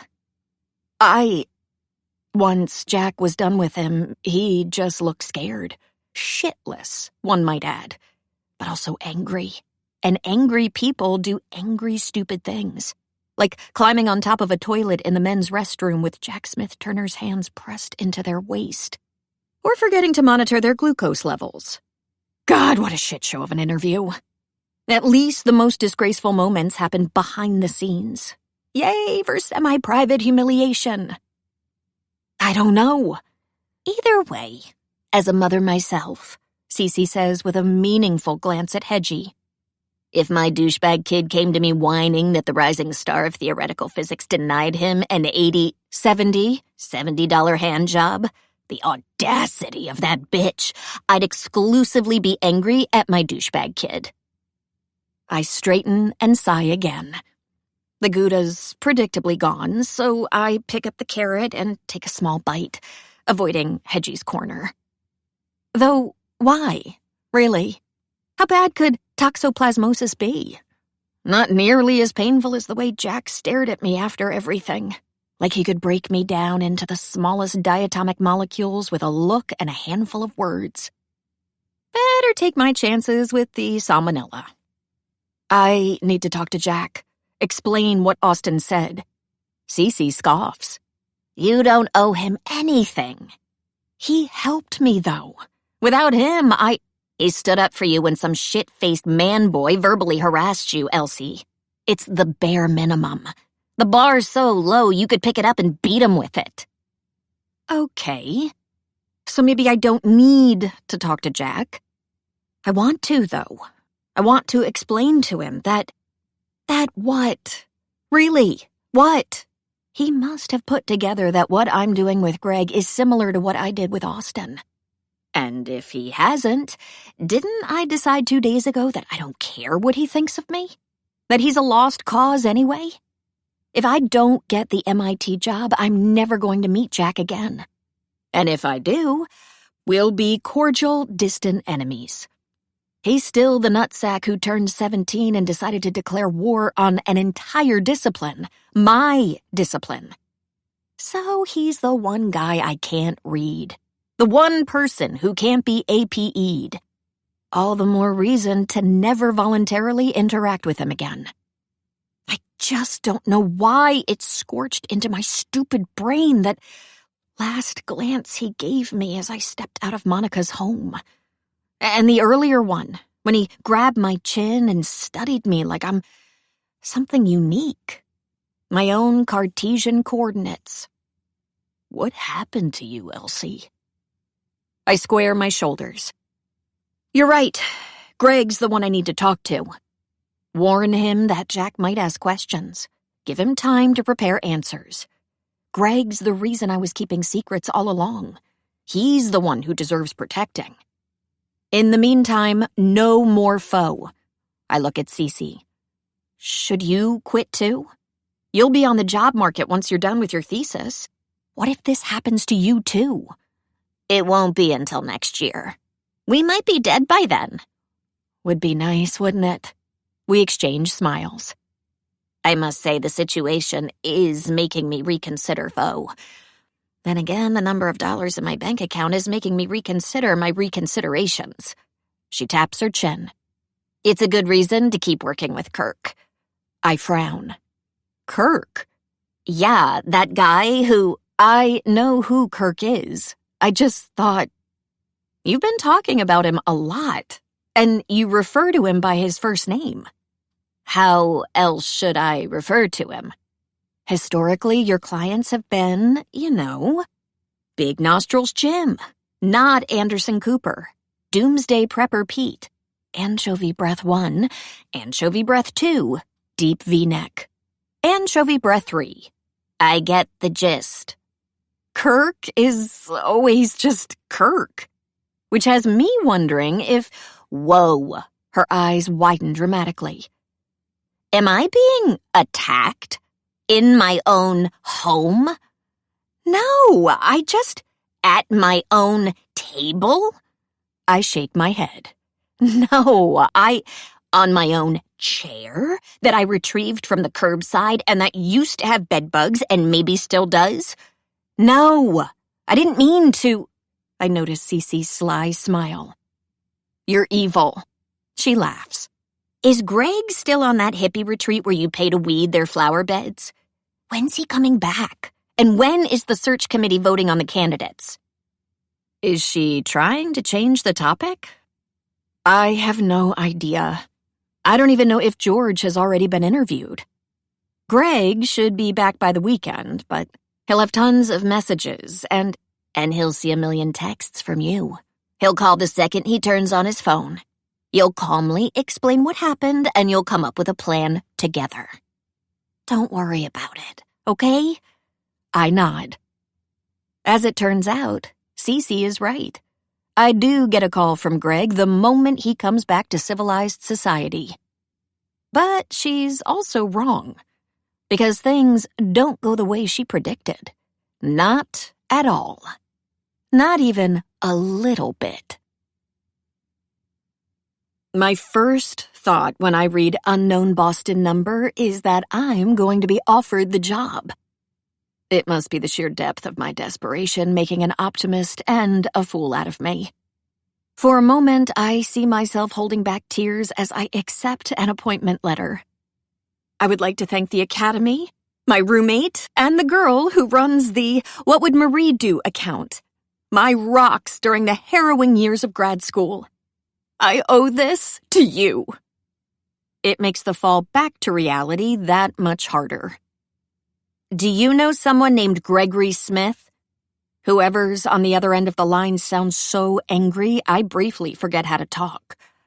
I sure hope so, because there are 40 unread texts from you on his phone. And if you're his stalker, you'll still do. He was brought here an hour ago for emergency dental surgery, and we need someone to come pick him up. Pick him up? Yes, it means that you come here, get him, then take him where he lives. She's speaking very slowly. If I told her about my doctoral degree, she would not believe me. With a vehicle such as a car, or a wheelbarrow for all I care. I don't own a car, and I don't know where he lives. Can't you call him an Uber and— Honey, he's drugged out of his mind. I cannot let him walk out of here alone. He just mumbled something about walking into the Charles River to hang out with Aquaman. I close my eyes. Then I open them. I glance at the lecture I've been preparing. Then at the time, 6:42 p.m. Then at Hedgie glaring at me from the kitchen counter. I sigh and hear myself ask, "Where are you located?" 11. Centripetal force. If Greg were a dog, he'd be peeing all over the waiting room. In my 27 years, no one has been happier to see me. He leaps, albeit sluggishly, out of his chair, tries and fails to spin me around, effusively compliments my stained "May the mass times acceleration be with you" shirt, and finally sandwiches my face in his palms and says, "I'm about to blow your mind, Elsie. Did you know that quinoa is not a grain? It's like a sprout. Oh my God, let's do the Harlem Shake." Behind the reception counter, the nurse shakes her head and mutters, "High like a hot air balloon." Thank you for calling me." She looks less pissed than she sounded on the phone, but more exhausted. The place smells like mint, potpourri, and that air hygienists blow into the mouth during cleanings. "Sure. Get this idiot out of my waiting room, please. I gotta go home and feed my own brood of idiots." "Of course." I smile reassuringly at Greg, who's petting a strand of hair that escaped my bun. Like I said, I don't know his home address. Do you have it in your paperwork? Or I could bring him to my place. "I've got it." I turn to the door even though I'm well familiar with the voice. From the past 3 days of interviewing. From my worst fears. From that weird intrusive dream I had last night. Greg's already running to his brother, giving him the same unabashed welcome he gave me. My first thought is a familiar one. I can't believe they're related. If they played siblings in an HBO Max miniseries, I'd call bullshit on the casting director. My second is, of course, fuck. Fucking fuck. Why is he here? I look to the nurse. Did you call both of us to pick Greg up?" "Yep. Because the first person I called was his mom, who told me she'd be here in 15 and then canceled because of a Manny appointment." Her lifted eyebrow is 100% judgment. I blame her 0%. "I decided to hedge my bets." "Right," I say. Greg yaps on about his fantabulous quinoa discovery, and I don't want to meet Jack's eyes. I cannot bear for him to see me, not after yesterday's mess at Monica's and that last look. Understandable. I smile weakly at the nurse. Then I turn, meticulously keeping my eyes on Greg. "Your big bro's here to take you home, so I'm leaving. I'll call tomorrow when you're feeling better and—" "Oh no!" Greg looks at me like I'm pouring liquid glue on a brown pelican. You can't leave. That'd be awful.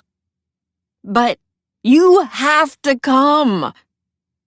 I suggest you do what he says, the nurse tells me. His tooth was abscessing. They pumped him full.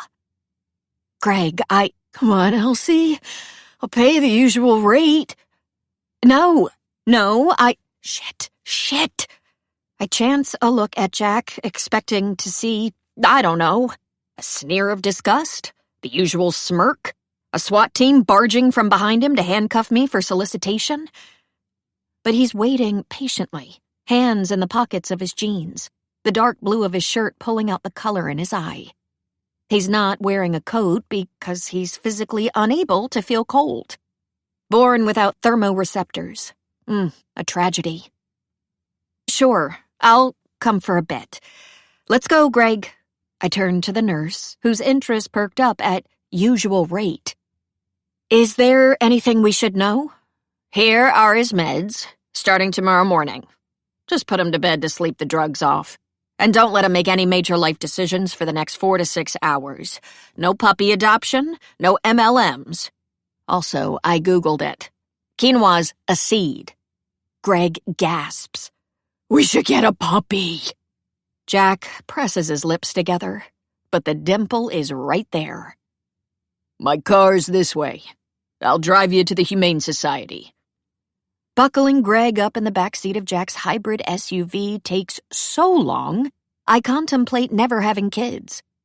As the other not under the influence adult, I'm probably expected to ride in the passenger seat next to Jack, but nope. I'll sit in the back in case Greg needs anything. Jack's look clearly says, I know you're avoiding me. Because of course he does. He knows everything. And what he doesn't know is his for the taking because I'm translucent. Fun. I realize how bad an idea this was 20 seconds into the ride. Whatever they gave Greg is messing with his working memory. He's able to focus only on what's right in front of his eyes, and, catastrophically, 70% of his field of view happens to be me. The other 30 is, of course, Jack. You guys, this is fun. Is it not fun? Just the 3 of us. No mom, no dad, no Uncle Paul. Very fun, Jack says, navigating out of the lot. Greg's head lolls back against the seat. Jackie, you can ask Elsie all those things you wanted to know. Hey, Elsie, he attempts to whisper in my ear, though it comes out slurred and very loud. Jackie has a thing for you. Like, he stares all the time. And he asks so many questions about you. Oh, Greg, this is mortifying. That's really not what's happening. In the front seat, Jack's silence is quietly, painfully loud. Full disclosure, Jackie, Greg continues with a loopy grin. I made up all the answers. I don't know if she likes to travel, if she wants kids, if she's into movies. Like, how am I supposed to know? Jack's expression through the rearview mirror is sealed. She has a thing for Twilight, I've discovered. Greg is delighted. The vampire or the wolf? Greg, how was the retreat? I interrupt him with a smile. So mandatory. But then my tooth exploded in my mouth and I got to leave early. Hey, you know how sometimes there are shoes on the power lines? Who puts them there? Not sure. Listen, do you remember if you got a chance to check your texts on your way to the dentist? Or your email? Or listen to your voicemails? He stares at me with an intense, solemn expression. I tense with anticipation as his eyes go wide. Then he says, Oh my God. We should play I Spy. I sigh. 15 minutes later, after Greg claims to spy a bear, P. Diddy, and a can of garbanzo beans, We park outside a pretty Roxbury house carved into 2 apartments. "Where are your keys, Greg?" I ask. "I've got a spare," Jack says, finishing in 20 seconds a parallel parking job that would have taken me 20 minutes and my whole dignity. "Just make sure he doesn't wander into traffic." I'd like to think that Greg's place is what mine and Cece's would be like if we managed to lift our credenza, could afford non-bed-bugged furniture, and were less prone to frolicking in our own filth. It's simple and cozy, covered in knickknacks that remind me of Greg's personality and his quirky sense of humor. Jack dwarfs the entrance, but he doesn't seem out of place. He obviously spends time here because he knows exactly where to find the light switch, how to raise the thermostat, which shelf to set the mail on. "Cutlet!" Greg yells, fisting Jack's shirt. "Cutlet! Where is she?" I look around, expecting to see a cat slinking closer, but it's just us in the apartment. Me idling, Jack relentlessly inching Greg toward a bedroom. "On my desk at work. Let's go take a nap, G. Sounds nice, right? Did you water her? Has she changed? Does she still remember me?" I watered it. Her. She looks the same. Not sure she remembers you since she's non-sentient, like most cactuses. How about that nap?" "Can I have a drink first, please?" "Elsie, could you get him some water while I put him to bed?" "Milk! Did you know that milk comes from nipples?" Jack and I exchange a brief, "isn't co-parenting fun?" glance, and I rush into the kitchen. I can't find the actual glasses, so I pour the milk into a bon moment jar. I'll bring it to Greg, then leave in an Uber the second they disappear into the bedroom. I have my lecture to prep. Cece doesn't know where I am. I can't be alone with Jack. Yes, perfect. "Here you go," I tell Greg, who's being herded to his bedroom while humming Gangnam Style. "You only have almond milk, technically not from a nipple." I hand him the jar, and big mistake. Huge, because Greg sips none percent of it before spilling the entirety of it on Jack's shirt. I gasp. Greg laughs uproariously while yelling something about the milk being back on nipples. Jack gives his brother a patient, ever-suffering dad smile. "You having fun?" "So much." "Hey, remember when we switched Mom's yogurt with mayo?" "I do. It was genius. Your idea, of course. And Mom puked. She was pissed. Come on, let's go to bed. I got grounded for a day, but you got grounded for 2 weeks because she kind of hates you. Worth it." Jack smiles, like he doesn't mind being told that his mom hates him. Greg tries to embrace him, and Jack stops him. "But I'll get non-nipple milk all over you." "Why don't I get him into bed?" I take Greg's arm, pulling him with me. "Go find something clean." The bedroom is just a tad messier than the rest of the place. The bed still unmade from Greg's last night in Boston. He's narrating a documentary on the environmental toll of almond production, which makes cajoling him into lying down marginally easier. I don't turn on the lights, and he falls quiet while I'm untying his shoe. Thank God he's asleep. I'll be out of here in a minute, and I like you, Elsie. I look up from Greg's boot. His eyes are closed. I like you too, Greg. Remember how you said we could be friends? Yeah. I want to be friends. My heart breaks a little. Not when you snap out of it and check your email, you won't. Awesome. Let's be friends. Good. Because I like you. Did I mention it? Yup. Not like you. I don't know if I can like people. I know. I say softly. I pull the boot off and get started on the other. But you're cool. Like a Barbie. A Barbie? You're not blonde, but there's one of you for every occasion. Something catches the corner of my eye, and I turn. Jack, standing in the doorframe, listening to us. His expression is dark, his brow is furrowed, and his chest is bare. He's taken off his soiled shirt, and for some reason I am physically unable to look anywhere but at his body, which has me realizing that I was totally wrong about him. He is big and well-muscled, very well-muscled. And I can see all all that stuff that people always talk about. The bulk, the mass, the abs, the biceps and the triceps stretching under the ink. But he's not made the way I thought he'd be. I expected a gym rat body with 0.3% body fat and bulging veins. But he's a little different. He's real.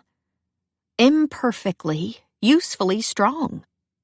There's something unrefined about him, as though he stumbled upon all this mass by chance. As though he's never even thought about taking a mirror selfie in his life. Something warm and liquid twists behind my navel. And the feeling is so rare for me, so unfamiliar, for a moment I barely recognize it. Then I do, and I flush hotly. What is wrong with me? Why do I find the idea of someone not going to the gym attractive? Why can't I stop staring at him?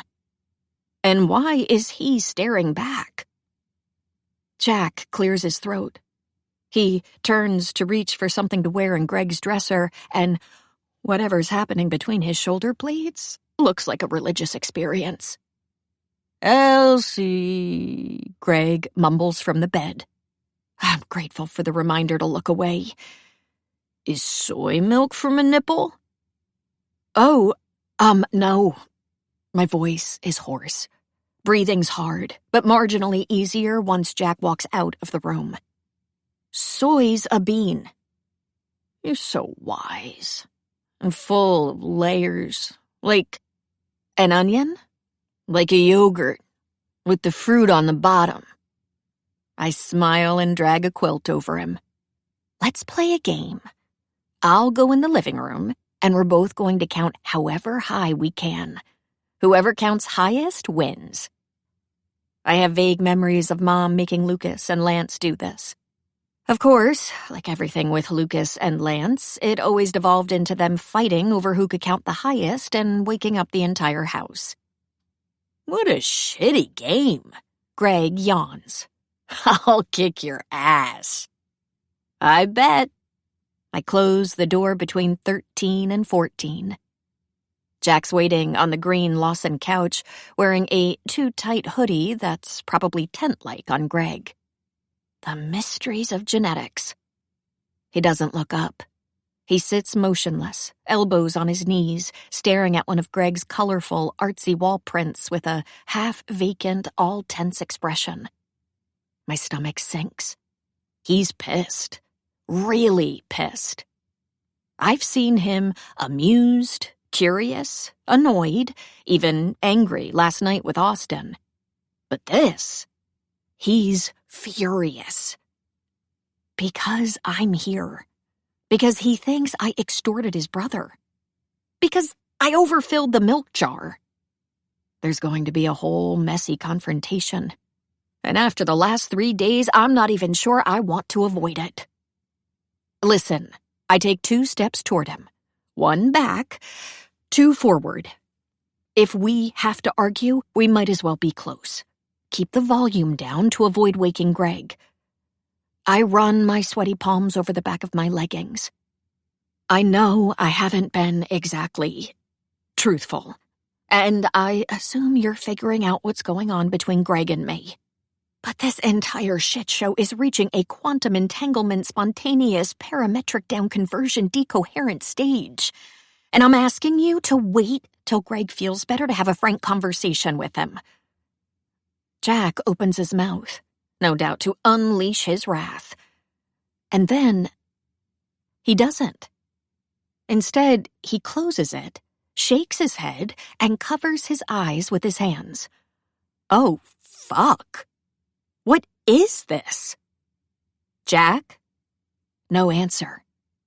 Jack, I debate what to do for a moment, then go sit next to him. If he starts yelling now, well, R.I.P. my eardrum. It's okay, I say. Greg's not sick or anything, I promise. Nothing bad is... He told me. Jack straightens his back, eyes once again on the print. I should have known. Known what? When he was, I'm not sure, 15? He was still in high school. I came back from college during break. His throat works. He took me aside and said that he was worried, that he couldn't imagine ever wanting to be in a romantic relationship.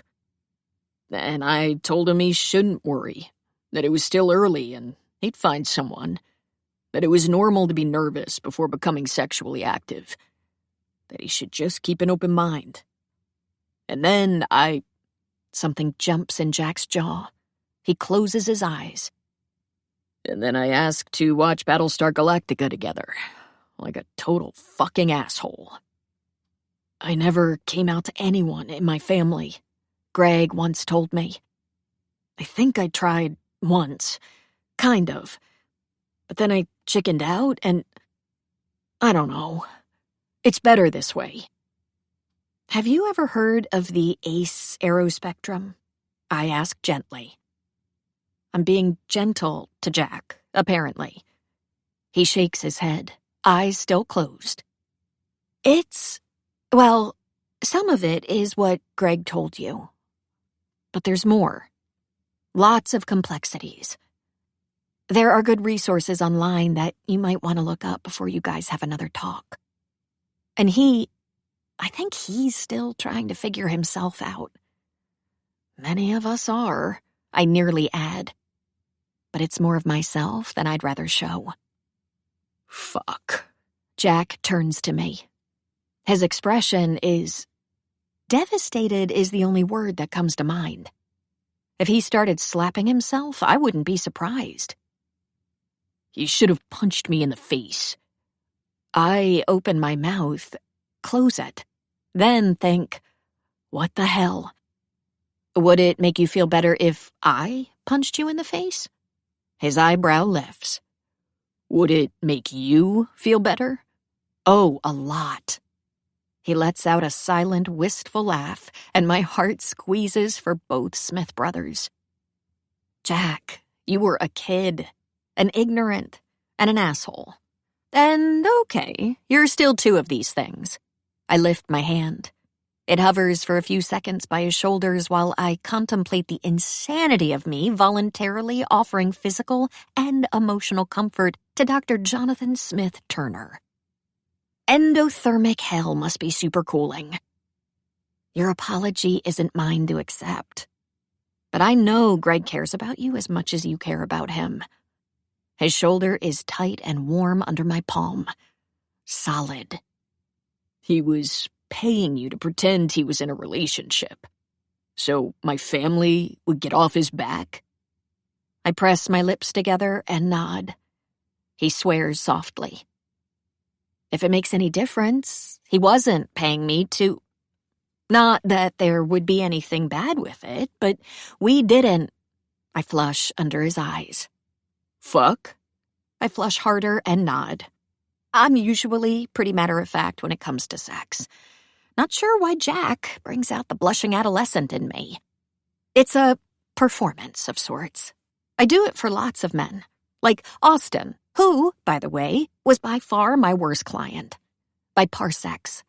Greg's the best, of course. I glance away. I'm babbling, but it's weird to talk about Foe with someone who's not directly involved in some capacity. And Greg and I, we became friends. I know it's unbelievable, given that he paid me and that I made up an entire backstory for myself, but I would have done it for free. For him. If I could afford it. Except that adjuncting doesn't pay for shit. I laugh. Pretty much. Jack sighs and leans against the back of the couch. Why didn't you tell me when we met at the restaurant? It wasn't my thing to tell, you know? You were going to ask why he'd hired me, and I was going to have to waffle, and we should probably stop talking about this. So you can have the conversation with him. Once he's not so, focused on quinoa and nipples. He nods. And then he does something unexpected, revolutionary, gobsmacking, universe-rocking. He says, I'm sorry, Elsie. It takes me by surprise. So much so that I blurt out for what? For accusing you of lying to my brother. Over and over. You did, didn't you? I cock my head and observe him for a moment. His strong, handsome face looks pained. Does it hurt? What? This apology? He glares at me, and I laugh. Was it your first?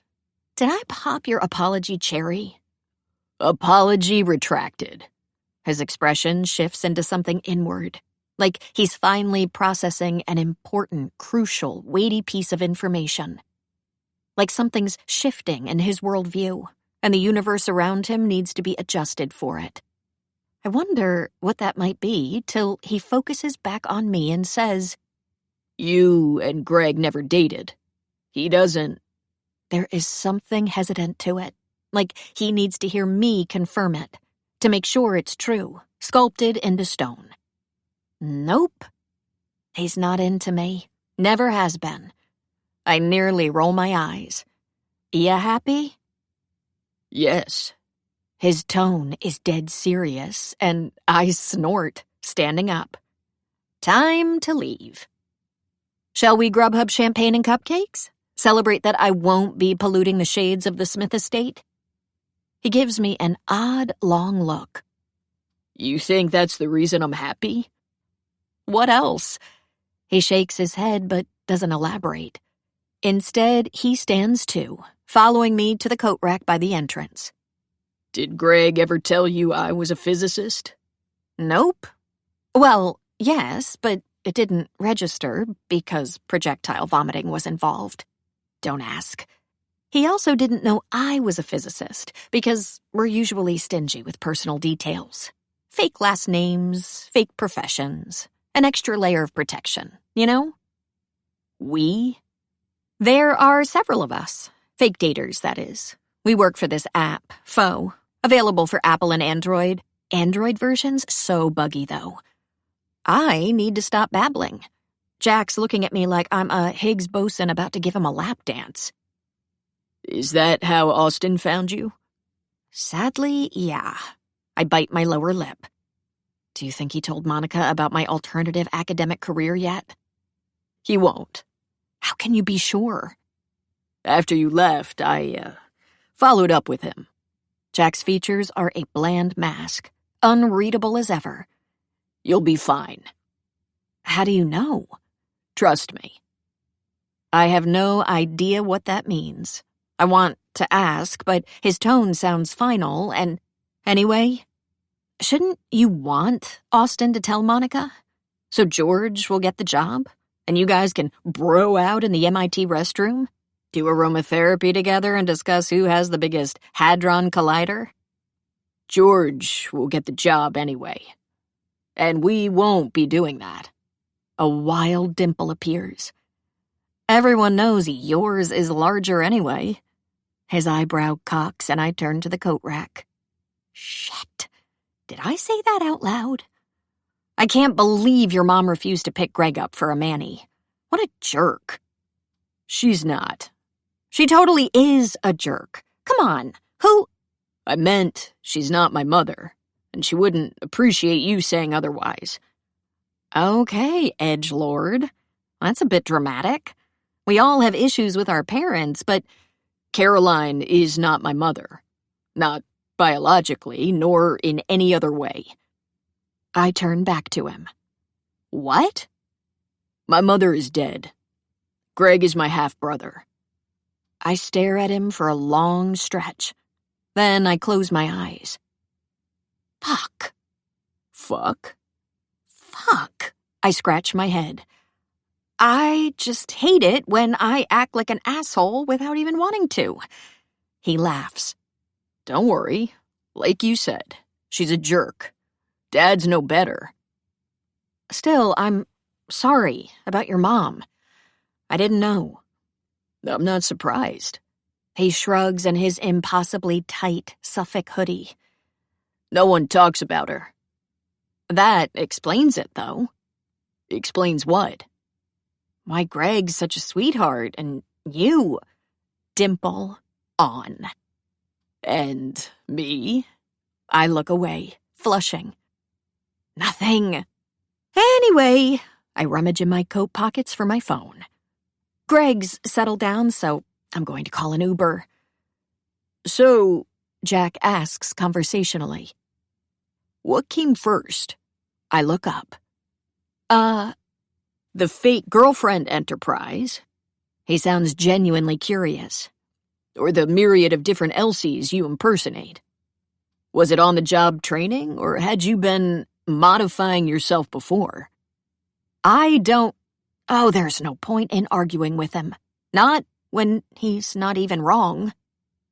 Listen, now that we've ascertained that I'm not some gold digger threatening the Smith gene pool, could you stop? Stop? This weird, I gesticulate between us, anthropological character study of me. Fine, you got me. I want people to like me, and I give them the me they want. I enjoy getting along with others. Gasp! Report me to the authenticity police for aiding and abetting. It's easier like that, isn't it? What is? Never showing anyone who you really are. He watches me calmly, patiently. In the soft light of the apartment, his eyes are dark all around. Sometimes I hear a car running, but the traffic here is not nearly as loud as at my own apartment. That way, if something goes wrong, if someone rejects you, then it's not about you, is it? When you're yourself, that's when you're exposed, vulnerable. But if you hold back, losing a game's always painful, but knowing that you haven't played your best hand makes it bearable. I hide my fist behind my back, clenching it tight at the unsolicited psychoanalysis. My nails bite into my palm. Bold of you to assume that the real me is my best hand. That stupid, crooked half-smile is back. Foolish of you to think it isn't. Come now. I force myself to smile sweetly. We both know you're only mad because I've never been the Elsie you wanted. Is that so? He looks like he was put on this stringed plane of reality as an omniscient entity. I'm angry, and he needs to stop talking like he understands.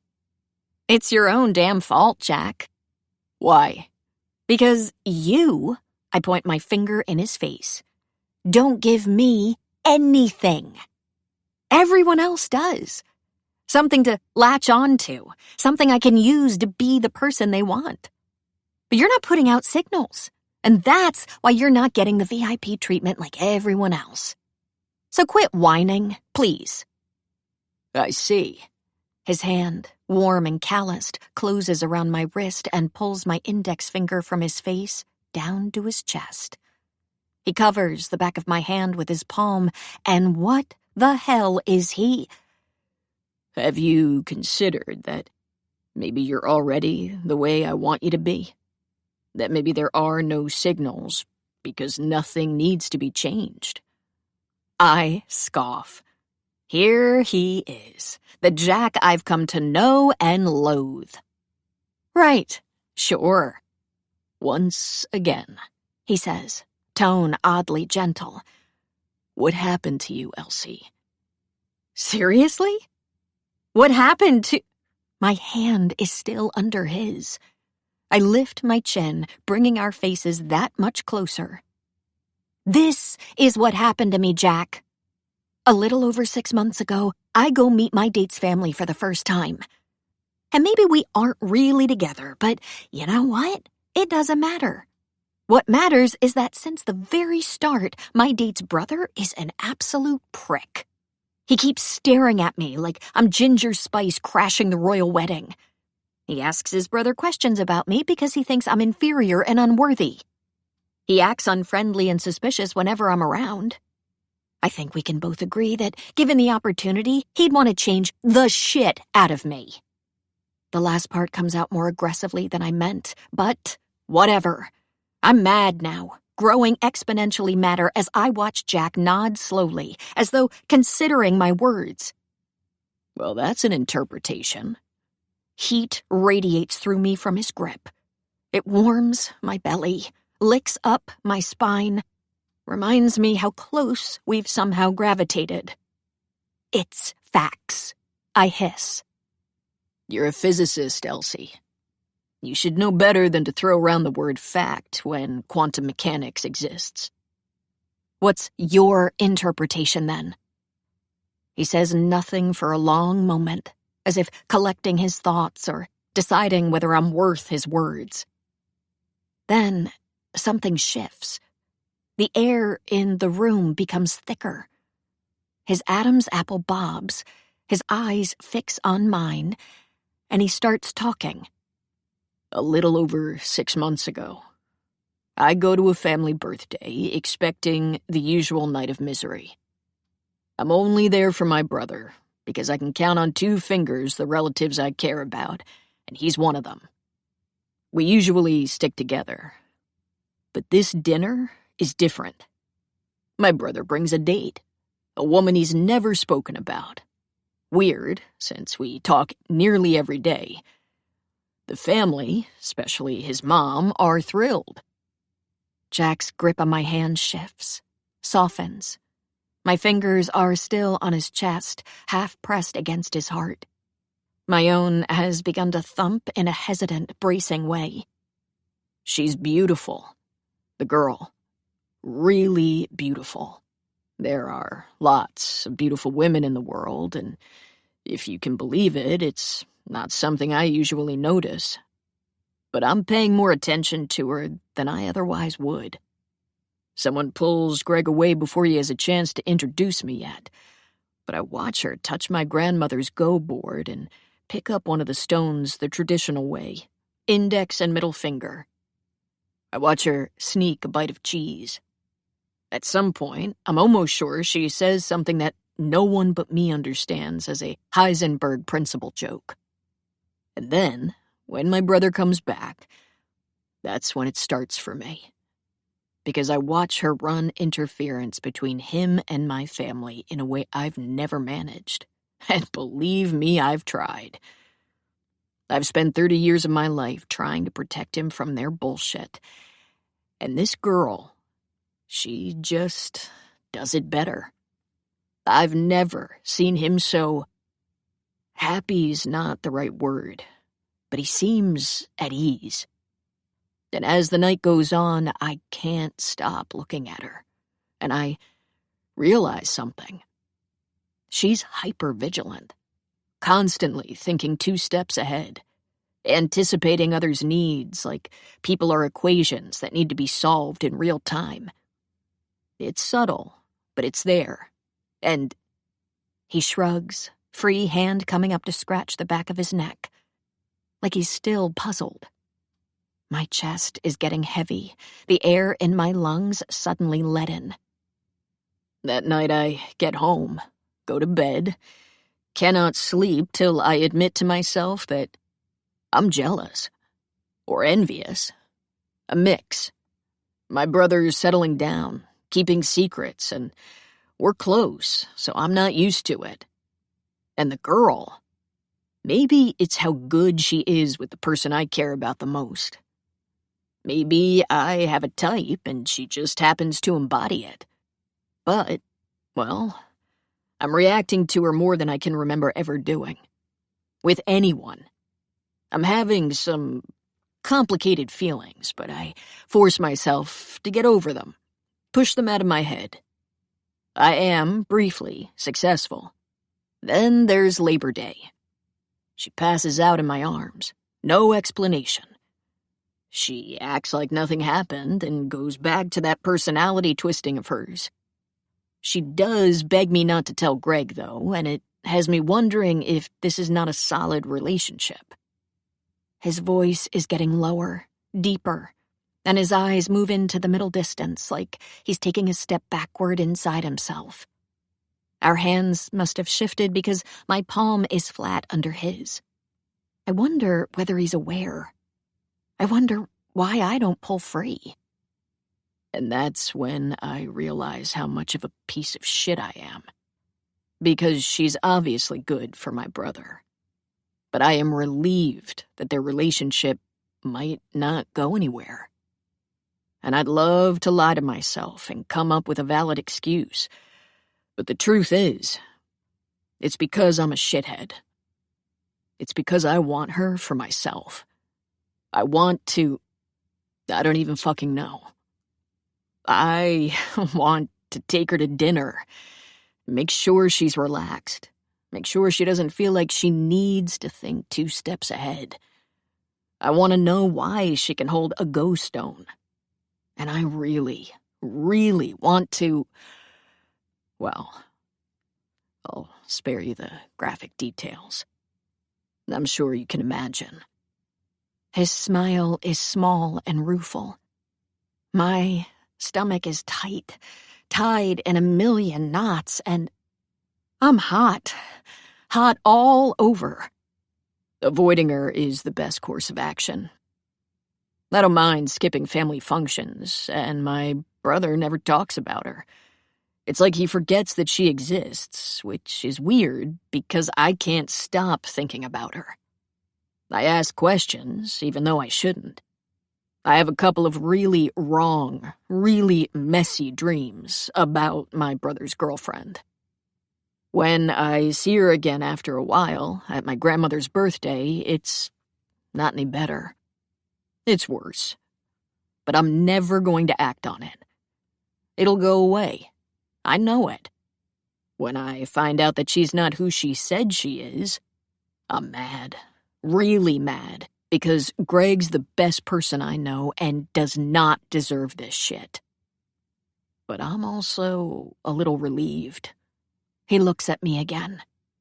You know why, Elsie?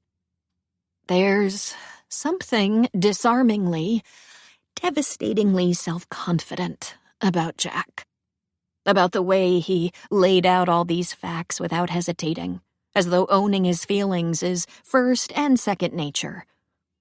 I study the glint of the lamp hitting his golden hair and wonder why this man would even bother thinking of me. He's figured out my entire game. I came to him empty-handed. My muscles feel numb. I shake my head with difficulty. I'm relieved, because whatever thing I have for her, it'll go away. It won't survive knowing that she lied. Except that I didn't account for having to watch her talk about physics, or read her work. I didn't account for having to spend 2 days with her and finding out that she is... He smiles at me. Gentle, resigned. Spectacular. There is a loud noise, but neither of us look that way. We're locked too tight into each other, bound to whatever this thick, starved, voracious moment between us is. Until we hear, "Guys, why does pee smell bad after you eat asparagus?" I glance at Greg, who is naked, I yelp, twisting my neck to turn away. "Dude!" Jack's voice is hoarse. He's shaking his head.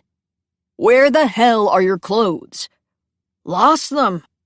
"Hey, remember when we tried to see who could piss the farthest away?" Jack winces and takes a step away from me. His hand holds onto mine for just a second longer. And then, all of a sudden, the room is cold and drafty.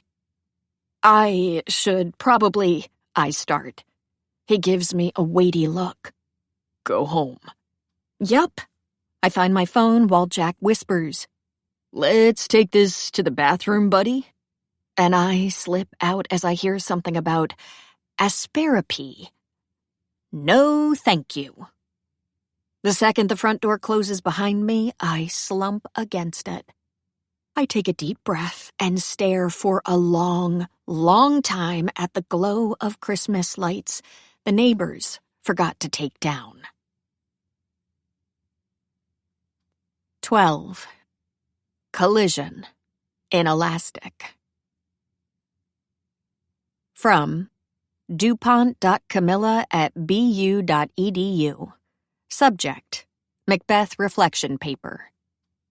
Dr. Hannaday, I'm focusing my paper on Lady Macbeth as the fourth witch. Some parts of the text support this interpretation. Do you mind taking a look at what I have so far? The file is attached. Sincerely, Cam.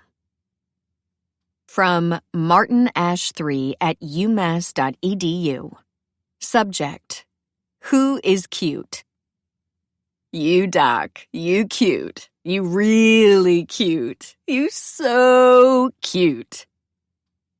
From martinash3@umass.edu. Subject: Please disregard. Dr. Hanaway, my roommate accidentally ate the wrong batch of brownies and locked himself in the bathroom with my phone. Please ignore any emails I might have sent. Cheers, Ashton. From Greenberg Michael 12@emerson.edu. Subject: Thermopaper. Extension, please.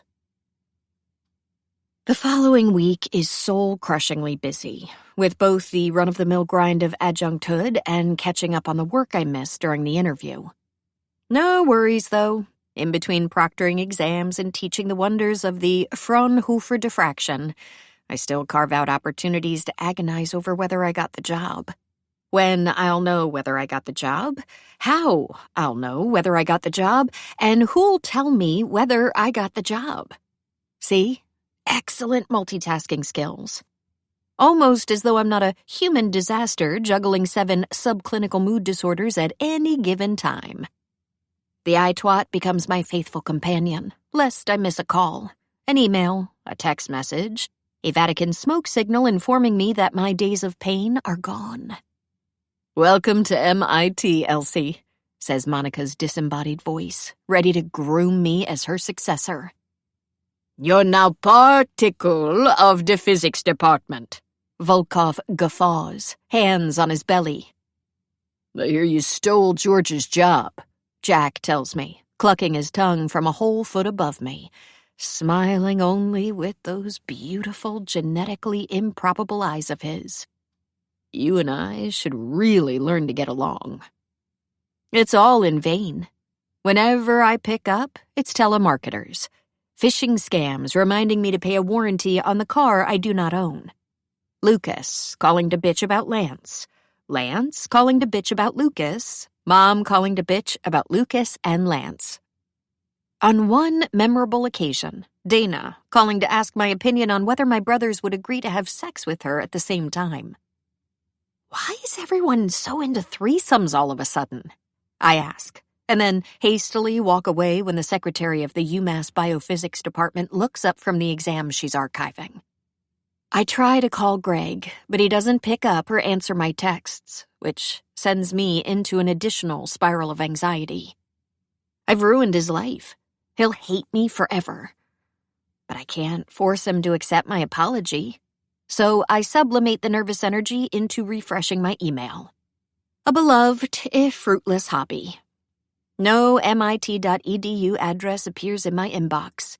Just students on the verge of mental breakdowns at 11:34 on a Wednesday night because they forgot whether Chapter 8 will be covered on the test. Please, please, please say no, Dr. H. Because it's grad school application season, a few even make it to office hours to ask for recommendation letters. When I point out to a Boston University senior that he failed my class, he blinks confusedly and asks, "Is that a no?" On Thursday night, halfway through loading the dishwasher, Cece catches me trying to unlock the home screen with my elbow. That's it. She picks up the iTwat and slides it in her pocket, I'm confiscating this till tomorrow. No, please. I really need it. I sound defensive and whiny. What a combination. It's my Linus blankie. You've developed a transitional object in your late 20s? A what? Security blankets, teddy bears, you know.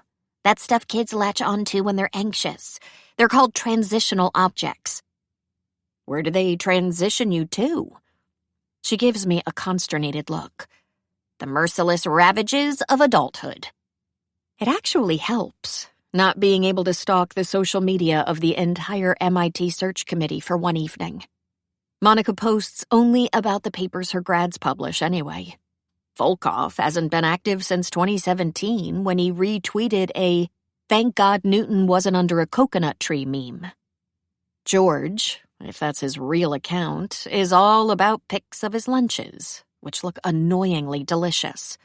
Jack, of course, is not on social media, which is fine, because he's in my head plenty. Not that I know why. First, I'm not sure I believe anything he said. Second, I'm almost sure I don't believe anything he said. Third, he's still the guy who wrote that hoax paper. And fourth, he wants another candidate to get the job. Fifth, no. Just no. Sixth, if I believed anything he said, 3, 4, and 5 would still be valid. No, I didn't see him during the rest of my interview. I tell Dr. L when I visit him in his office. He smiles, pleased. His turtleneck is the same dark gray as his hair. Very well, Elise. And what about your talk? Did you change it like I told you? Dr. L's feedback can sometimes be a tad out of touch. For instance, I don't think that writing the entire history of liquid crystals research on a slide in 8.5-point font is a good idea. But I did. I lie. When he smiles again, I savor knowing that I pleased him. But the moment I step out of his office, guilt sweeps over me. For deceiving him. Or maybe for having admitted to myself that I find Jack, who ruined my mentor's career, attractive. Viscerally attractive. In a way I didn't think I was able to notice. It occurs to me on Friday night that the attraction has little to do with him being tall or handsome and everything to do with how perceptive he is. Jack sees me. A puppet who maybe, just maybe, is a real girl after all. And because he sees me, I cannot interact with him safely. And that's why I'm not willing to think about the things he said to me. The way he looked. The dimple. His hand sliding up the inside of my thigh. Warm. Inexorable. Elsie, you know what I want to do to you. I shake my head. I'll spare you the graphic details. I'm sure you can imagine. Okay, yes, there have been dreams. A dream. Graphic, detailed, a little sweaty. But no, nope, no. I have other things to get an ulcer over. Time's arrow, climate change, the lack of government accountability and transparency. My professional future. I can choose what to stress about, and Jack's not it. That's what I tell myself until Saturday night, when it all comes to a head. Sometimes I wonder why I wasn't born in the early 17th century, which really hinders my ability to wear a ruff in public and practice leech-based medicine. Or in ancient Rome, where I could have spent my days in a socially acceptable cycle of reclining, eating, puking. But then I experience wonders like this in IMAX, and I just know that I was meant to be alive in this day and age. My reward for an upright, leechless existence. I blink at Cece, eyes still bleary from 3 hours in the theater.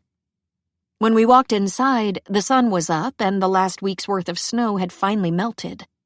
Now it's pitch black, and Cece's catching a whole new batch of flakes with her tongue, like the Florida-born dork she is. I do love her, quite a bit. And that's why I sacrificed my precious Saturday afternoon to the gods of faking it and spent it watching the original version of the famed 1968 Kubrick masterpiece, 2001: A Space Odyssey. 160 excruciating minutes of solar system screensaver pics set to Vivaldi, maybe?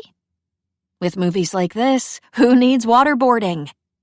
Wasn't it amazing? She beams. It sure was lots of things. Cece is not too high on the cinematography to notice my tone. You didn't like it? She frowns. I do agree that the Dawn of Man scene where the ape looks at the bone was dearly missed. Yeah, that's it. She steps in front of me, cocking her head. Bundled up in her red maxi coat, she looks about 16. You didn't enjoy the movie? It's easier like that, isn't it? Never showing anyone who you really are. When you're yourself, that's when you're exposed. For a split second, what Jack told me flashes through my head. A too catchy tune earworming around. It's nothing I hadn't known, but once put into words, it got harder to ignore. A brusque shift from procedural to semantic knowledge. Say I considered it. Cece, after all, is my closest friend. I could smile, slide my arm under hers, pull her toward the tea station, and say conversationally, I didn't like the movie. I have no idea what even happened. My favorite character was the evil computer, and 20 minutes in, I was on the verge of letting out the piercing shriek of a million brood 10 cicadas. Also, I'd love to never again watch the director's cut of literally anything.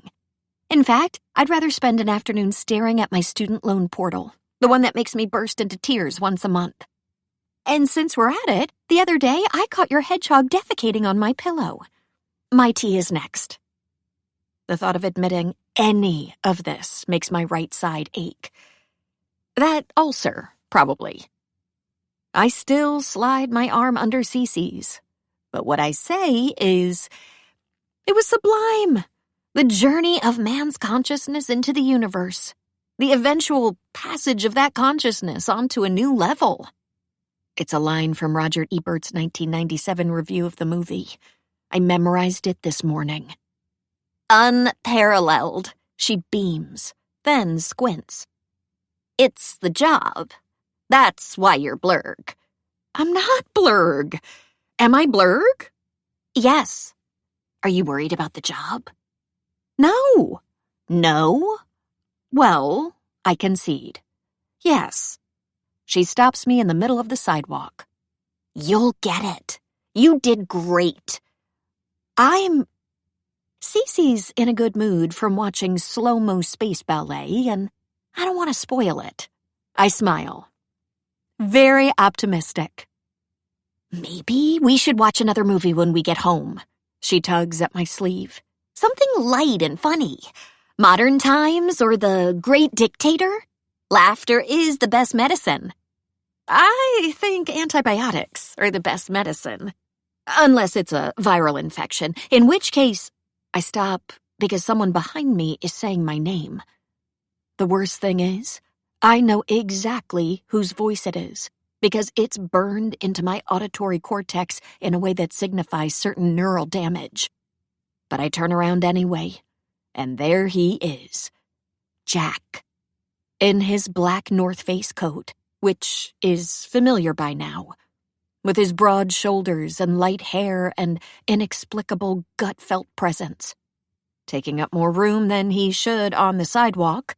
Looking at me as though I'm the ghost of Nikola Tesla, and meeting me by chance in downtown Boston is unforeseen, but very welcome. Oh, I croak. Shit. Why is he here? It's hi. God, his voice. That lopsided smile. That's what you say when you meet someone. Elsie. Right, I swallow. Hi!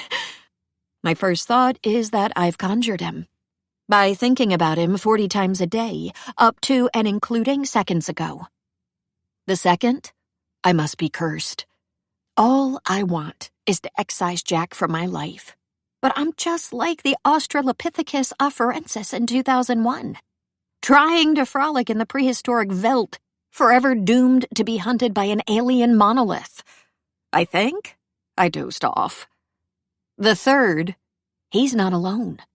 There's a tall woman by his side with long braided hair and deep red lips. They were clearly in the middle of laughing about something. When Jack stopped to talk to me, she bumped against him and never moved away. He's on a date. With someone else. Jack's out on a date with someone, and it feels like a stone in my belly. "One of your grads?" the woman asks, entertained. Her dark skin is immaculate. And she looks familiar in the way very beautiful people often do. No, Jack has yet to look away from me. Not quite. Hi, Cece interrupts with her most charming grin. Clearly, Elsie is experiencing a breakdown in the social pragmatic skills necessary to introduce us, so... What's your name, tall gentleman? Jack. Nice to meet you, Jack. She thrusts out her hand, which disappears inside his. I stare, half paralyzed. I'm Celeste, Elsie's most favorite person in the whole world. Are you? His eyes slide to mine. Must be nice.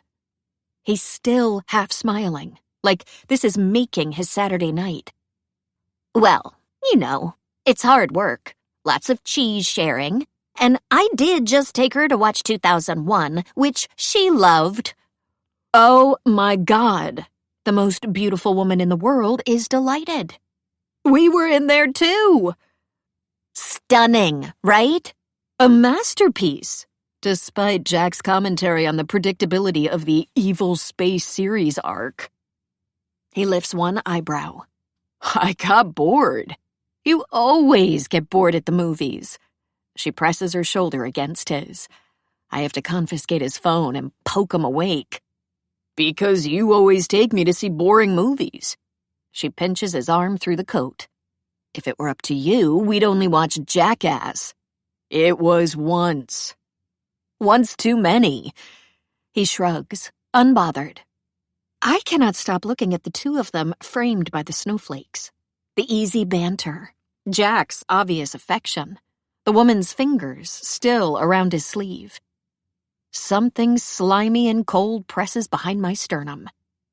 So, Cece butts in. How do you guys know Elsie? I don't, actually, the woman says with a curious look at Jack. How do you know Elsie, Jack? His eyes are fixed on me again. She dated my brother, among other things. The atmosphere changes instantly. The air was already icy, dense with the promise of snowstorms, but the temperature drops colder as people parse the meaning of Jack's words. First, there's Cece, who knows that I don't date, not for real, and is putting together where she last heard the name Jack. She scowls and takes a protective step closer, ready to defend me against my most recent arch-enemy, kitten hissing at a bison style. And then there's the woman. Her expression morphs too, into something knowing and intrigued. You're Greg's girlfriend. That Elsie. She looks between me and Jack once, twice, and then holds her hand out to me. I've heard so much about you. It's really nice to meet you. I'm George. My brain halts. Well, Georgina. Sepulveda. But please, call me George. Her smile is warm and welcoming, as though I'm a dear friend of Jack's whom she's been dying to meet. Georgina Sepulveda, I mouth, barely audible. The name unlocks a drawer in my brain full of scientific papers, TED Talks, conference addresses. Georgina Sepulveda, young physics hotshot. I'm a fan of her work. She doesn't look familiar. She is. Yep, that's me. Her hand is still outstretched. I should take it. I work with Jack. George, Jack warns. Okay, technically, not yet. But I'll start at MIT next year. What? Come on, Jack. I got the formal offer, sent back the signed contract this morning. I can tell people. She gives me a conspiratorial look. My stomach churns. You're a librarian, right? I love libraries. Next to me, Cece sucks in a breath. Meanwhile, I nod. It must be an automatic reaction because all my neural cells are busy sluggishly processing what I just heard. Georgina. George. MIT. Formal offer. No. No, no, no. There is lead in my belly. Blood thumps in my ears, and I take a step back. And for a split second, my mind skitters to a place far away. My apartment. The computer I left on the bed. The half-written manuscript on it. The one I was finally going to finish when I got the MIT job. But I didn't get it. George did. George, who's with Jack. And it's over. I gave it my all, and it wasn't enough. Elsie, Jack starts. He must have moved because George and Cece have disappeared behind him. His throat bobs. Unsuccessful candidates are not notified until all paperwork is complete. I shake my head and he falls silent. His eyes are full of compassion, of sincere, heartbreaking sorrow. I cannot bear to watch it. I turn around slowly, step away just as slowly, barely taking in the sidewalk. The man walking is husky, the group of students feigning excitement for an upcoming Truffaut retrospective. I walk past them and I walk some more, unhurried, like everything's going to be fine. Everything will be all right. I'm at the red crosswalk light when I hear, Elsie! It's Cece, calling from where I left her behind. I ignore her. Is everything okay? George. Shit. Did I do something? Cece doesn't answer her. Elsie, let's just go home. Silence. Then Jack. Elsie, come back, please. He sounds like his eyes looked, and it's simply intolerable. The crossing light turns green. I take a deep breath, let the cold air fill my lungs, and start running. 13. Annihilation. I run 1 block, 1.5, 2. Snowflakes stick to my skin, my lungs burn, my pod catches on the waistband of my leggings, and yet it feels good. I'm no athlete. I've only ever run for the bus and passing PE grades, but this is nicely all-consuming. I focus on the slap of my boots against the sidewalk, the oxygen that's never quite enough, the taste of iron in the back of my throat. My thigh muscles clench, protest, but the feeling of getting away makes up for it. The snow thickens, forming a tunnel, a cocoon to tune everything else out. I'm making my way through a wormhole to a separate point in space-time, a different timeline in which I'm not a failure. I won't spend 1 more year without health care and the money to live like a fucking human being.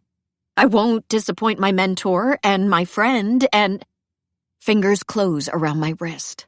I lose my balance, stumble, fall on my face. No, not quite. Something stops me. Strong hands on my waist straighten me, set me on my heels. And then Jack is towering in front of me, the colossus of everything that's wrong in my life. I want to scratch my nails down his face and see him in as much pain as I am in right now. I could. We're virtually alone, hundreds of feet away from Cece and George. Shit.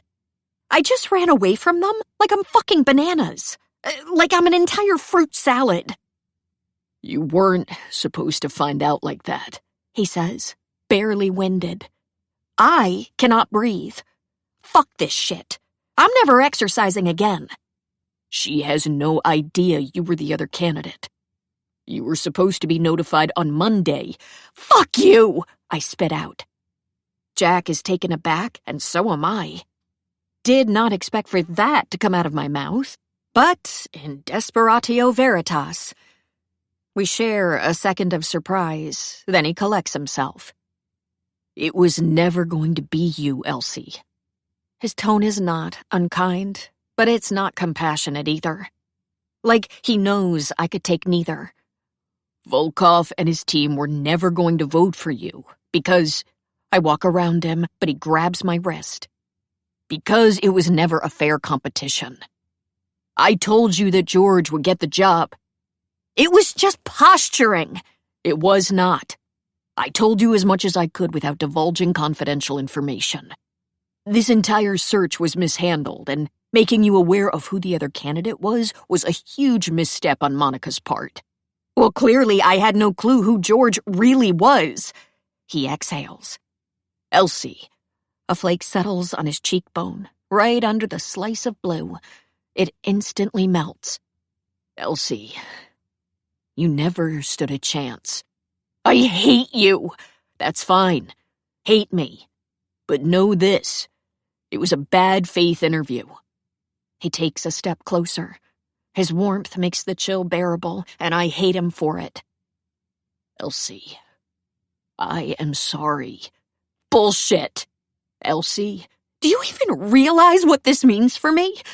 For you, it's the Hunger Games, the Academe edition.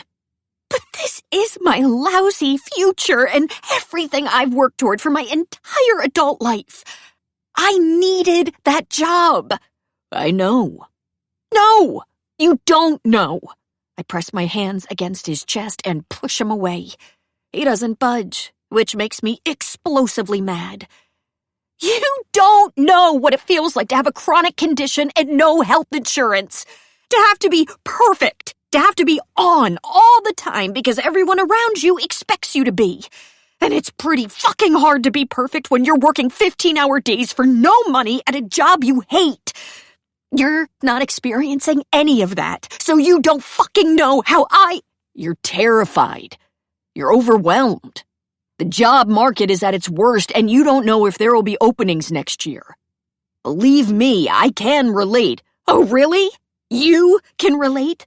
With your long and arduous trek into STEM academia as a white, wealthy man?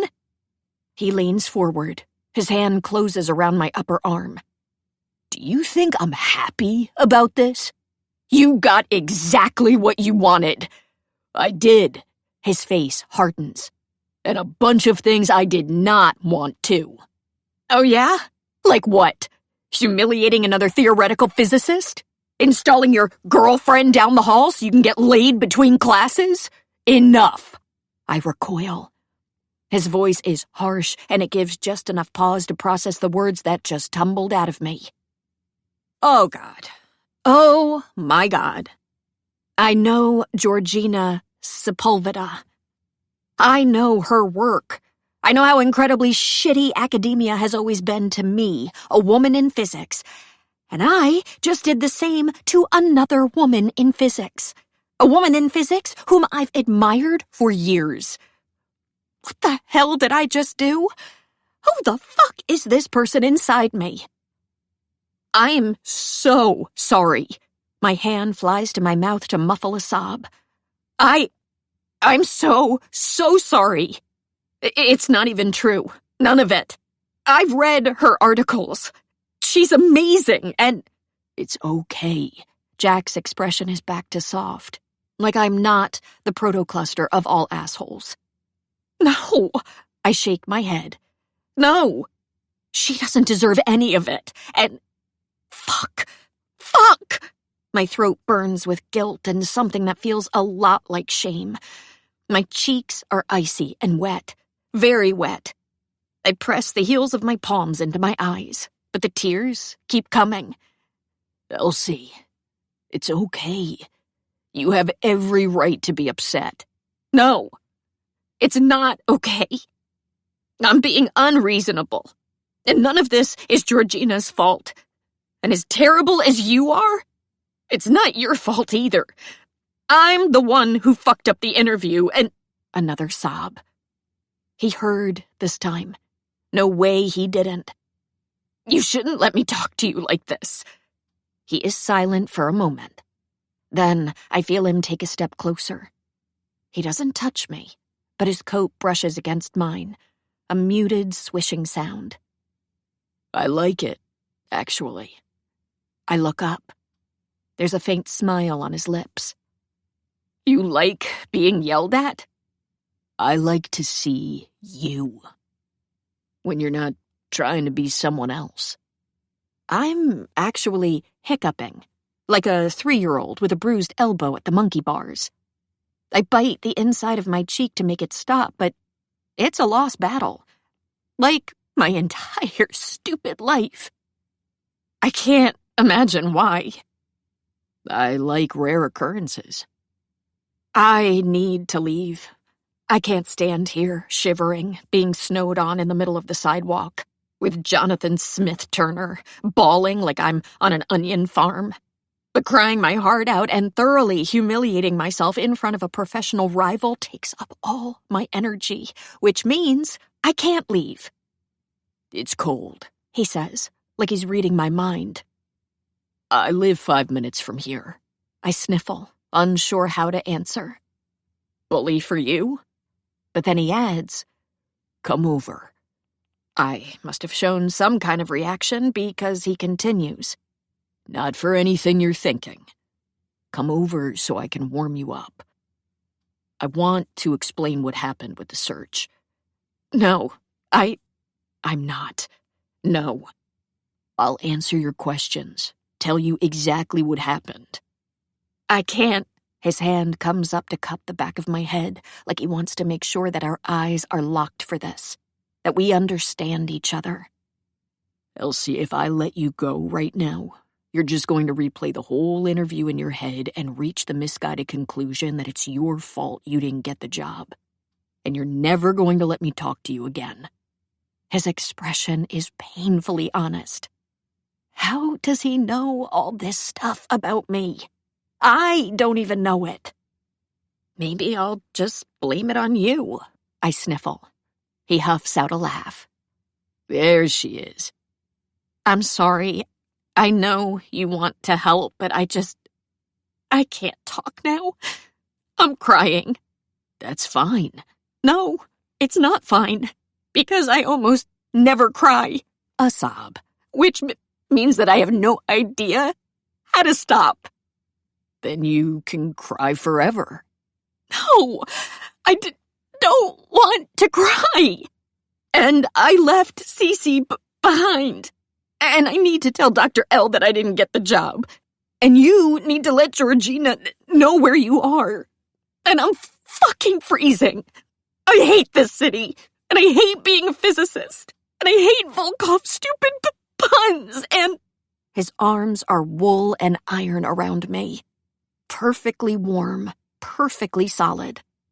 It's several more moments of crying before I realize that he has pulled me against him. That this is a hug. His lips, dry and warm, press against my forehead, as though he cares, as though all he wants is to comfort me. Low murmurs warm my frozen skin, soft sounds that I cannot immediately decipher. Shh. It's okay, Elsie. It's going to be fine. I want to believe him. I want to sink into him more than I've ever wanted anything else. I want to bury my face in his black coat and make it my own personal wormhole.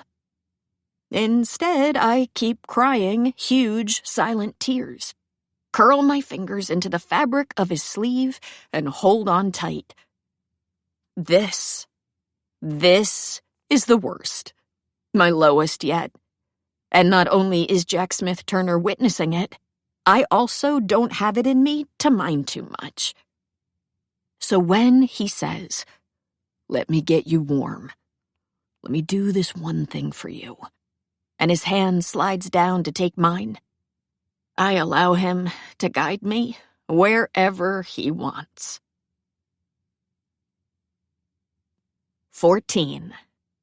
Center of momentum frame. His condo is large, especially for downtown. 2-story, 90% windows. Open floor, E. There might even be a color scheme, dark blues and warm whites, but I can't picture Jack using the word palette, so I chalk it up to chance.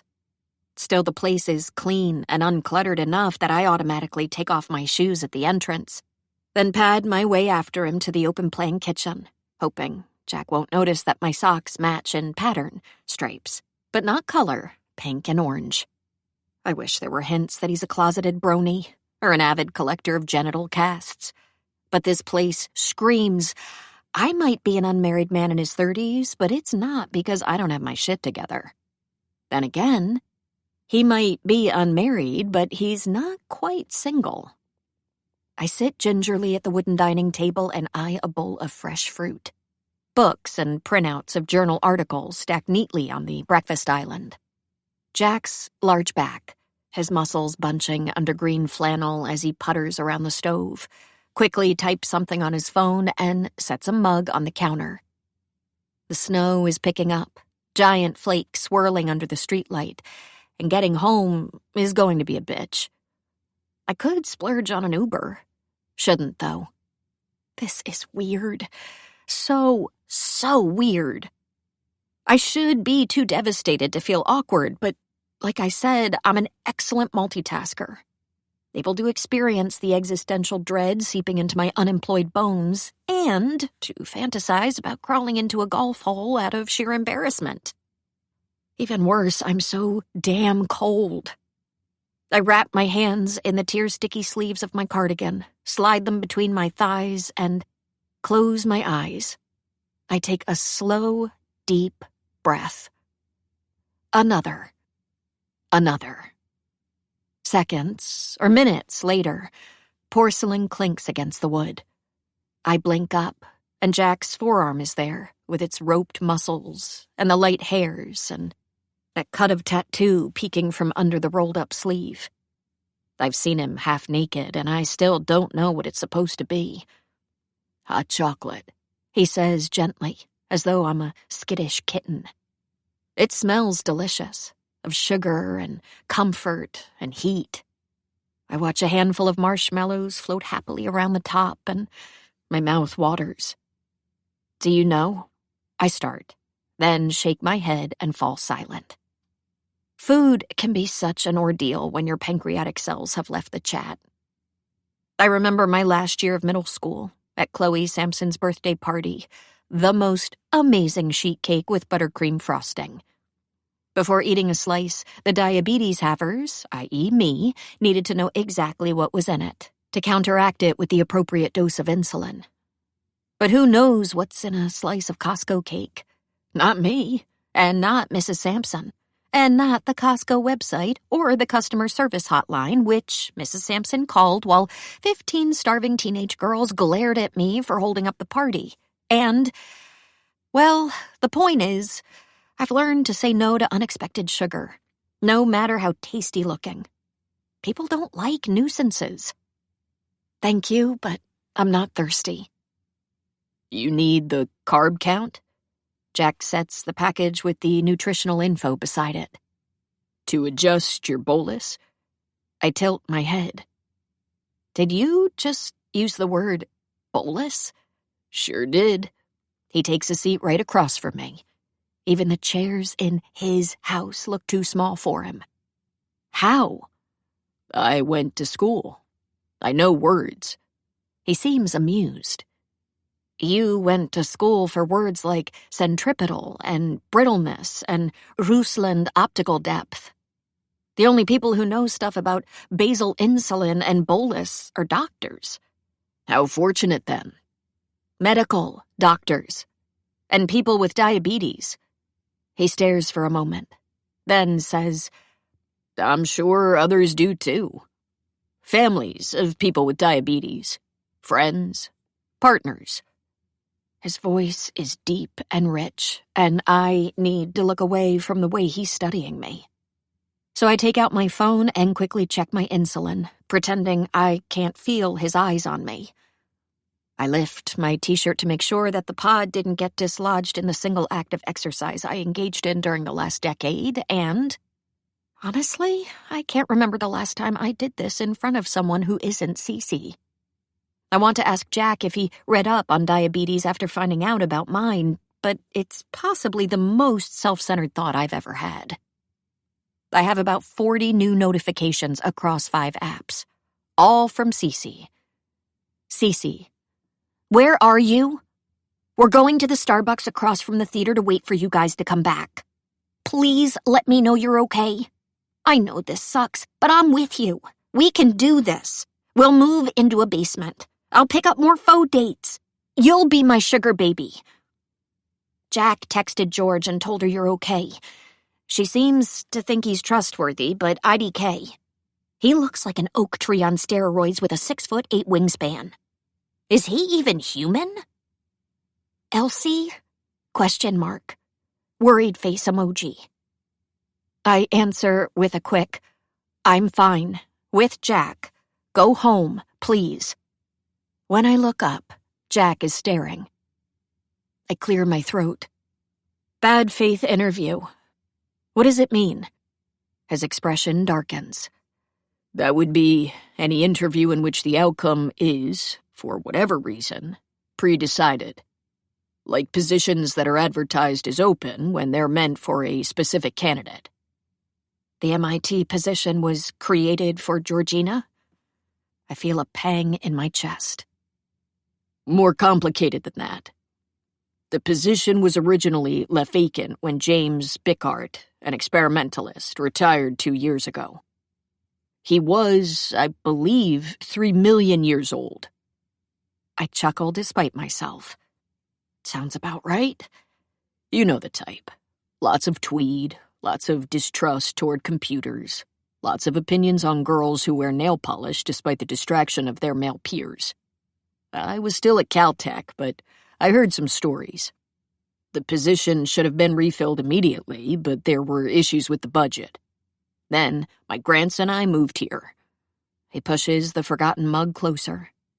I'm impatient to hear more, but I take a sip to please him. The warmth spreading into my stomach is delicious. I offered to help fund the position to hire another experimentalist. Not out of some deep hatred for theorists, if you can believe it. I was hired by MIT to beef up their experimental output. The experimentalists are currently outnumbered, and we were filling a specific position. I mentioned the opening to George, and she told me she was interested in applying. She's at Harvard right now, and physics academia is an old boys club everywhere. But Harvard's bad. So she sent in her materials, and you said you're familiar with her work. As you can imagine, everyone knew it was going to be her from the start. I can imagine it very well. Her thesis experiments were stepping stones to massive advancements in particle physics. Georgina is the epitome of inspiring. Then you applied, and Monica was so impressed by your CV she decided to bring you in despite the committee recommending against it. It was pointed out to her that there was nothing you could have done during the interview that would have gotten you the job, but she insisted, reasoning that George already had an excellent position at Harvard and might decide not to accept an offer. He sighs. Even if George weren't a rock star, you have to understand. She and I were in grad school together. We've had half a decade longer than you in the field. Half a decade worth of scientific output, publications, grants. You're the ideal candidate, Monica told me the first night we met. But I wasn't. I simply wasn't. Why did Monica... She tried her all to hire a theorist. And I have to admit she played her cards well by choosing you as her candidate. He leans forward. I drag my eyes up to his.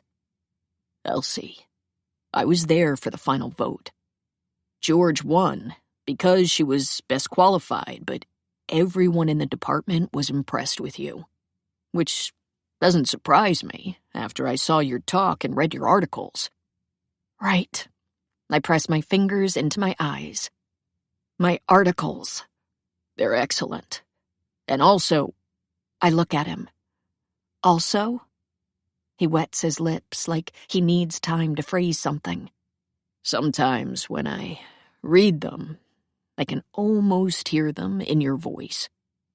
Your personality. He shakes his head, self-effacing, like he knows he's being fanciful. The turn of sentence here, a formula there. I thought we'd agreed that I don't have a personality. I'm tempted to say. But I'm too tired to be bitter. And Jack, he's been nothing but kind. I try for a smile. I can't blame you for voting for her. I didn't. My eyes widen. I recused myself. Why? He opens his mouth, but the words don't come immediately. I had a conflict of interest. Because of George. He smiles faintly. Because of you, Elsie. I have no idea how to interpret this, so I just don't. Aren't you and Georgina... He cocks his head, confused. God, he's going to make me say it. Together. Aren't you two together? He laughs. No, but we are close friends. And unlike Dora, her wife, I'm scared enough of her to let her drag me to see movies that bend the space-time continuum and feel several hours longer than they actually are. Oh. During the interview, did she know about me? That I was the other candidate? Not until a few minutes ago. I wasn't allowed to tell her who the other candidate was. It's just... I scratch my neck, where heat is slowly creeping up. Earlier, when I introduced myself, she seemed to know who I was. He freezes, a millisecond of hesitation, then resumes with his casual, stone-strong confidence.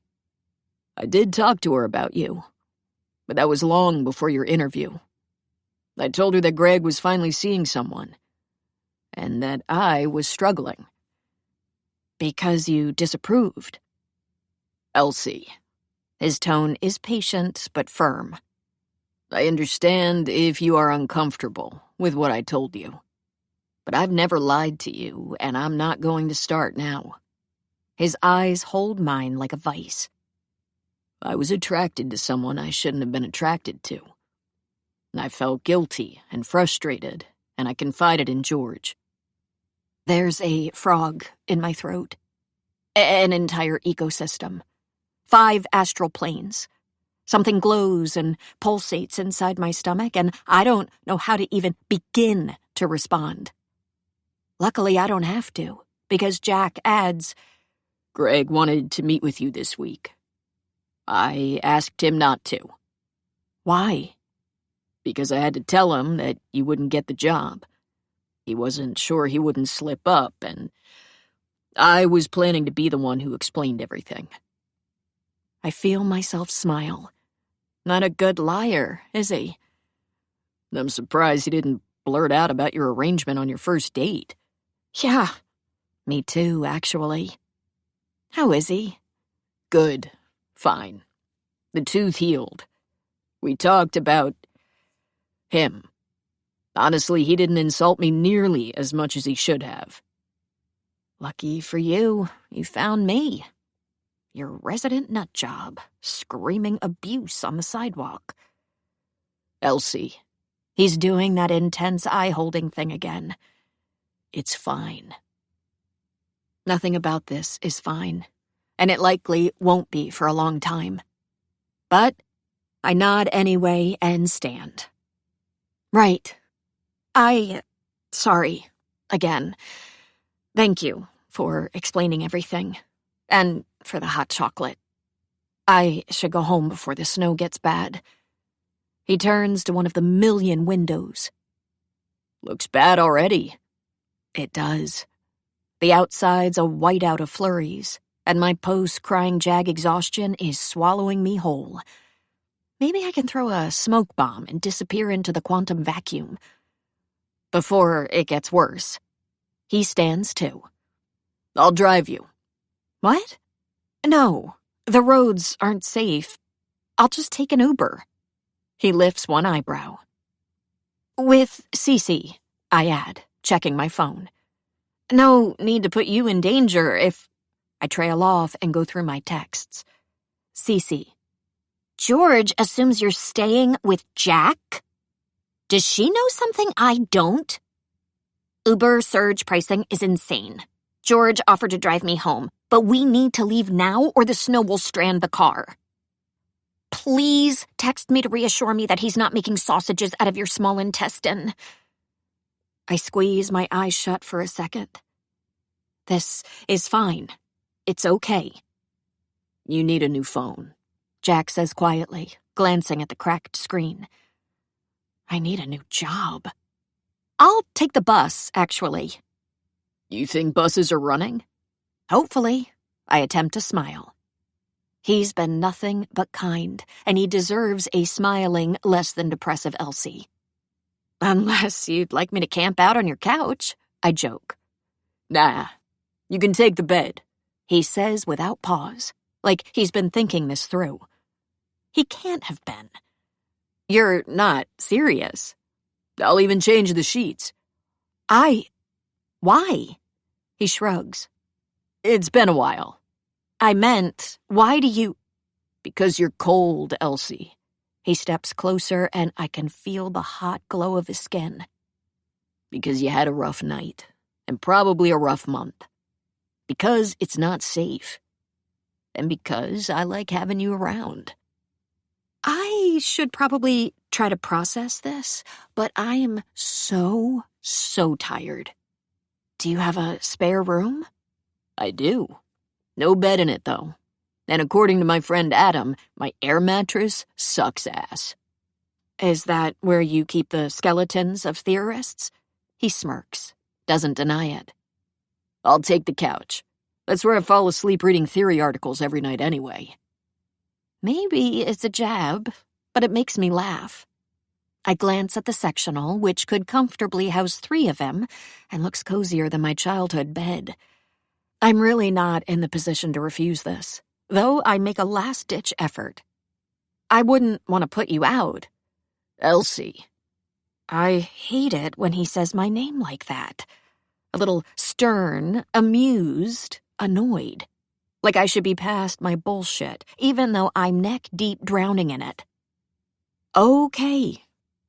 Thank you. Do you need insulin? There's a pharmacy down the block.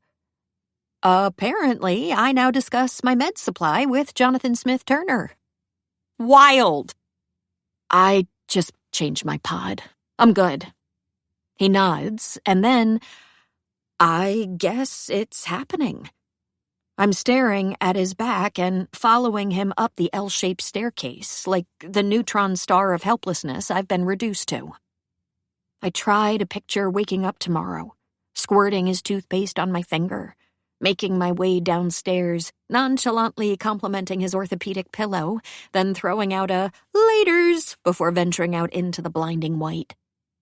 I'm in the awkwardest timeline, but a proper freakout will have to wait until I have enough energy. Bathroom's in here, he says once we reach the upstairs landing. He rummages in a linen closet, then plugs a nightlight into the wall. For me. My heart squeezes. That's my office. He opens a door. And here's the bedroom. Jack has a headboard, unlike other, more basic people, me, and a blue comforter, dark sheets that match the rug, and a bed that's probably a few notches above king. Emperor? Galactic dominator? No clue. But I bet he had it custom made. I bet the woodworker took a good look at Jack and said, "We'll need the wood of 1,000 here, Huon pine, for a monstrosity like you. I shall head to Tasmania on my skiff at first light."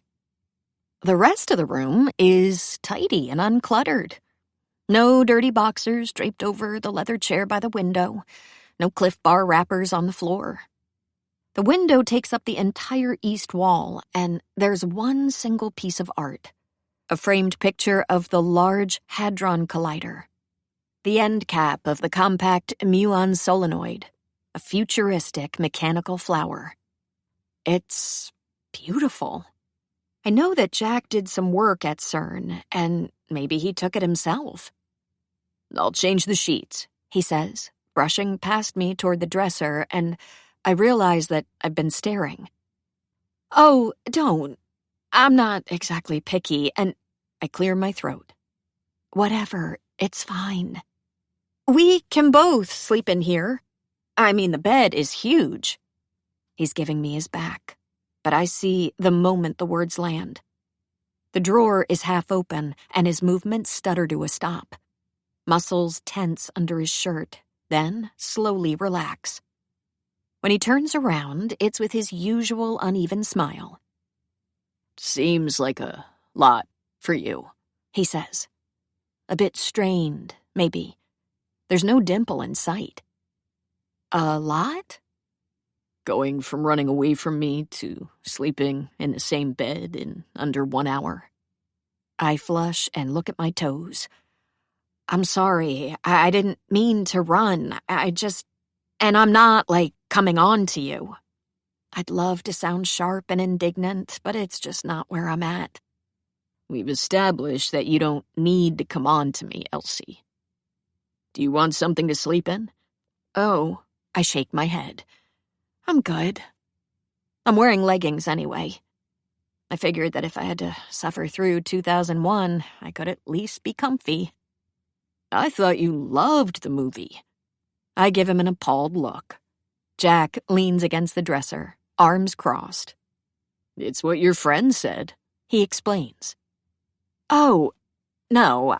I mean, she thinks I do. She thinks I'm into artsy movies, but I don't really tell her the truth. I think Jack can read my mind." "Does she know how much you like Twilight?" he asks with a small, kind smile. "No way." I laugh weakly. If anything, she might suspect I enjoy it ironically. "Ironically?" "Yeah. You know, when you like something because it's bad and love making fun of it." He nods. "Is that why you enjoyed Twilight?" I don't know. I sit on the edge of the mattress, gripping the soft comforter. "I don't believe so. No." I ponder. It's like simple, straightforward romance stories with dramatic characters and improbably high stakes, I add, surprising myself a little. I didn't know this before putting it into words, and I feel like Jack has beaten me to some part of myself. Again. Also, I like to imagine Alice and Bella ending up together after the movie is over. I see. As ever, he files away. Then he pulls something that looks like sweats and a tee from under his pillow and heads for the door. If you change your mind or get cold, just look around. You'll find something to wear. Are you giving me permission to rummage around your bedroom? Like you have nothing to hide? He lifts one eyebrow. What would I hide? I don't know. I shrug. A giant tentacle dildo? Viagra? A diary with a pink locket? None of that would be worth hiding, he says. The most quietly confident man in the entire world. I'll be downstairs if you need anything, okay? The door closes with a soft click, and I'm right here. In Jack Smith-Turner's bedroom. Alone with his pillows and his CERN wall art and probably the desiccated livers of 12 theorists, plus a whole lot of falling snow. I quickly update Cece on the shit show that's my life and slide under the covers on what I hope isn't Jack's side, groaning in pleasure. I have a really firm mattress, great for spinal health. He sure does, and it's perfect. I immediately relax, enveloped by the comforter and a nice dark scent that I'm not ready to admit is Jack's. I could stay here forever, barricade myself, never face the consequences of my own failures. Cece replies, "This is so weird, but good night." And I notice that my battery is at 12%. I glance around for a charger, find none, then notice the nightstand. Jack gave me permission, right? So I open the drawer, bracing myself for, I don't know, cock rings, thumbs, a copy of Atlas Shrugged. But the inside is surprisingly mundane. Tissues, pens, keys, a flashlight with a few batteries, coins, and a white piece of paper that I cannot resist picking up. It's a photo, a Polaroid, blurry with a go board and a handful of people clustered around it. Only one face is fully in focus. A girl with brown hair and even features who frowns at the camera and... me. It's me. The photo was taken at Millicent Smith's birthday party. A game ends in a draw. Izzy yells at people to smile. All the Smiths turn toward her. Except for the tallest, who keeps looking at me. Only at me. A faint smile on his lips. "Oh," I say softly. To whom, I don't know. I lean back against the pillow, staring at the picture pinched between my fingers. Light still on, contemplating the fact that my furrowed brow resides in Jack's nightstand. I drift off in a handful of seconds and dream of nothing. When I wake up, the alarm clock says 3:46 a.m., and my first conscious thought is that I didn't get the job. I failed. It happened. I'm in the worst-case scenario. The scene of me finding out from George runs on a loop in my brain for several minutes, each replay spotlighting a different mortifying detail. I ran away in the middle of a conversation like a child. I left my closest friend alone in a snowstorm. I said terrible, unfair things. I don't make the decision to prowl downstairs, but once I'm there, I know it's where I need to be. The lamps are off and the snow is still falling, but enough light comes from the street to make out the contours of the place. Of Jack, who lies on his back on the sectional, a thin blanket draped over his lower half. His eyes are closed, but he's not asleep. Not sure how, but I know it.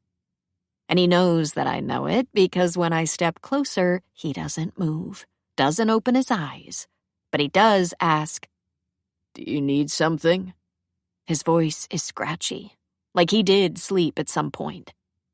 No, I lie, which of course he knows. He knows everything. "Want me to bring you up some water?" No, I'm awake, but not fully, because I kneel beside the couch, my head just inches from his, and ask, Can I tell you something?" His eyes finally open. He looks at me, and my hair is probably a mess. I am surely a mess, but I need to say this.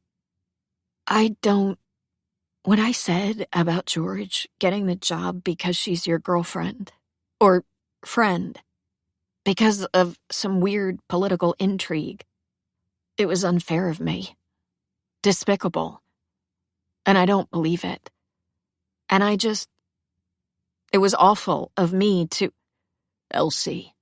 His tone is even and deep. Hey, it's okay. You already apologized. He doesn't get it. I know, but of all the things that happened today, it seems like the shittiest. And I cannot control any of this. Not my career tanking, not whether I'm going to have health insurance or make rent, but I can control the way I react. So I'm sorry I said it. About George. And about you. And people do it to me all the time. In the last year of my PhD, I got this stupid award.